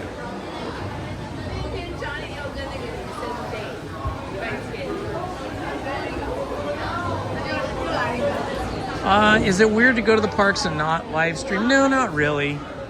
When I go to the parks and I don't live stream, it's just it's a little different thing for me because I'm not talking all the time. I can kind of just absorb everything in a sort of a different way. Just take in all of the sights and sounds and attractions in just sort of a different way. And of course, if I'm here with Lizzie, my wife, and we're not live streaming, then I could pay more attention to her, and I know she likes that. In the beginning, she didn't like me recording, even not live streaming, just recording when we were here at the park together because it was taking too much attention away from her, and you know, she wanted to hang out with me. But eventually, she kind of got used to me filming all the time, and now she doesn't mind when I live stream when she comes with me.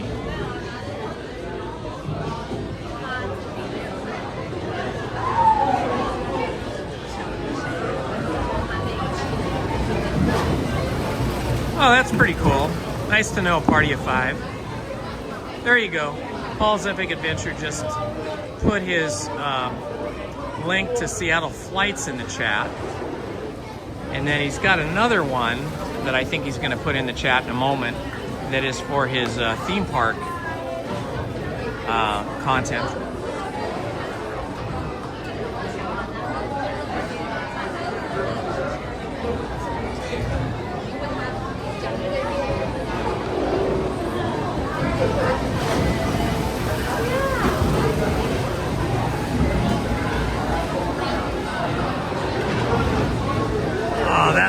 Awesome.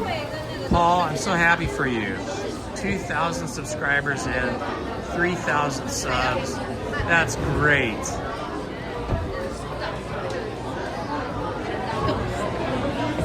Hey, Paul, why don't you explain to Party of 5 what your channel is about, like what you do with the flight spotting, plane spotting. Oh, you absolutely do, Megan. You got to check out Paul's Seattle Flights.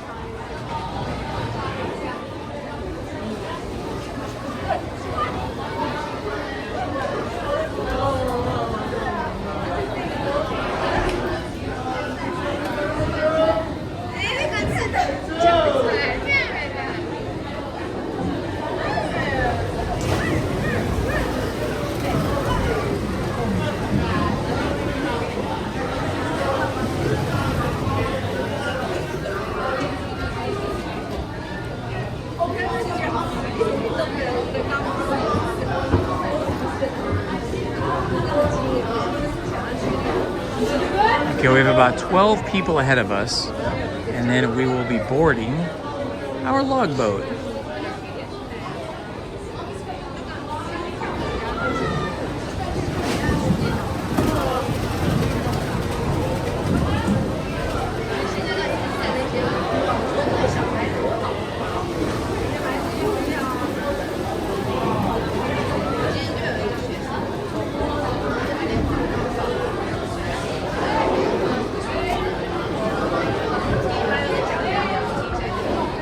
Paul does a really good job of live streaming parades, whether they're cultural festivals or sports team celebrations, just street life and vendor and art fairs and stuff like that up in Seattle. And then he does the plane spotting, where like he films, live streams these planes taking off and landing, and he does an awesome job. It's a really fun thing to watch.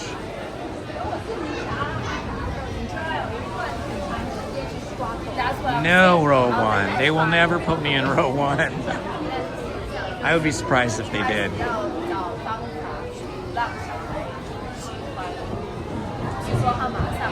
There you go. Paul just dropped the link to his.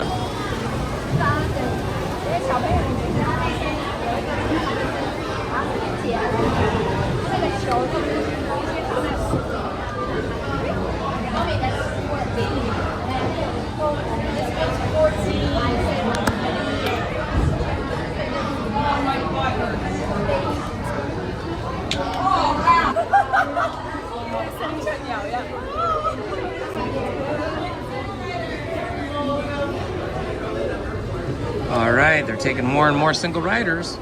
Should be on shortly.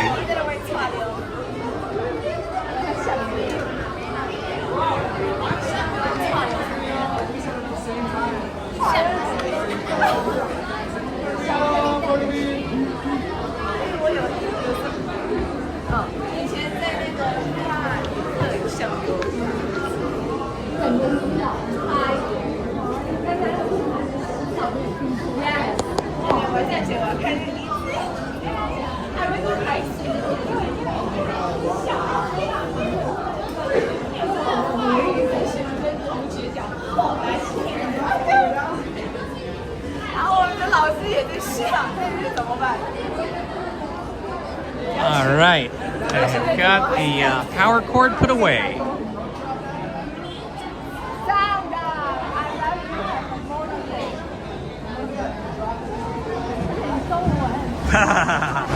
Maybe, Sunday would be a good day for Lizzie and I to go on the King Arthur Carousel, because we'll be all dressed up in our tiki outfits, and I think it would be cool to have photos and video of us dressed in tiki clothing on the King Arthur Carousel. So we'll put that on our list of things to do on Sunday.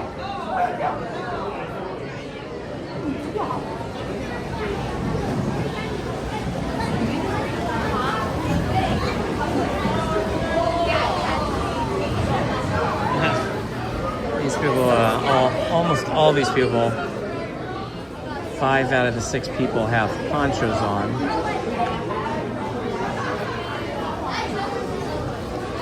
I have a poncho, but I seldom wear it here.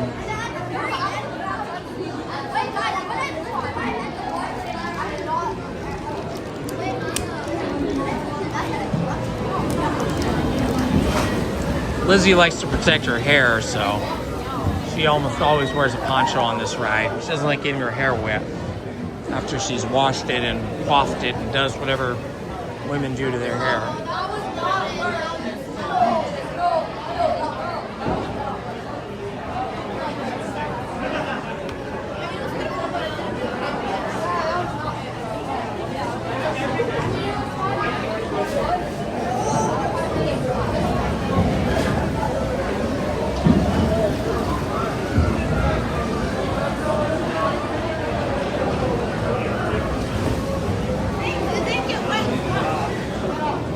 One thing I do here, though, right before I get on the ride, like I just did, I zip up my jacket so that my 100% cotton t-shirt doesn't get wet.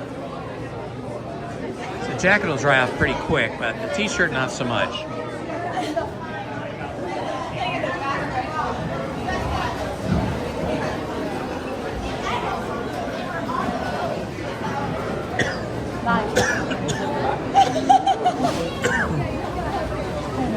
Oh yeah, that does sound like a super busy day, Paul.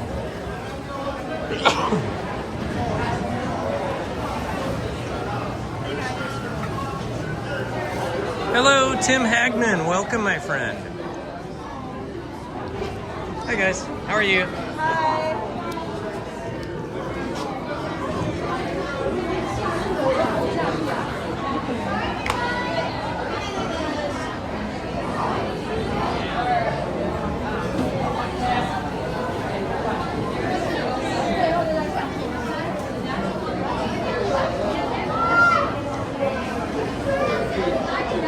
Okay, we got just 3 people ahead of us here in single rider. And then we will be on.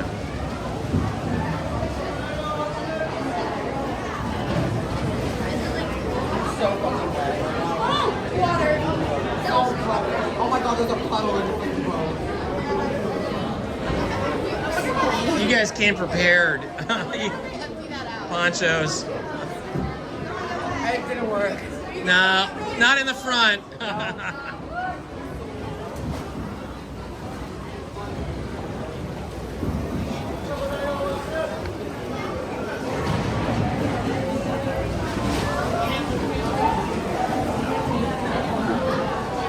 All right, keep your fingers crossed and hope I get 6-7, which is the last seat in the boat. The only seat with the foot rests to keep your feet out of the water. And it's a double wide, which makes it easier as well.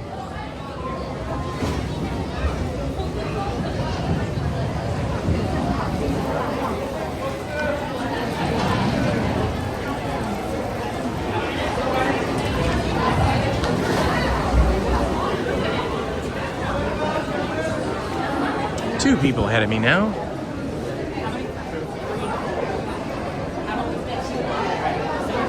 Any party to 2? Come on down. Yeah, we'll go.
Any parties at 3?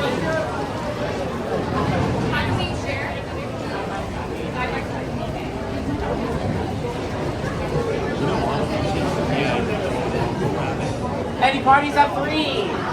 Or 2? 2, right this way, please.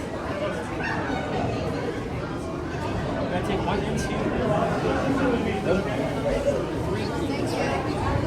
Oh, actually, yes. Yes, right here. 1 through 6, please. 1, 2, 3, 4, 5, 6.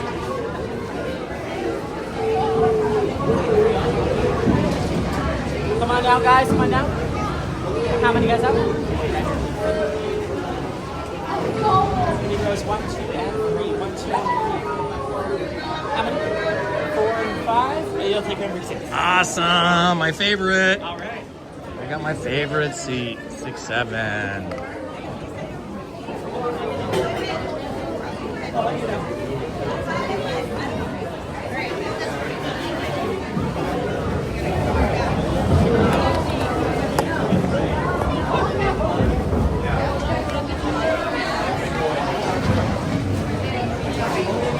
I don't think that was too long of a wait. I should have timed it, but it didn't feel terribly long.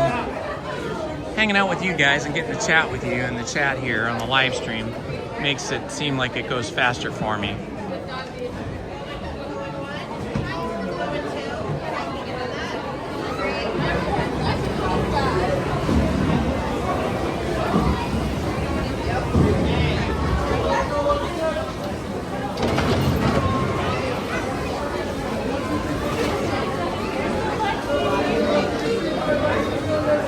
Oh boy, the seat's already wet.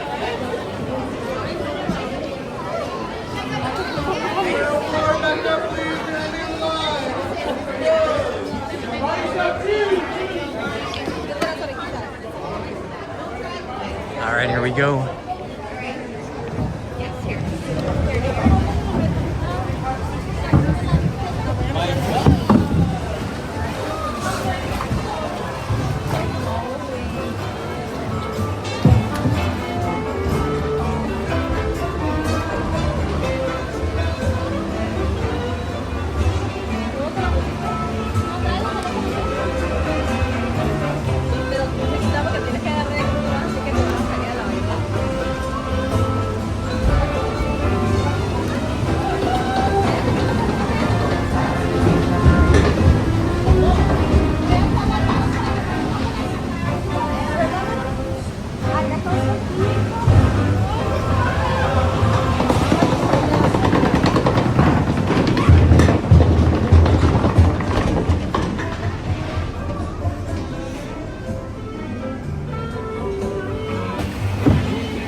Let's meet up with Louis and find some musicians for our party.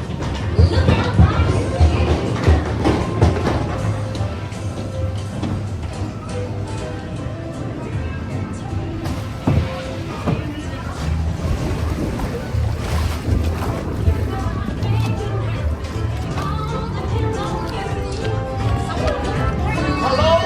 Anyone down here who can blow a horn and jam? Hello?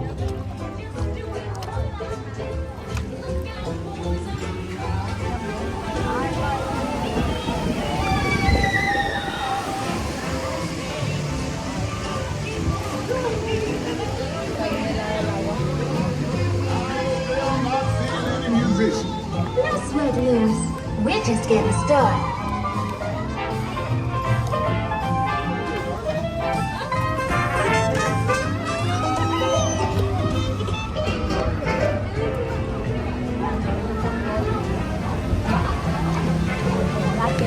All right, first big drop coming up.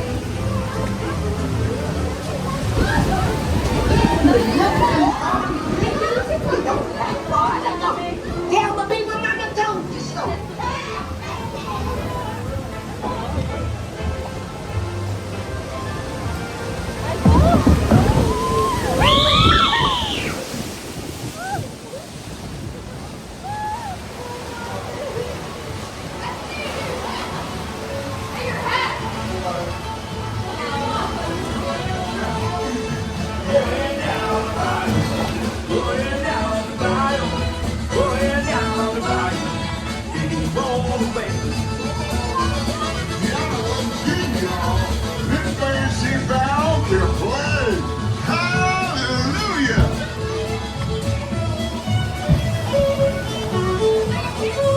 They're the key me.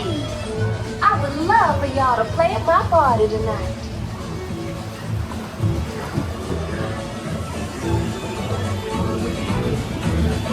Dolly, you were right. The Bayou's that's what we need.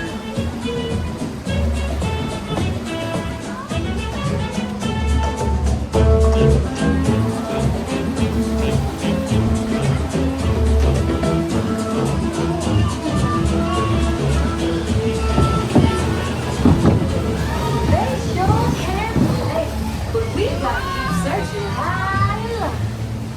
How long can I go? I'm just big.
you back to the house. But invite your little friends to tag along too.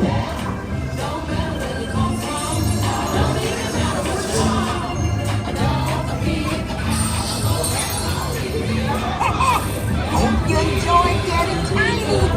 Now let's get you back to the big old blue.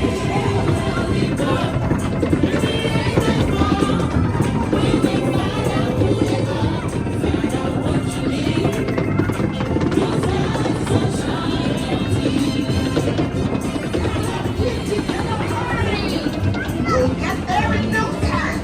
Guaranteed. Ain't going down. Ooh, they're gonna be good.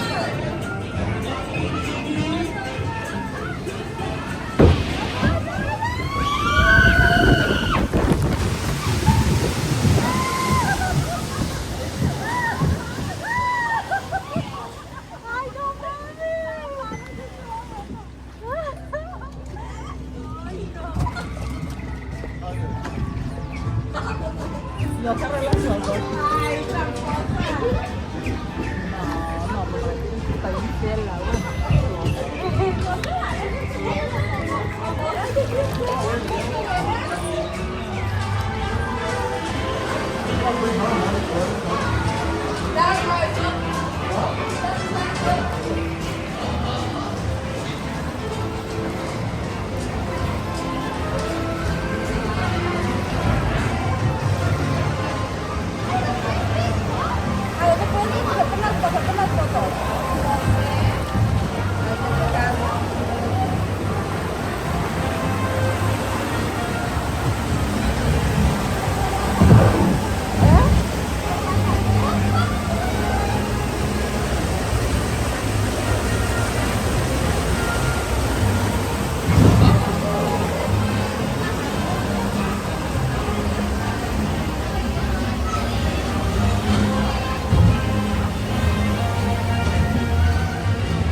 We survived. That was super fun. A little wet. Not terrible though. Should dry off in a few minutes in the sun.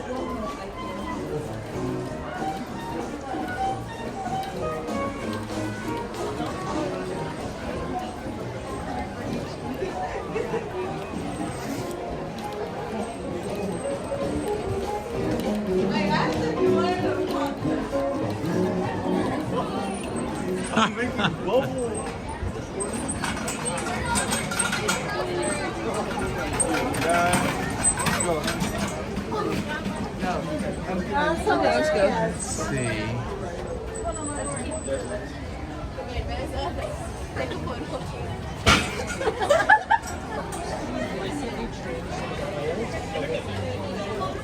All right, whoa, it looks way more crowded for Tiana's Bayou Adventure now. When we got on, all these switchbacks here in the queue on the west side of the attraction building were empty, and there was just big lines behind, but now you've got the big lines at the front over here, and you've got these big lines over here. So we got really lucky getting into the single rider.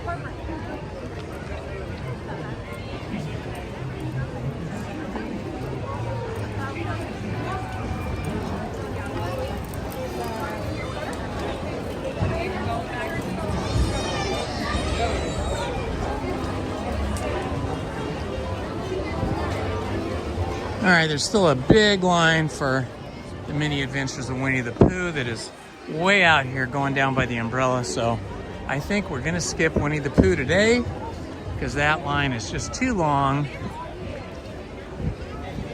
You can do a little merch search on Main Street.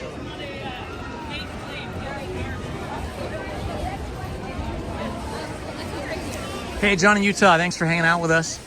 We'll see you next time. Lizzie and I will be back here on Sunday, if you're around, for Tiki Day.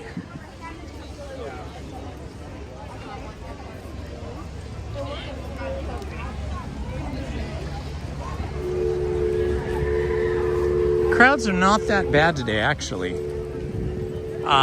Busier than most Wednesdays, for sure.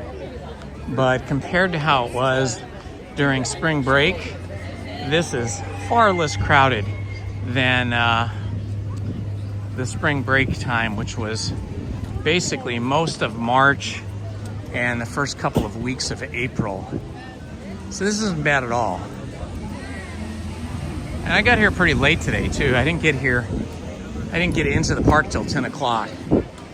My original goal was 9 o'clock, but there was just so many car accidents and stalled out or broken down cars on the freeway today that it was just stop and go, 5-10 miles an hour.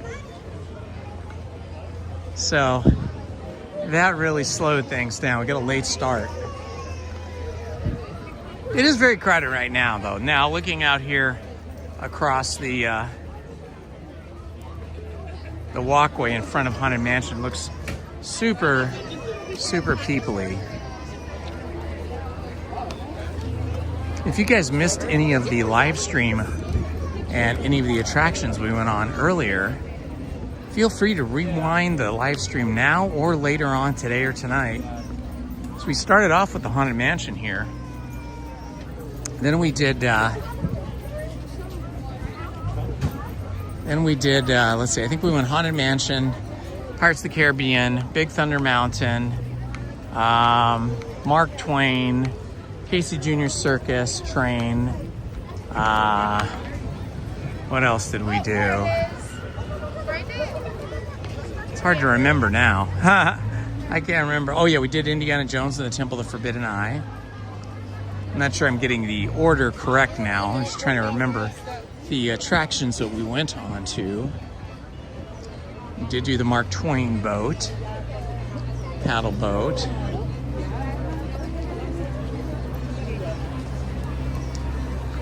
And we just did Tiana's Bayou Adventure. Had a little lunch in there too.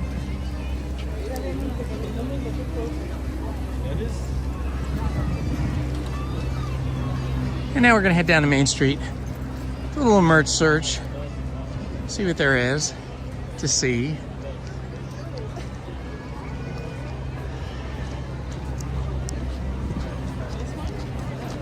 There were so many babies on that ride. Nice big thick line here for Pirates of the Caribbean today. I was happy to see, I don't know if you guys weren't with us at that time, it looks like they have added some lights and or replaced some lights in several parts of the attraction at Pirates of the Caribbean. So some of the areas that were so dark you really couldn't see anything that had previously been lit are now relit with some new lighting that actually makes it look a lot better. You can see more now, more clearly.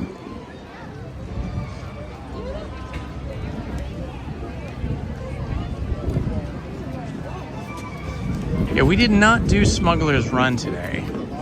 We didn't go up to Galaxy's Edge at all. I did do that when I was here on Sunday though. I think that was Sunday. All the days start to run together a little bit. But maybe we only did Star Wars Rise of the Resistance. I think that's what we did on Sunday. And we didn't do Smuggler's Run that day. We probably did Smuggler's Run the previous Wednesday.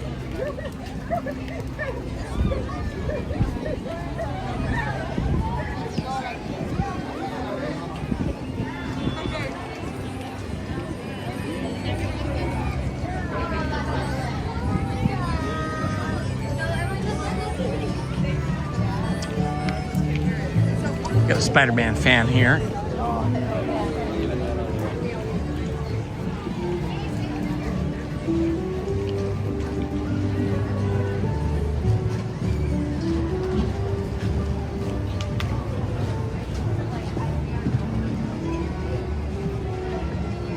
Heading through the Old West here in Frontierland.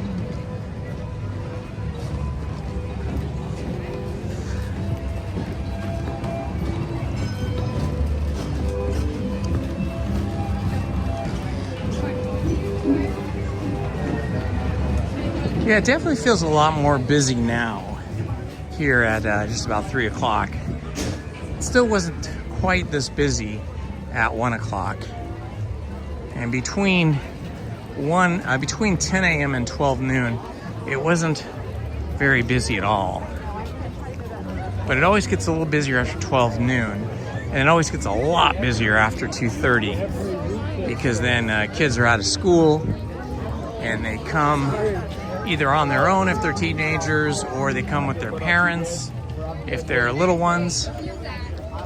So it gets a lot more busy by the time we hit 3 o'clock and later.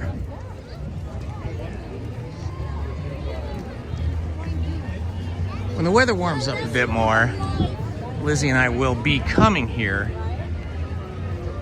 in the evening more often so that we can see Fantasmic and all the cool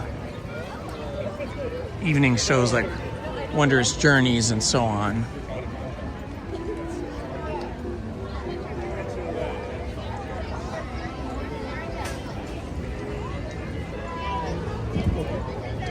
The real tell is that as we walk down Main Street will be how many people are coming in as we're walking down. And let's see, it seems like about an even amount walking down Main Street as are walking up. So sort of an even inflow and outflow at the moment. Could even be a bit more people leaving, or at least going down Main Street. I don't know if they're leaving, but going across the California Adventure or to the Main Street train station. Could be a bit more going this way than coming in, but it's pretty close. Kind of come in clumps too.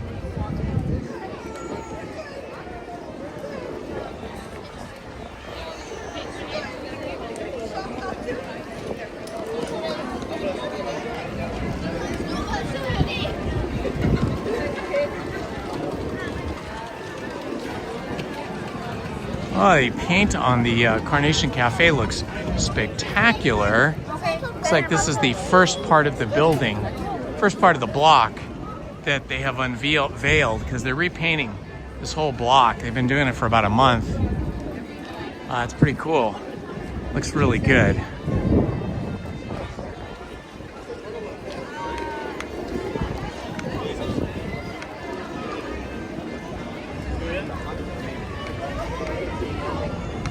We're gonna go in here to Disney Clothiers, check out the merch in here, see if they've got anything new.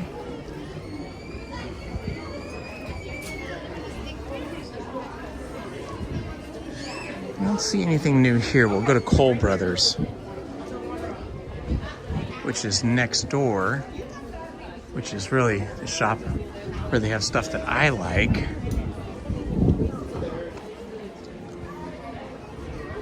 Got some Mickey Mouse sweatpants. Let's see how much these are. $50.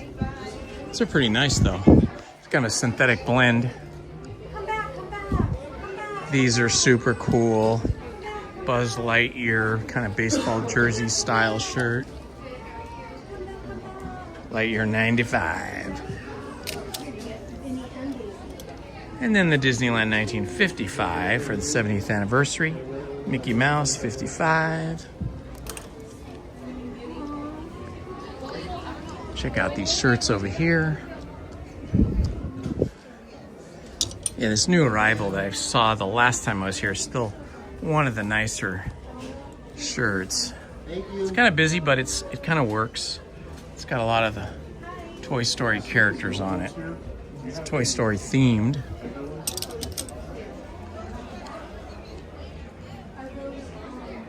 Other than that, not too much in the new category.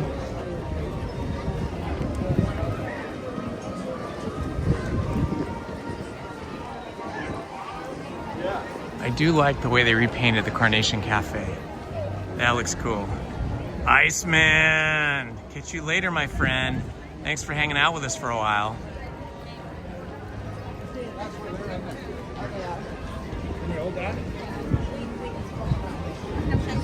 The shop down here by the Magic Store often has stuff on sale.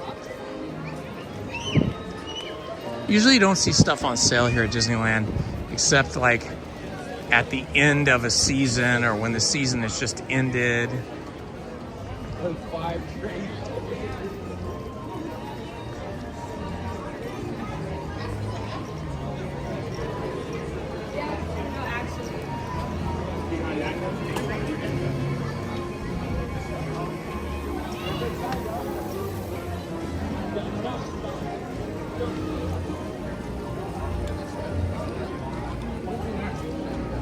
This is the New Century Historical Society Cigar Store Indian.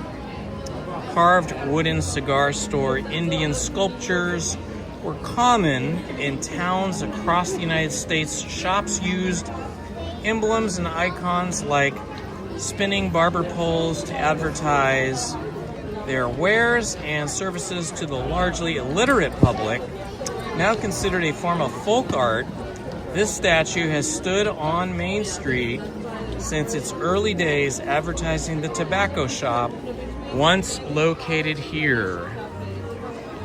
And here is the statue. I don't know if this is actually made of wood anymore. It feels like, yeah, that's not made of wood. This is a mold probably from the original.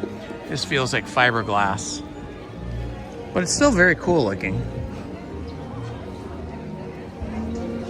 Notice he does not have any tobacco in his hand anymore.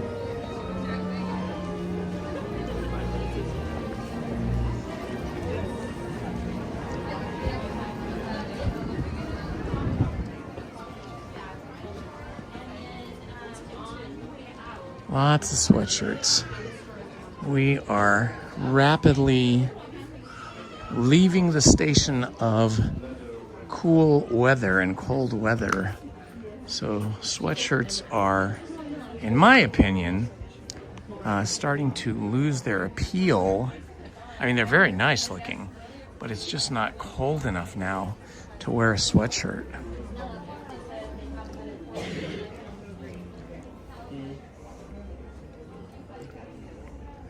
I like all this stuff, but it'd be better if it was in t-shirts. Like this is a really nice embroidered one, but it's just too much. Oh, it has ears. That's cool. The hoodie has ears on it. That's pretty neat. $50. Looks like it's kids. Yeah, it's kid size.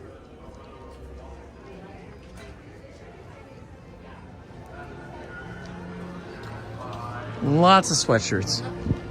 Not enough regular shirts.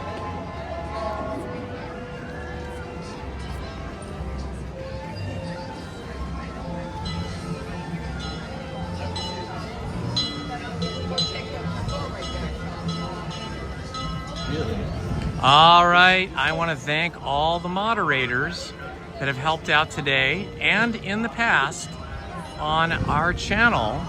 So I want to thank you moderators, including Manning Uncanny, Heather D. Smith, Paul's Epic Adventure, Krista Hackley, Tiffany Johnson, Rachel Castro, Beach Bandits Metal Detecting, Stephen Kenyon, Oh My Gosh, It's Judy, Disney cast crew member Monique, Omar Octavio Altamirano Loza, Jacob Herring, Checkers, Ace Snoopy. Thank you all for everything that you guys do all the time. I totally appreciate it. It's so nice to have you guys with me helping out. If I can only just get back. Okay, here we go. Couldn't get back to my regular screen.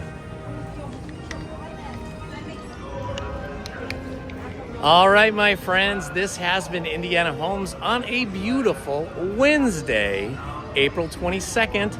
Thank you for hanging out with me today. It's always great to have you guys with me. I thoroughly appreciate it. LP Rodriguez, thank you for funding my lunch. That was very kind of you as well. Thank you again to all the moderators. Lizzie and I will be back here on Sunday for Tiki Day, dressed in our Tiki gear. So please join us on Sunday. This has been Indiana Holmes. Thanks to you all.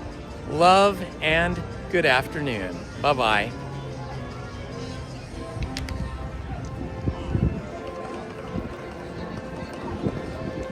Andy, hello. You can catch all of the live stream by rewinding and see the different attractions that we are on. Sorry that you missed most of it today, but good to see you anyway. Kathy Larson, thank you as well for being here with us, and you guys make it fun for me. All right, guys, hugs and love to all of you. Bye-bye.